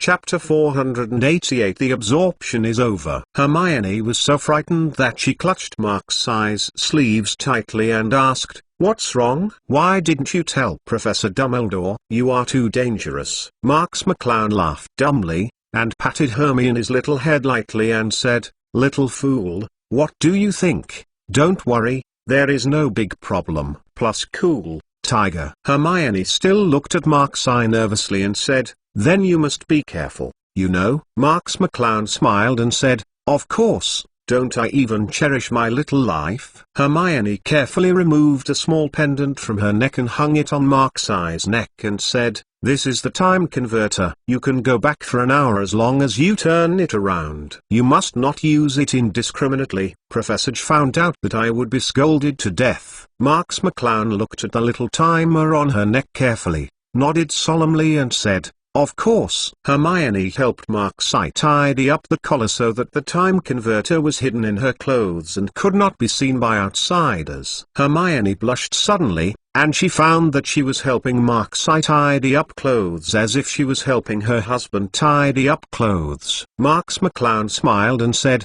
Thank you for this." Hermione shook her head quickly and said, "I should help you." Cool exclamation mark hash. Marks McClown stood upright, letting Hermione help her tidy up her clothes and enjoy this quiet time. The students who peeked in this corner couldn't help but let out a wow, and their intimate actions were captured in their eyes. It is estimated that there will be one more hot headline at Hogwarts tomorrow, and they will have the capital to talk with others. Hermione found out that the students speaking in the corner, their faces flushed red, stomped and said, "Then I'll go back first." After that, regardless of Marks McClown-Tong's disagreement, she rushed into her rest room. Marks McClown smiled faintly at the students who were peeking, and didn't care about their behavior. It didn't matter if her relationship with Hermione was announced, otherwise it would be very annoying that Marks McClown was always entangled by various girls. Marks McClown walked slowly back to the Slytherin lounge alone. Now that the time converter has been borrowed,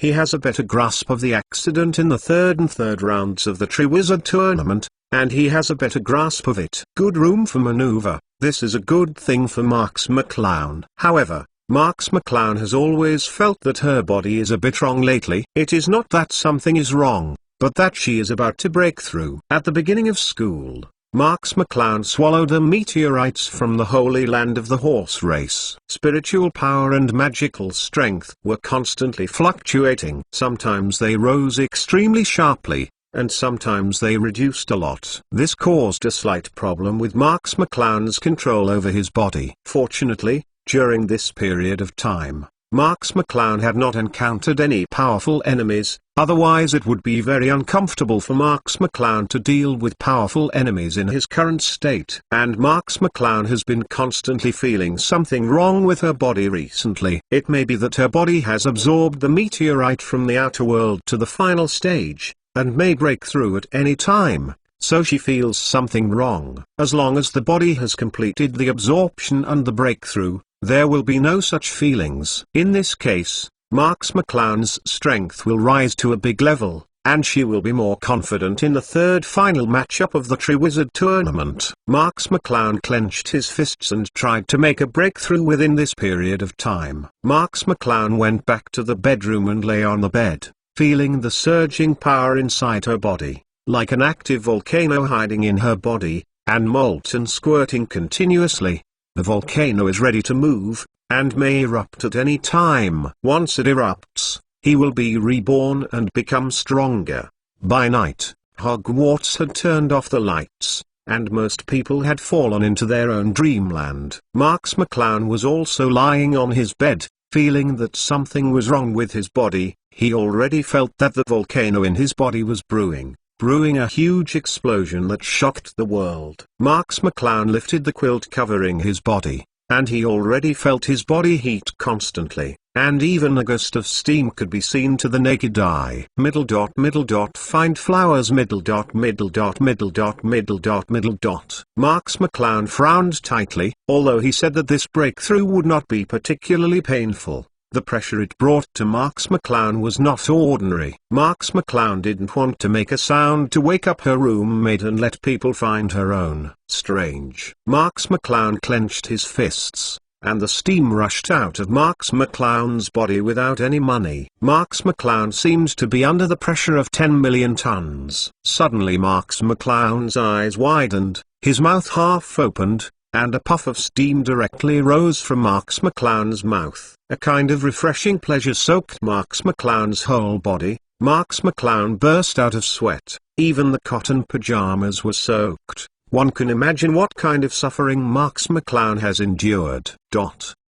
Marks McClown turned over and sat up, and the absorption of the meteorite from Tanwy has been completed. Marks McClown waved his hand and felt the strength of the magic power inside his body. If Marks McClown's magic power was like a sea before, then Marks McClown's magic power is now an earth and a world. Marks McClown waved his arm casually, and the magic power was directly manifested in the air. This was the extreme point of the magic power, and he could use magic power to manifest even without the magic wand as a conductor. Originally, Mark's Eye's magic power could not be used many times for the holy sword manifestation. Once it was used for too long, he could consume his magic power 7 or 8 and could only be used as a whole card. But now, Marks McClown has absolute confidence to use the holy sword to manifest several times, and will not consume all her magic power all at once. The last is Mark's Eye's spiritual power. Mark's Eye is already too strong to use his spiritual power at Hogwarts. That's right, because it has become stronger, he doesn't dare to use it at will. P.S. Ask for rewards and automatic subscription. Chapter 489 The King of the World. In the past, Marks McClown's mental power was weak, and even if it was detected by others, it was simply ignored because of its weak mental power and would not be so noticeable. Cool Tiger, but Mark's Eye's current spiritual power is not what it used to be. As long as Mark's Eye wants to detect Hogwarts, nothing in Hogwarts will escape Mark's Eye's control. However, it is precisely because of the strong spiritual power that Marks McClown's probability of attracting the attention of others has also risen significantly, so Marks McClown is still conservative and did not experiment with spiritual power. Marks McClown now only feels that her overall strength is not 1 or 2 points stronger than before. Even now that Lilith is standing in front of her, she is going to challenge herself. Marks McClown is absolutely sure that she has no problems. I will definitely win 6, 5, 7 inches! This strength gave Marks McClown so much confidence. Marks McClown opened the division system and checked his abilities. Sure enough, his spirit level has reached level 5, and his magic power level has reached level 6. The two have risen by 1 level very evenly, while the physical strength level remains at level 5. Marks McClown smiled and looked at her body. Now that the meteorite from the outer sky has been absorbed by Marks McClown, her strength has risen to a higher level, which makes Marks McClown more confident to face the third game of the Triwizard Tournament. Then finally the showdown. Coupled with the time converter Marks McClown borrowed from Hermione, the double insurance made Marks McClown very relieved. Just when Marks McClown was about to fall asleep again, Marks McClown suddenly found it a bit strange. Marks McClown could actually feel a familiar aura, which originated from Harry. Marks McClown was very sure that he hadn't activated the mental detection ability. Why could he still sense Harry's location? However, Mark's Eye could not confirm Harry's location carefully, and could only vaguely sense Harry's location. Marks McClown looked at the direction that showed Harry's location in a puzzled way, and pondered for a moment. He could sense Harry without starting spiritual exploration. It was only after his own meteorite was absorbed. Is this also the same as absorbing the meteorite? Related? Marks McClown thought for a while, and suddenly remembered the bowl of pumpkin soup that Harry had drunk before. He put the magic enhancement potion in it, and the magic enhancement potion contained meteorites from the sky. Is it because of this? Marks McClown shook his head. Suddenly he gained the ability to sense Harry, and it wouldn't have any effect on him, so he could sense it.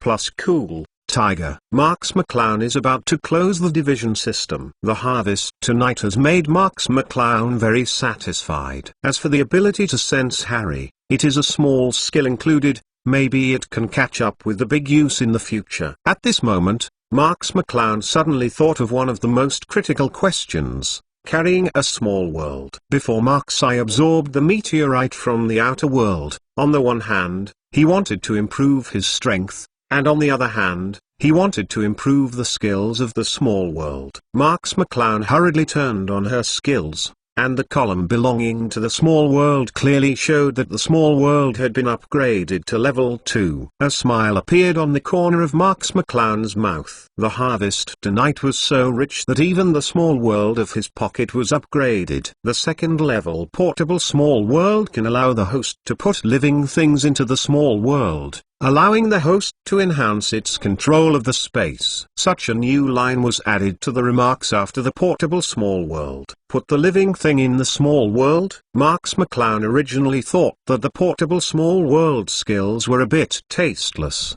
and could only put dead objects in, at most, put the magic forest of the horse people into it. so that he could have a repository of magic materials. But now if living creatures can be put into the small world, it will be different. This small world can become a magical skill to protect other people. In the future, if Hermione and Harry are in danger, and Mark's Eye can't save them by avatar, they can directly throw them into the portable world. In this way, as long as Mark's Eye does not have an accident, they will have no problem. Greatly reduce the burden of Mark's Eye. Not only that, Mark's Eye can also imprison people in it. As long as Mark's Eye's permission is not given, he can only stay in Mark's Eye's small world for a lifetime. He can also stuff many people inside, and release them as soon as the battle begins, just like carrying an army with him. Of course, if the enemy desperately resists when they enter, Mark's Eye would not be able to succeed. And it is also unknown whether the Forbidden Land can suppress the Phantom Shift without the meteorite outside the sky. But anyway, after upgrading to the second level portable world and allowing Mark's Eye to put living creatures in, he has unlimited possibilities, and this flaw does not matter. Not only that, the second level portable world also enhances Mark's Eye's ability to comprehend space. You must know that no matter what world it is, as long as it involves space and time, it will appear particularly profound and difficult to understand. Just like apparition, this is already one of the simplest space spells. Even so, the Ministry of Magic still requires that you must be 17 years old to learn apparition. Even if this is the case, there are still many people who will never master this simple spatial spell. It can be seen how jerky and incomprehensible things involving space are. How dangerous. The simple sentence enhance the host's ability to control space in the second level portable small world is something that many people will never understand for a lifetime. Mark's Eye 5.1 of course also realizes the importance of this point, and even this point is more precious than the other gains tonight. Unexpectedly, this meteorite from outside the sky gave Mark's Eye such a big surprise. The Mark's Eye after tonight must be more than one level stronger than the Mark's Eye before tonight. But thinking about the source of this meteorite outside of the sky and the suffering she experienced in the Horse Holy Land, Marks McClown was relieved. After experiencing so many difficulties, it is normal to have such a return. Harry Potter, The Most Powerful Mage Chapter 490, Weird Feeling. Marks McClown lay back on the bed and slowly fell asleep. The harvest tonight was enough to make Marks McClown sleep well.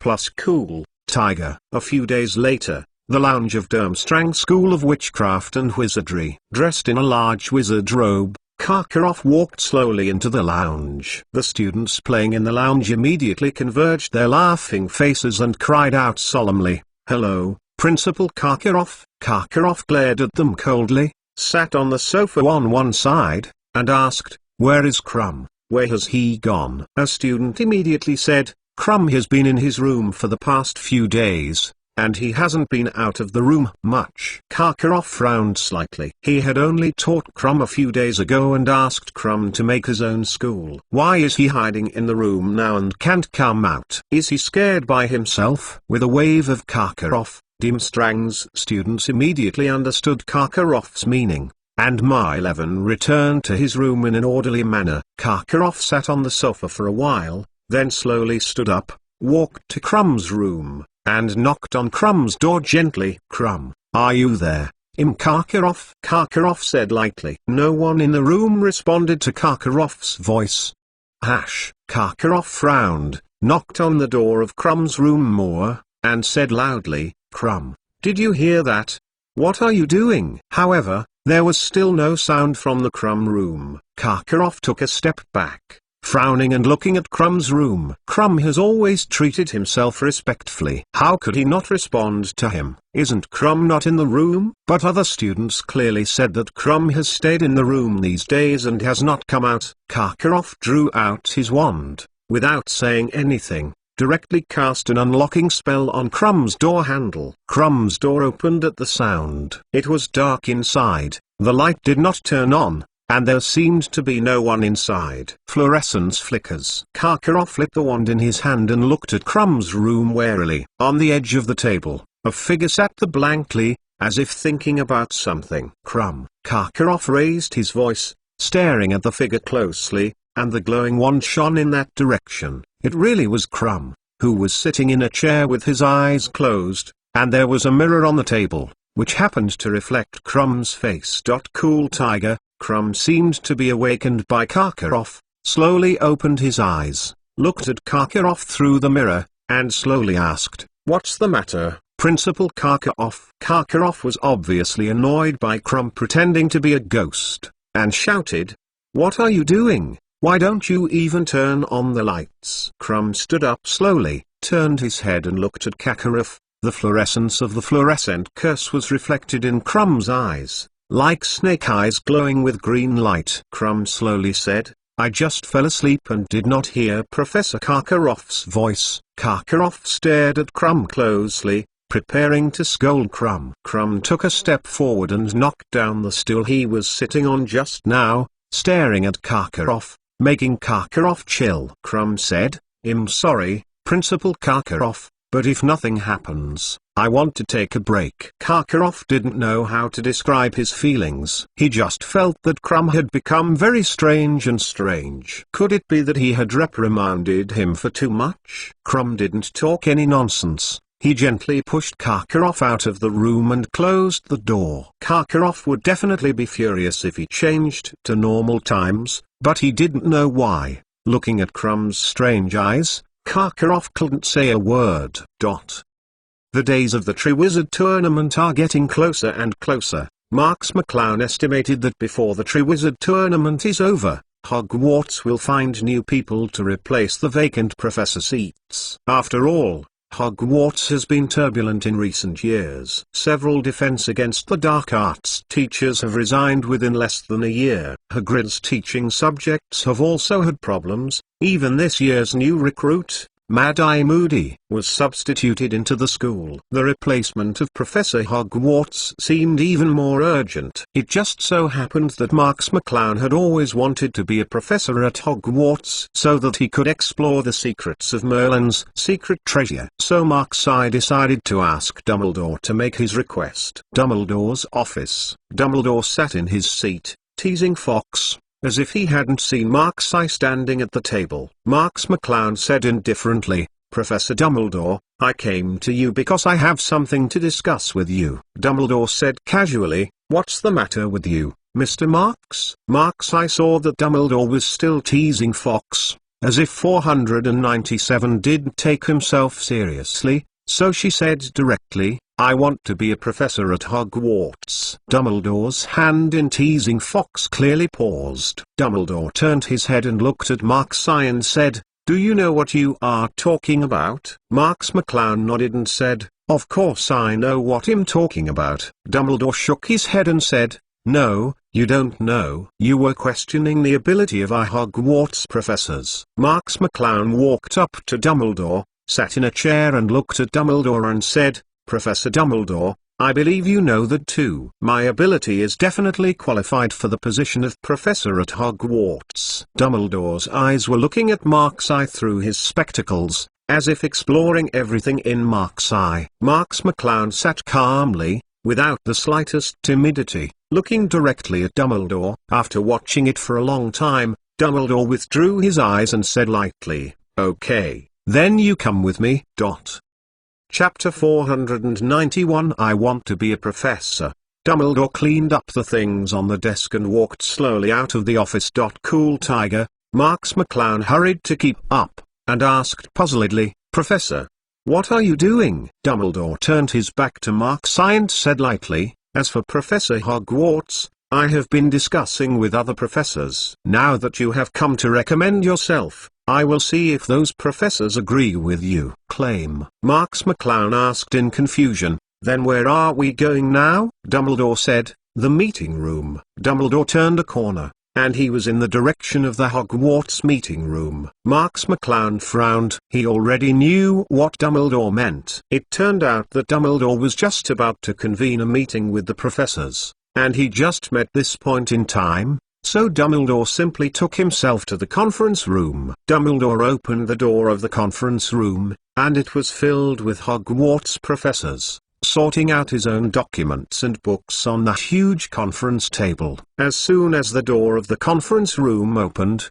the professors habitually cast their gazes outside the door and saw Dumbledore and Mark's eye behind him. They could understand that Dumbledore came to preside over the meeting, but what does it mean that Dumbledore came here with Mark's eye? The professors looked at Dumbledore and Mark's eye incomprehensibly, wondering why Dumbledore wanted to bring Mark's eye. McGonagall stood up immediately and asked, "Albus, what are you?" Dumbledore walked to the place where he should sit in the middle of the conference table, looked around at all Hogwarts professors and said, "Mr. Marks just made a request with me. I thought about it, and it's better to let everyone decide this. So I brought Mr. Marks here." The professors underneath talked a lot, not knowing what question Marks McClown raised, which forced Dumbledore to bring Marks McClown to this occasion. "You must know that Hogwarts students are not qualified to participate in the meeting between their professors." Dumbledore looked at Mark's eye and said lightly, "Mr. Marks, you can raise your request again." Marks McClown frowned slightly. He didn't expect that Dumbledore would directly take himself to the conference room and ask the professors to comment on the question he wanted to be a professor, but now that there is no way, he can only bite the bullet. Marks McClown looked at the professors all over the room, cleared his throat, and slowly said, "I want to be a professor at Hogwarts, a professor in the Defense Against the Dark Arts class." As soon as Marks McClown said this, he immediately triggered various heated discussions among the professors below. Hogwarts is one of the most prestigious schools of magic in the wizarding world. It can be said to be a very high honor to be Professor Hogwarts, and Mark's eye is just a 4th grade student. Why should he be a professor? McGonagall said immediately, "Mr. Marks, I am very grateful for you for making Hogwarts your home, but if you want to be a professor at Hogwarts, you can only wait for you to graduate and become an adult. Plus, Cool Tiger, I believe in your strength.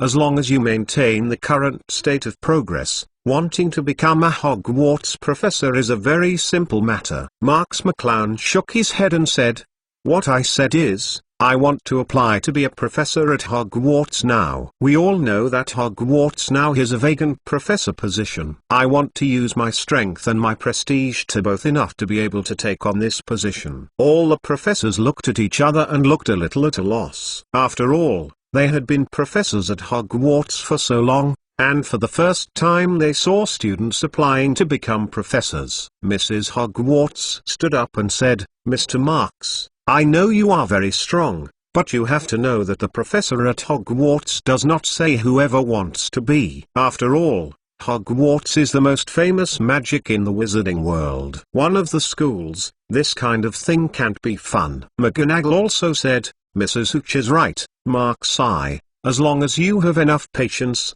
then you will definitely be able to become a professor at Hogwarts in the near future, so you don't need to be in a hurry." Many professors also talked about it, and they all disagreed with Marks McClown's argument for becoming a professor. Marks McClown slowly took a step forward and said indifferently, "Then, may I ask, what kind of conditions do you need to be a professor in your heart?" The professors looked at each other, but they didn't have a rule in their hearts, and they didn't know how to answer Marks McClown's question. Dumbledore gave McGonagall a wink, and McGonagall said quickly: "I will answer you this question." Hearing what McGonagall said, the professors stopped talking and looked at McGonagall, hoping that McGonagall would let Marks McClown retreat. McGonagall's eyes rolled and he was thinking of his own words and said, "The first thing to become Professor Hogwarts is to have the 3 correct views, know what is right and what is wrong, and not let the students follow astray." Although this is the first point of becoming a professor, the boundary is very vague, and no one can make it clear. McGonagall also knew this was a problem, and went on to say, "The second point is that you must have your own personality charm that can lead students to learn, and students must willingly obey the instructions of the professor." Marks McClown smiled faintly, and did not speak. Many professors thought carefully, Wanky, on how this point of Marks McClown seems to be really consistent. After all, Marks McClown is very popular among students, and many students are very familiar with Marks McClown. Love it. Besides, there is an absolute counterexample at the scene. The professors couldn't help looking at Snape, who was silent, and Snape immediately snorted. McGonagall continued. The third point is that professors must have extraordinary strength to protect and teach students. Needless to say, Marks McClown's strength is obvious to all. Even a giant dragon can easily be defeated in Marks McClown's hands. It can be seen how powerful Marks McClown is.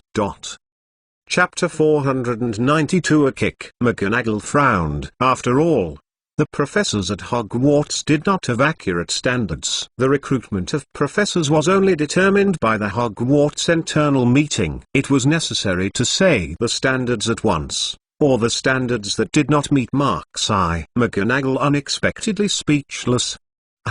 Marks McClown said lightly, dare to ask the professors, which of these 3 points do I not possess? The professors looked at each other, not knowing how to answer Marks McClown's words. The straight-tempered Hagrid stood up and said, anyway, you are just a student at school and not qualified to be a professor. It's that simple. Hagrid directly spoke out what was in the hearts of everyone, and the professors shouted with joy in their hearts, and hurriedly looked towards Marks McClown, hoping that Marks McClown would retreat in the face of difficulties. Marks McClown looked at Hagrid, ignoring him, and chuckled. Professor McGonagall, does Hogwarts have a rule that students cannot be professors? I remember there is no such a school rule. McGonagall's face became unsightly. How could the 4 founders who founded Hogwarts make such a rule? After all, they would not have thought that the strength and popularity of students could reach the level of professors. Marks McClown continued, since there is no such regulation, Professor Hagrid's 490 words are nonsense. Please, Professor Hagrid, to put away what you said without your brain. Plus. Hagrid flushed with anger, staring at Marks McClown, but couldn't find any words to refute. Marks McClown did not give the professors a chance to speak and said, my strength can be tested by any professor in the room. If I don't get everyone's approval, then I am willing to give up the application. The professors looked at each other. They didn't dare to answer Marks McClown's words. Marks McClown's current strength is definitely at least the same level as they are, and it may even be stronger. Marks McClown stepped on the position of his own professor, and they would never take this kind of thing. Marks McClown stared closely at the professors present. If he was allowed to fight the professors, perhaps only a few of them, such as Dumbledore, Snape, Flitwick, and McGonagall, could fight him. As for professors who are not very important subjects, other professors are just academically good, and they will not be strong in actual combat. At least Marks McClown can be sure that they are definitely weaker than the current FIM. Marks McClown quickened his speech and said, since no one of the professors doubts my strength, and I have excellent prestige among the students. I wonder if any professors question this. The professors' faces became unsightly, and Marks's popularity at Hogwarts was now close to Dumbledore, and even to some extent it might be even higher than Dumbledore's prestige. They had any doubts about this. Plus cool, Tiger. Marks McClown put his hands on the table and said, then, I would like to ask all the professors here, what do I not meet the professors' standards? The professors lowered their heads, like students being reprimanded. Under Marks's powerful inner strength and sharp outer words, they couldn't find a word to refute. What made them feel even more uncomfortable was that what Marks McClown said was the truth, without any intrusion. Seeing that all the professors present had nothing to say, Dumbledore also realized that Marks McClown could no longer say this, and slowly stood up. The professors looked at Dumbledore as if they saw the straw. No matter how powerful Marks McClown is, how charismatic his personality is, and how sharp his words are, Dumbledore's decision is in the hands of Dumbledore. Dumbledore is the best person to refute Marks McClown. But Dumbledore didn't say any rebuttals. Instead he said indifferently, I also have a suitable candidate for everyone to consider again. Marks McClown frowned deeply. As expected to be Dumbledore, a word that wiped out such a good advantage he had established before. Originally, He couldn't refute what these professors said. Dumbledore said that he had a suitable candidate and immediately left Marks McClown speechless, and all the previous words were invalidated. However, Marks McClown was also very curious about who Dumbledore would compare with himself. He followed Dumbledore's gaze to the door behind him. A tall and burly figure slowly walked in. It was Sirius Black. Marks McClown's eyes narrowed slightly, and it was actually Sirius Black. After being cleared of the charges, Sirius finally returned to a normal life. Originally, Sirius had been tortured in Azkaban to be skinny and horrible. But now Sirius looks very burly and very strong. As soon as many professors saw Sirius, they immediately burst into applause. They did not particularly support Sirius. After all, he had a criminal record. Even though it was an unjust case, they were more inclined to Sirius than Marks McClown. Elected professor. Sirius glanced at Marks McClown faintly, walked to Marks McClown's side, and stared at the many professors who said nothing. Dumbledore smiled and said, "Sirius Black, everyone knows him. He was once an elite student in our school. Although he was not innocent, he is now acquitted. This proves his innocence, and he is also a powerful man." Wizard. The professors were extremely satisfied with Sirius. Just as Dumbledore said, Sirius was acquitted of murdering the Harry and his wife, which proved that he was the backbone of the anti-Voldemort camp. In addition, Sirius escaped from Azkaban by his own power, and the Ministry of Magic was helpless by his long escape, which proved his great strength. No matter what he thinks, Sirius is the best candidate to be the new professor of Hogwarts. Hagrid stood up again and said, "I support Blake as the new professor." After speaking, Hagrid gave Marks McClown a fierce look. Mrs. Hooch also said, "I also support Blake to become a new professor." Chapter 493 Open Duel. Two professors took the lead. Other professors all expressed their support for Sirius, hoping that Sirius could become a professor and dispel Marks McClown's unrealistic ideas. If Marks McClown did not intervene in this matter, it is estimated that many professors would still question Sirius. But now with Marks McClown as a contrast, many professors would rather choose Sirius. Sirius smiled and looked at Marks McClown and said, "I'm really embarrassed. I'm afraid this thing won't go as you wished." Sirius is still a bit dissatisfied with Marks McClown. After all, Marks McClown defeated himself before, and he beat him so badly, and always suppressed him in the limelight. Godson Harry. Marks McClown narrowed his eyes slightly, and when he was about to refute them, a discordant voice came out. "I don't agree with Sirius becoming Hogwarts professor." A cold voice came from the side of the professor's seat,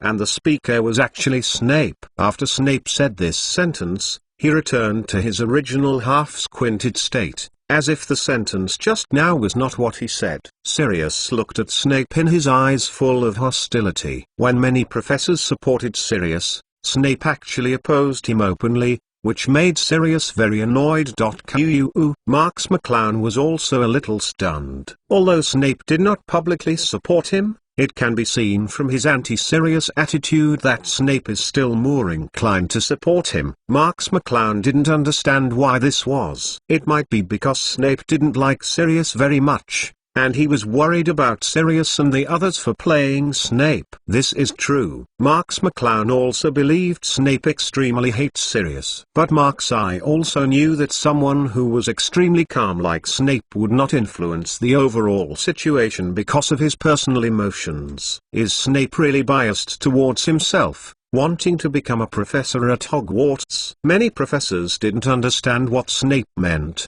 but they didn't think much about it. Now most people support Sirius becoming a professor at Hogwarts, and Snape's negative vote is not at all hurtful. Marks McClown looked at Dumbledore faintly and said, "Professors, at this sensitive moment, courses that directly concern the safety of students like defense against the dark arts must be taught by more powerful people, isn't it?" The professors heard the words silently, and Marks McClown was right. If it were other courses, it would be okay to say, but the defense against the dark arts course is almost the course that is most connected to the strength of all courses.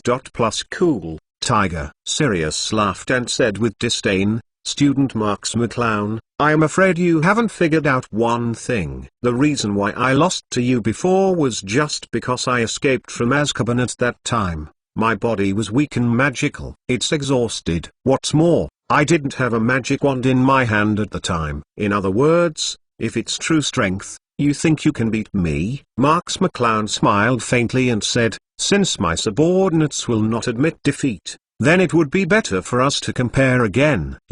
When Sirius heard Marks McClown call him a defeated man, he was so angry that he almost wanted to do it. Fortunately, Hagrid stopped him. Hagrid didn't want Sirius to be rough at the meeting, which would affect his becoming a professor. McGonagall frowned and looked at Dumbledore, and whispered, Albus, isn't this bad? Dumbledore shook his head and said, the one who should come is always here. Since the appointment is the best way at the moment, there is nothing we can do. McGonagall asked worriedly, will this affect bad? Dumbledore shook his head and said directly, are you sure that the offer will determine the position of the professor? Marks McClown and Sirius nodded at the same time, stared at each other, neither of them convinced them. Dumbledore thought for a while and said, well then, the duel of the two of you will be on the playground at Hogwarts tomorrow noon, so that the students will also see the strength of the two of you. McGonagall was taken aback and said, Professor Dumbledore, why do you want to make their duel public? The students from Durmstrang and Booth Barton are still in our school,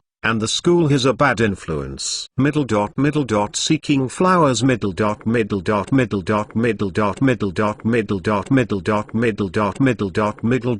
Many professors don't know why Dumbledore wants to make the duel between the two public. Isn't it just a joke? Dumbledore said indifferently, I know the strength of the two of them in my heart and will not shame Hogwarts. Moreover, there have been so many problems in the school recently, and the students are already a little less confident in the professors. It is time for us to show something. Strength, enhance the confidence of the students. Many professors were stunned. They didn't expect Dumbledore to make this idea. Marks McClown also nodded lightly. It is a fact that his strength is strong. As the first person to escape from prison in Azkaban's history, Sirius is naturally not a lamp without oil. The duel between himself and Sirius is ordinary people. It must be very exciting. Dumbledore's arrangement in this way is probably meant to brighten up the muscles of the two magic schools, Durmstrang and Booth Barton. And as Dumbledore said, there have been too many things happening at Hogwarts recently, and the students already feel that the school is not safe, and it is time to give them some confidence. The news that Marks McClown and Sirius were going to duel openly to run for the seat of Professor Hogwarts, spread throughout Hogwarts. After all, it is something that the campus wants to make public, and the speed of transmission is naturally very fast. Not only the students of Hogwarts, but also the students of Durmstrang and Booth Barton's magic schools are also very concerned about this matter. There are even many reporters from the wizarding world who are silently paying attention to it. Things. P.S. Seeking flowers, rewards and automatic subscription ! _3_. Chapter 494. Take a good look at his full power. After all, the Triwizard Tournament is not over yet, and some reporters who are still staying near Hogwarts are still searching for news about Hogwarts, and this news immediately grabbed their vision. Plus cool, Tiger. All of a sudden, the attention of this matter has risen sharply. On Hogwarts campus, students talked about it. That shit Sirius actually wants to challenge us, Mr. Marks. He is looking for death, right? He doesn't know how powerful Mr. Marks is. Don't talk nonsense if you don't understand that Sirius was the first person to escape from Azkaban. His strength is extraordinary, but I still think Mr. Marks will not lose to him. What kind of thing is Azkaban? Did that Sirius have beaten a dragon? 467. Mr. Marks has defeated a dragon. Can he? What you said seems quite reasonable. Hogwarts students expressed their opinions about the duel between Marks McClown and Sirius, but most people still think Marks McClown is better than Sirius. After all, Marks McClown has created too many miracles at Hogwarts in recent years. Created a large number of Marks-I's remnant fans. As long as Marks-I goes out, even if it is going to the moon to the sun, they instinctively feel that Marks-I can do it. QUU, Booth Barton's school lounge. Mrs. Maxim's face was sullen, and she was surrounded by Lotus with her head down. Madame Maxim said, "Furong, who do you think is stronger in the competition between Marks-I and Sirius?" Furong smiled bitterly, "I don't know, I don't even know Sirius." Mrs. Maxim said, "What about Marks-I? You and Marks-I have dealt with each other a lot. What is Marks-I's strength?" Furong still shook her head and said, "Marks McClown's strength is too mysterious. I have never seen Marks McClown use all his strength, so I am not good to comment." Madame Maxim frowned and said, "It doesn't matter. I am still optimistic about Sirius in this duel. After all, Sirius is an elite wizard who has been famous for many years in their wizarding world. Marks McClown should not be Sirius' opponent. You can watch the duel tomorrow. Marks McClown will definitely use all his strength. Then you will know the depth of his strength." Furong smiled bitterly and nodded. She didn't say what she thought for this duel. I don't know why Furong always felt that Marks-I should win the battle. Durmstrang's school lounge. Plus cool, Tiger. Karkaroff looked at one of the rooms in the lounge with a gloomy face. Since he reprimanded Crumb that time, Crumb seemed to have become strange all over. Always locked in the room alone. "I don't know what I'm doing," Karkaroff asked coldly. "Crumb still didn't come out today," a Durmstrang student quickly said. "McClown's, Crumb hasn't even stepped out of the door." Karkaroff snorted heavily, and said coldly, "Someone will call him later. Tomorrow, I must go to see the duel between Marks-I and Sirius. This duel Marks-I will definitely do his best to make Crumb take a good look at Marks McClown's strength." Durmstrang's students hurriedly responded, and a student asked cautiously, "Principal Karkaroff, why are you so sure that Marks McClown will do its best tomorrow?" Karkaroff sneered, "Nonsense. Who is that Sirius?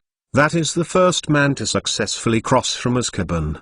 His strength is unfathomable. Marks-I is only able to perform at the same age. It's just domineering. How could he have beaten Sirius?" Durmstrang's students were puzzled, but I heard Hogwarts students say that they all think Marks-I will win. Fart. Karkaroff scolded him coldly, "Don't you think about it with your own mind? Do you believe in what others say?" Durmstrang's students were too scared to say anything, so they closed their mouths and hid away. The reporters of various newspapers hidden in the vicinity of Hogwarts also immediately passed this explosive news back to their own newspapers, writing and printing at the fastest speed, and passing this news to every corner of the wizarding world in the shortest speed! Especially the Daily Prophet newspaper, as a prestigious newspaper in the wizarding world. Of course it is the fastest moving. Owls have already flown all over the wizarding world. This report was written by Rita, who still lives near Hogwarts. Rita was not having a good time with Marks-I. This time there is news about Marks-I. Of course, Rita has added more energy and vinegar. Unbearable. I actually wanted to be a professor at Hogwarts. The wizards in the wizarding world were also influenced by the Daily Prophet. They all believed that Marks McClown was just a fourth-year student, and it was quite good to be able to participate in the Triwizard Tournament, but should he challenge Sirius? Want to become a professor at Hogwarts? That is nothing short of talk. Gryffindor Lounge. Hearing the news that Marks McClown was about to fight Sirius, Harry was undoubtedly the most flustered. You know, Harry had heard unpleasant things because of Sirius and Marks-I in the past. Although Marks-I forgave Harry in the end, this matter was still kept deep in Harry's heart. Now that he heard that Marks McClown was going to duel with Sirius again, Harry was incomparably entangled in his heart. In this case, of course Harry asked Hermione and Ron to discuss this matter again. Harry looked at Hermione and Ron with a frown on his face, and asked, "What should I do now? Mr. Marks is my good friend, Sirius is my adoptive father, and I feel sad for both of them who are hurt." Hermione also sighed and said, "Why does Markseye suddenly want to become a professor at Hogwarts? Why haven't I heard him say it before?" P.S. Ask for rewards and automatic subscription. Chapter 495 Dumbledore's Displeasure. Ron snorted and said, "What is the relationship between you and Markseye? Why does he tell you?" "Cool, Tiger." As soon as Hermione heard this, she immediately stood up angrily and said, "What are you talking about, Ron? What is the relationship between Markseye and me?" Hermione was also entangled with why Markseye didn't tell her about it, so of course it exploded when Ron mentioned it. Harry quickly dissuaded the two of them and said, "Don't do this, you two. We are discussing whether we can let the two of them give up fighting instead of coming here to fight." Hermione glared at Ron, sat on the stool and said, "How can we stop it now? Don't you know, this incident has spread outside, and even the Daily Prophet has been sent out." Harry was taken aback and said, "So fast?" Hermione said, "Otherwise, you think, because of the Triwizard Tournament, I don't know how many reporters ambush outside Hogwarts are searching for our school's news. Now that there is such explosive news, how could they not report it in the first time?" Harry scratched his head in distress and said, "What should we do? How can we stop them from fighting?" Ron said lightly, "Harry, don't think about it too much. We can't stop them from fighting." Plus cool, Tiger. Harry asked puzzledly, "Why?" Ron said, "This matter was approved by Professor Dumbledore, and so many people already know. How do you stop it?" Harry said with a look of lovelessness, "Then what should I do? I don't want any of them to get hurt." Ron patted Harry on the shoulder and said, "Instead of wasting time here trying to stop them, you might as well go to Madame Pomfrey to borrow some tape or something to prepare. You won't be so rushed in the rescue tomorrow." Harry glared at Ron and said, "What are you talking about, Crowmouth?" Ron shrugged and said, "Although my words are harsh, they are also reasonable. Otherwise, what if Markseye is beaten and disabled tomorrow?" "You were beaten and disabled," Hermione retorted immediately. "Marks McClown can't lose." Harry saw the two of them quarreling again, but Harry was not in the mood to stop them both. Now Harry thought about Ron's proposal seriously, or else he would really apply for some tape potion or something. Maybe it would be useful tomorrow. Plus cool, Tiger. The next day, there were many students on the Hogwarts playground, and many students brought their own stools, planning to appreciate this duel. On Hogwarts Castle, there are also many students who are looking towards this side with binoculars. They don't want to go to the playground to be crowded, they can only enjoy the duel on the castle. On the other side of the playground, reporters from various newspapers were fiddling with their own newspapers' magic cameras. Many reporters were still interviewing nearby students in their free time, asking them their views on the duel. The professors naturally already had their seats, and many professors came to the scene to appreciate the duel before the duel began. Sitting in his seat, McGonagall looked at the crowds of students, and couldn't help sighing. The popularity of this little guy Markseye is really high. I found that as long as Markseye matters, there will always be many students come and support. Mrs. Huochi nodded and said, "McClowns, if Marks McClown had already graduated, I might support Marks McClown as a professor, but Marks McClown is too young now, and I am embarrassed to take the responsibility." Hagrid quickly replied, "McClowner, that kid Markseye doesn't know that the sky is high and the earth is thick. Only a 4th grade student wants to be a professor. I don't know how many years I have been waiting to become a professor." McGonagall sighed and said, "Even if this duel is a wake-up call for Markseye, let him know that there are people outside the sky, and he must not be arrogant." Madame Huochi nodded and said, "McClowns, Marks McClown has been a little swollen recently, and beating is not bad. Do you really think Markseye will lose?" A long voice came, and the iconic voice made them immediately realize that Snape was talking. McGonagall turned his head and found that Snape didn't know when he had arrived at the professor's seat, and he said, "Professor Snape, it seems you are very optimistic about Markseye." Snape said coldly, "I'm not optimistic about anyone, I just don't want Sirius to be my colleague, otherwise I will have no appetite looking at his disgusting face every day. McGonagall shook his head lightly, then turned around and said, "It's no use arguing more now, they will have the result after the duel." At this time, Sirius also came to Hogwarts playground, sitting cross-legged on the playground with a proud face, closing his eyes. Many students rushed forward, wanting to take a good look at Sirius 490 star. After all, this is the first man to escape from Azkaban, or the hero who endured humiliation for many years in the report,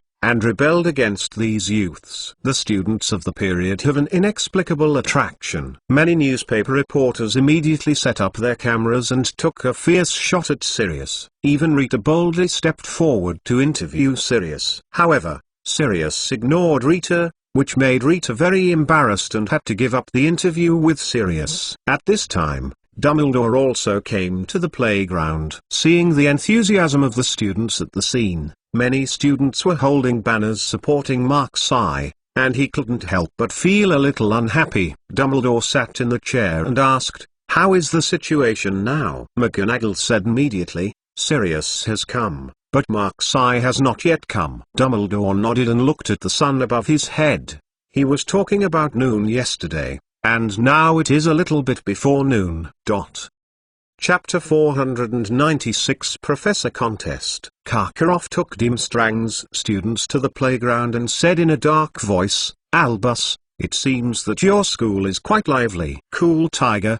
Dumbledore smiled and said, "The students' little jokes made you laugh." Karkaroff chuckled twice, and looked at Sirius in the middle of the playground and said, "A student wants to be a professor. Is this also called a small fight?" I said, "The arrogance of such a person cannot be indulged, otherwise will harm the entire school." Dumbledore frowned slightly and said, "Thank you, Principal Karkaroff, for your guidance, but we can still handle this matter by ourselves at Hogwarts." Principal Karkaroff should care about his Durmstrang school. Karkaroff snorted slightly, and took the Durmstrang students to the side, preparing to watch the game. At this time, Mrs. Maxim also brought Buzzbarton's students over and said with a smile, "Albus, today the students' mood is quite high." Dumbledore said politely, "McClown's spiritual students look particularly good-looking." Mrs. Maxim approached Dumbledore and said, "Albus, is it really good for you to publicly let Mark-Sai and Sirius duel? Are you afraid of affecting Hogwarts' reputation? After all, it's a student who wants to become a professor. The idea is too ridiculous." Cool exclamation mark hash. Dumbledore smiled and said, "If Mark-Sai has this strength, then whether he is a student shouldn't be very important, right?" Mrs. Maxim looked at Dumbledore suspiciously. She didn't expect Dumbledore to say such a thing. "Is it true that Mark-Sai is sure to win?" Mrs. Maxim did not speak to Dumbledore, but led the Buzzbarton students to the other side and sat down. Karkaroff looked at the excited Hogwarts students around with a gloomy look, and said lightly, "This group of idiots don't know that they are embarrassed." Albus will agree with the absurd idea that a student wants to be a professor. It seems that Hogwarts is really getting worse every day. A burly figure appeared behind Karkaroff. It was Krum. Krum's cold eyes looked straight at Sirius and said, "They are not to be afraid." Karkaroff glanced at Krum with approval and strangely, and did not speak. During this time, Krum became more and more strange, and there was also an inexplicable confidence in him. But this is a good thing for Karkaroff, and Karkaroff did not make any other reaction.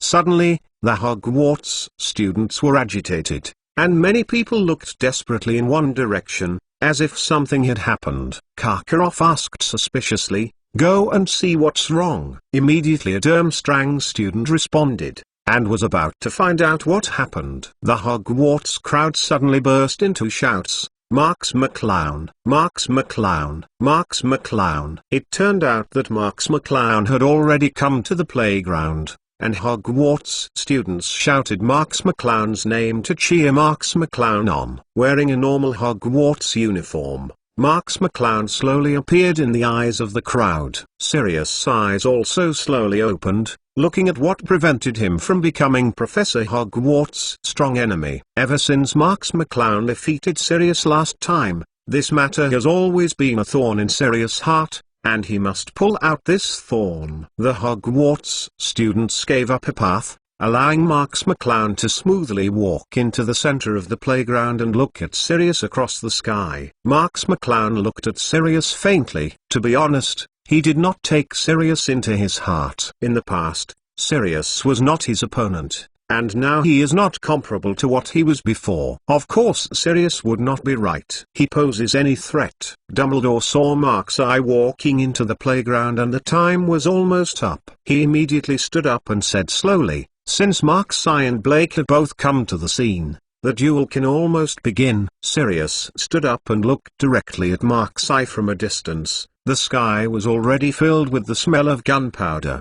Dumbledore continued, "I once again announce that Mark's eye will play against Black in this game, and the winner of the duel between the two will be the Professor of Hogwarts' defense against the dark arts. Are the two ready?" Marks McClown nodded to Dumbledore, indicating that he had no problems. Sirius also nodded at Dumbledore, and at the same time took off the wizard's robe that was draped on his body, revealing his strong muscles, which was no different from the appearance of Mark's eye who saw him before. Dumbledore announced loudly: "Now I announce that the competition for the position of Hogwarts defense against the dark arts professor begins now." As soon as Dumbledore's initial voice fell, the two quickly ran around a small circle. Surprisingly, neither of them had a magic wand in their hands. Seeing the two funny going around in circles, some people could not help but laugh out loud, such as Ron. Harry, Ron, and Hermione came to the playground early. Although Harry wanted to stop the duel between the two, Harry had no good way. He could only watch the two start a duel. Ron smiled and said,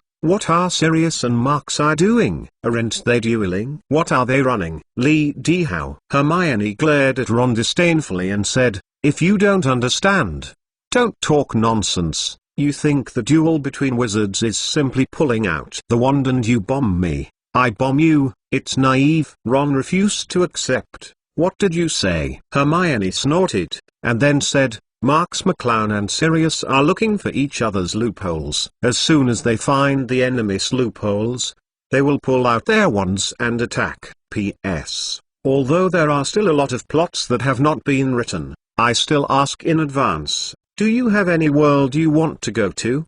Welcome to leave a message in the book review area." Chapter 497 Speed Suppression. Sure enough, Marks McClown and the two ran quickly around a small circle, their eyes fixed on each other's movements, their hands tightly against their clothes, ready to draw out their wands. Sirius stared at Marks McClown closely.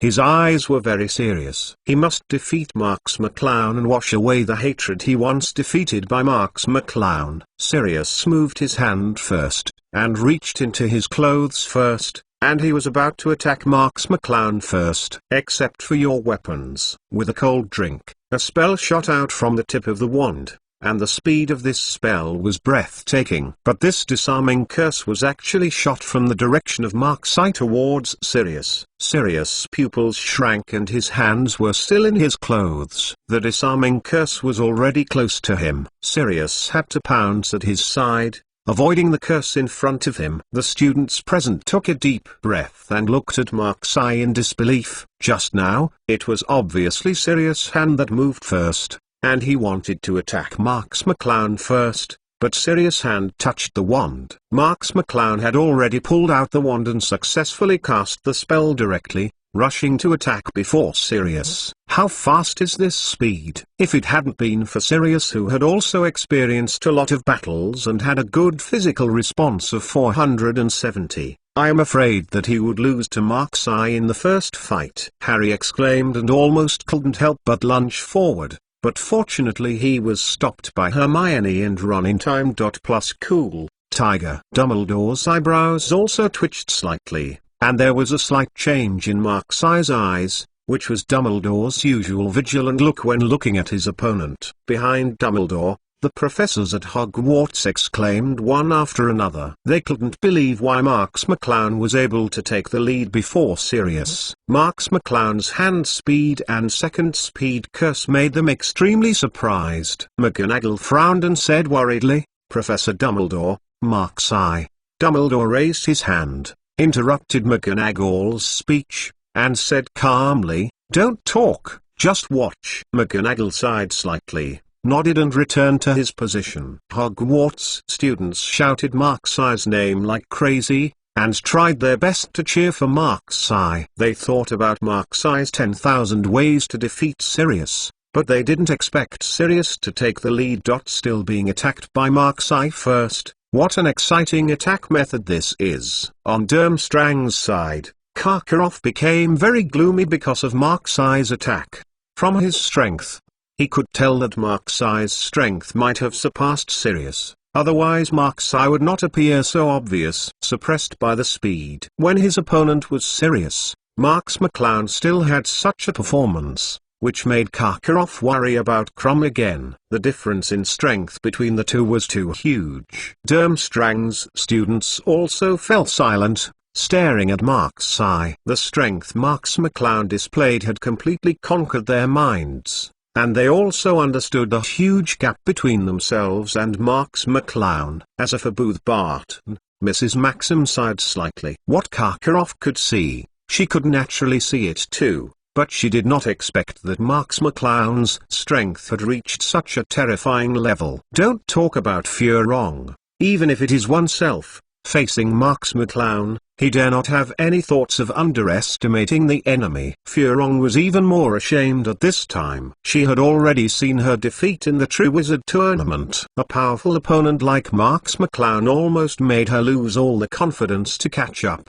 and she just wanted to avoid this opponent far away. The witches of Booth Barton also looked at Mark's eye in silence. They felt the same as Dims to be BFJ Lang's students. They had no idea of resisting such a powerful opponent as Mark's eye. Sirius knew that he did not underestimate the enemy, and being suppressed at the beginning can only show one problem. Marks McClown's strength far exceeds himself. But who is Sirius? His arrogance in his heart is higher than the sky. How can he admit that he is not as good as Mark's eye, a 4th grade student? Sirius wand pointed at Marks McClown, and he was about to launch a counterattack. Raging fire. Sirius' flame curse shot out from the top of the wand, and the target was Mark's eye's face gate. If he was hit by this curse, it is estimated that Mark's eye would be disfigured soon. A smile crossed the corner of Marks McClown's mouth, and his figure drew a weird arc, evading Sirius' curse with a subtle movement,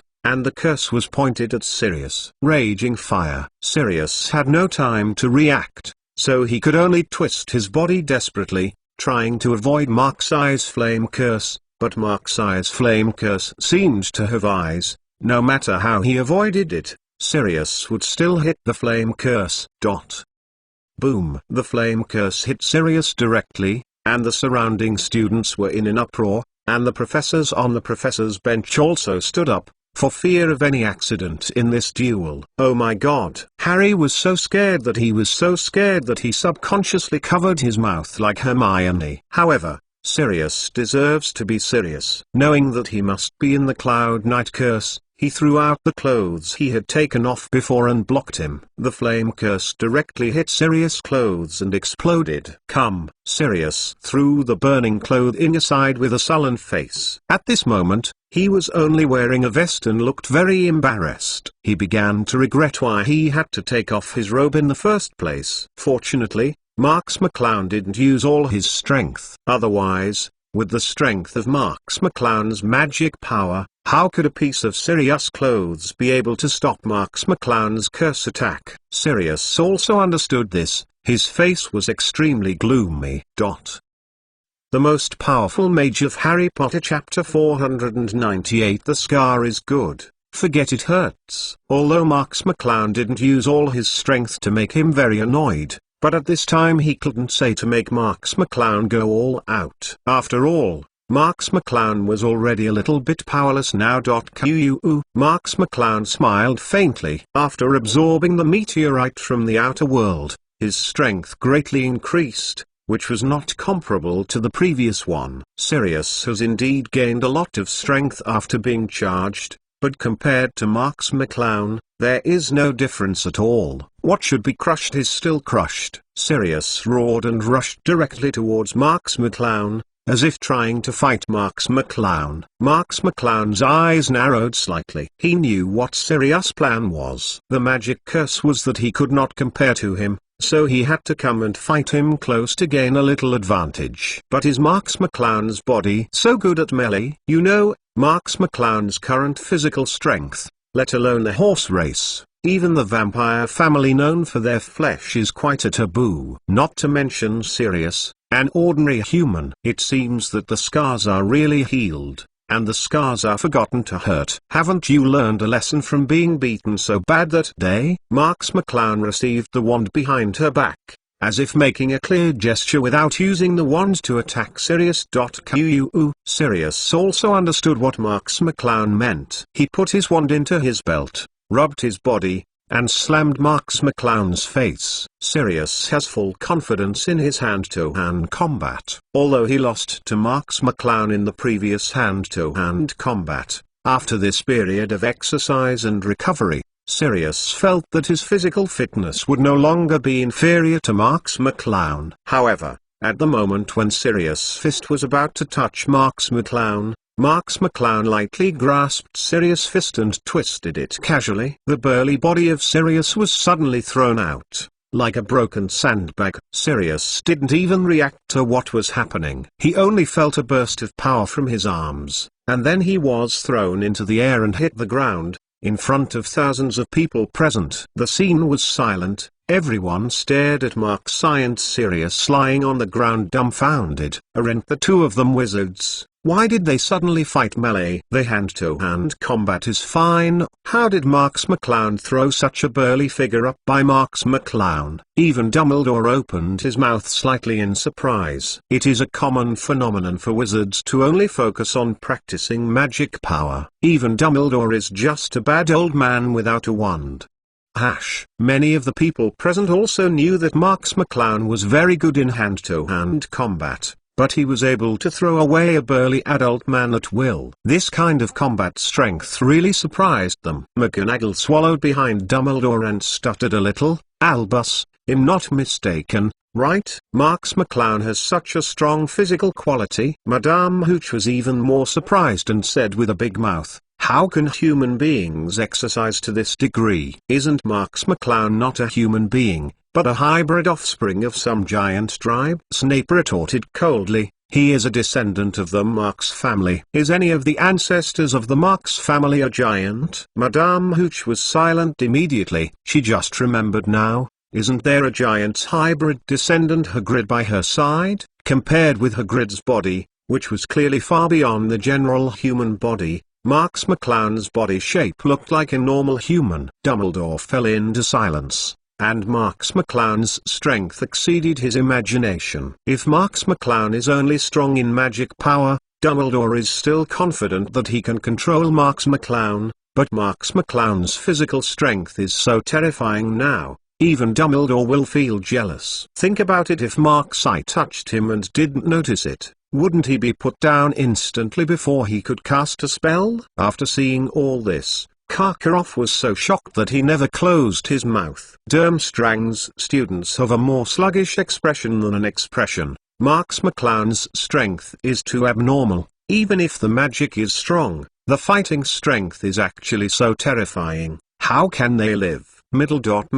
Find flowers. Karkaroff tried his best to keep himself calm and said, Krum, you listen to me. You must not be close by Marks' eye. You won't have any chance after getting close. Although Krum looked like a strong man, and he was also a world-class professional athlete, his strength was only relative to ordinary humans. The non-human body of Marks McClown is no longer comparable to humans. Krum's expression has not changed, but the sweat left on his forehead has betrayed Krum's mood.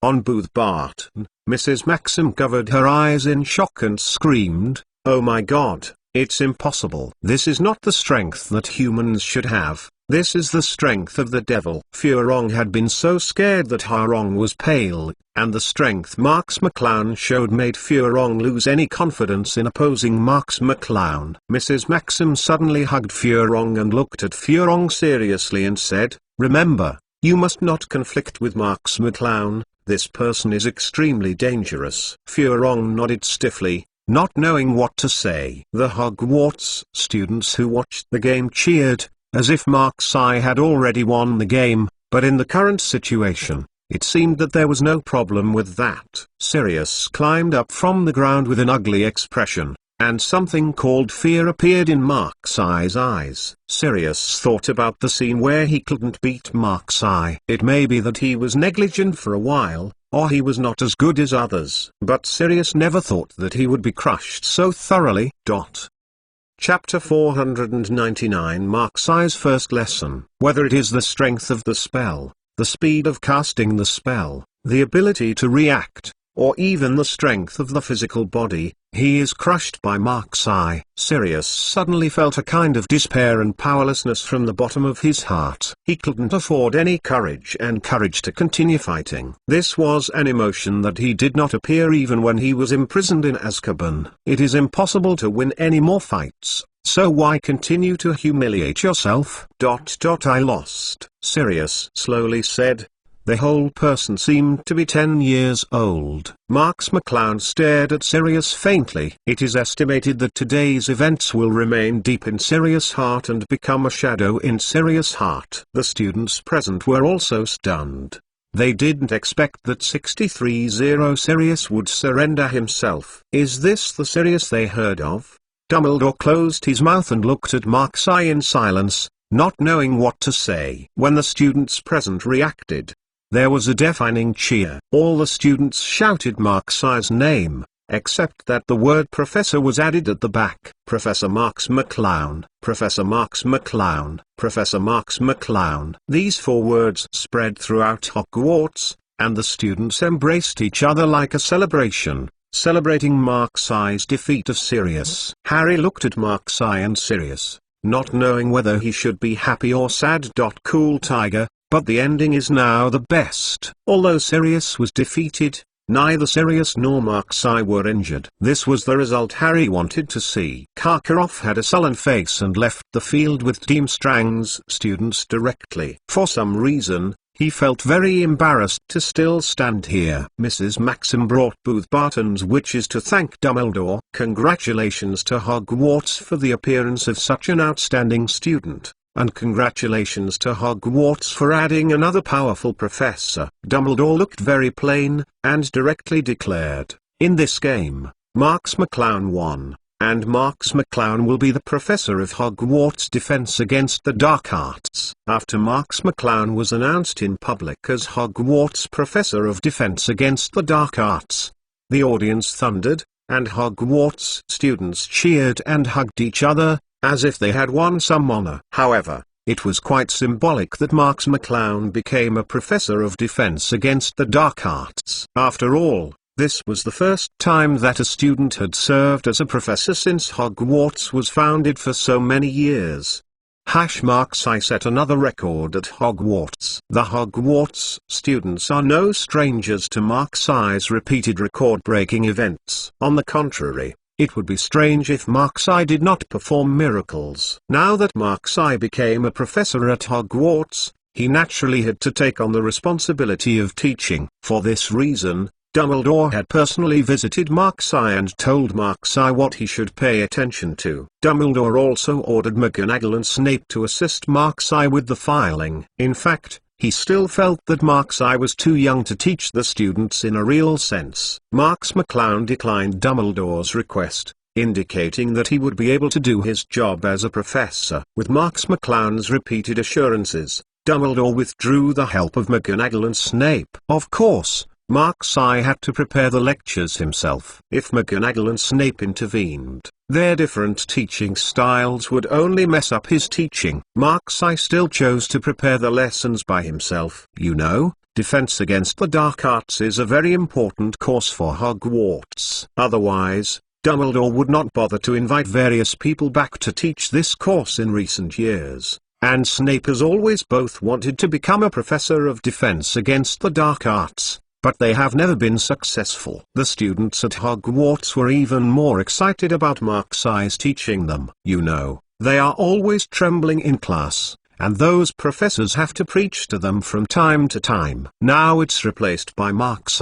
Naturally it will not be so serious. Of course, they don't think that they can play as they like in Mark's class, but at least it's much easier than other professors' classes, and communication is much easier. It was finally the day when Mark's was to teach. Mark's walked into the classroom holding the textbook on defense against the dark arts this semester. All the students in the classroom sat upright. They all knew that Mark's was teaching. Of course, they had to behave better. For Mark's they really admire Mark's and naturally they will not demolish Mark's place. Marks McClown walked into the classroom and discovered that McGonagall had been wandering outside the classroom. It was estimated that Dumbledore had sent to observe the situation, or he could not control the scene to come to the rescue. Marks McClown put the books on the podium, took the initiative to walk off the podium, and walked to the students. All the students had smiles on their faces, and they tried to resist looking at Marks McClown. It was estimated that they thought that they were usually Marks McClown of their classmates, and suddenly changed their status to become professors. This feeling was very strange. Looking at the students, Marks McClown laughed first and said, "Students who want to laugh don't have to bear it, just laugh if they want." The students froze for a moment and burst into laughter. It seemed that they had endured it for a long time. Marks McClown smiled and said, "I feel very honored to be everyone's professor, but it is also my first time to be a professor. I hope everyone can work with me to finish the course of 0.3 this semester." The students immediately reduced their smiles and shouted in unison, "I see, Professor Marks McClown." Marks McClown nodded and smiled. "Today, I will teach you 6 ways to restrain black magic." The students immediately opened the books. If they were the usual professors, they might not have the habit of previewing, but when they changed to Mark's they didn't dare not give Mark's face. All the students previewed what Mark's will talk about next. Content. Chapter 500 Exercising Too Much. Marks McClown was also quite pleased with the cooperation of the students. As everyone knows, black magic is very evil and weird, especially the most black magic, the Avada spell. As long as it is hit, it will definitely die. Today I want to talk about how to fight the Avada spell. The students straightened their waists and listened carefully to Marks McClown's speech. Marks McClown continued, "There are 6 ways to successfully fight the Avada Suo mantra. One is a passive resistance spell, such as the spell of love. The other is a wand with a twin core, and the third is an ancient black magic Horcrux. The fourth is the legendary old magic wand. The fifth is the Phoenix, and the sixth is the physical defense." Hermione immediately raised her hand in cooperation and asked, "Excuse me, Professor Marks McClown, which of the 6 methods is the most effective and the most direct method of confrontation?" In response to Hermione's question, some students made an ambiguous cry. But Hermione still blushed and looked at Marks. Marks McClown smiled and said, "The most effective is the 6th type, physical defense. I will introduce you in detail later." Hermione blushed and sat down, and the students around 11 also made ambiguous laughs. Marks McClown began to carefully explain these 6 methods in detail. The students listened to the class very carefully and were very cooperative with Marks McClown's questions. Cool Tiger, even McGonagall, who secretly watched them, nodded frequently, affirming Marks' teaching ability. In short, Marks' first lecture was very successful and perfect. After so long, the 3rd game of the Triwizard Tournament is finally about to start. Hogwarts built a huge maze covering dozens of acres outside the campus. This maze is made up of countless tree roots, tree vines, and leaves. The maze is full of fog. The most important thing is that these tree roots, trees and vines will have a certain degree of movement within a certain period of time. In other words, this maze is constantly changing, and there is no real reason to go out. Looking at this constantly moving maze from a distance, Marks McClown frowned deeply. This maze depends solely on luck.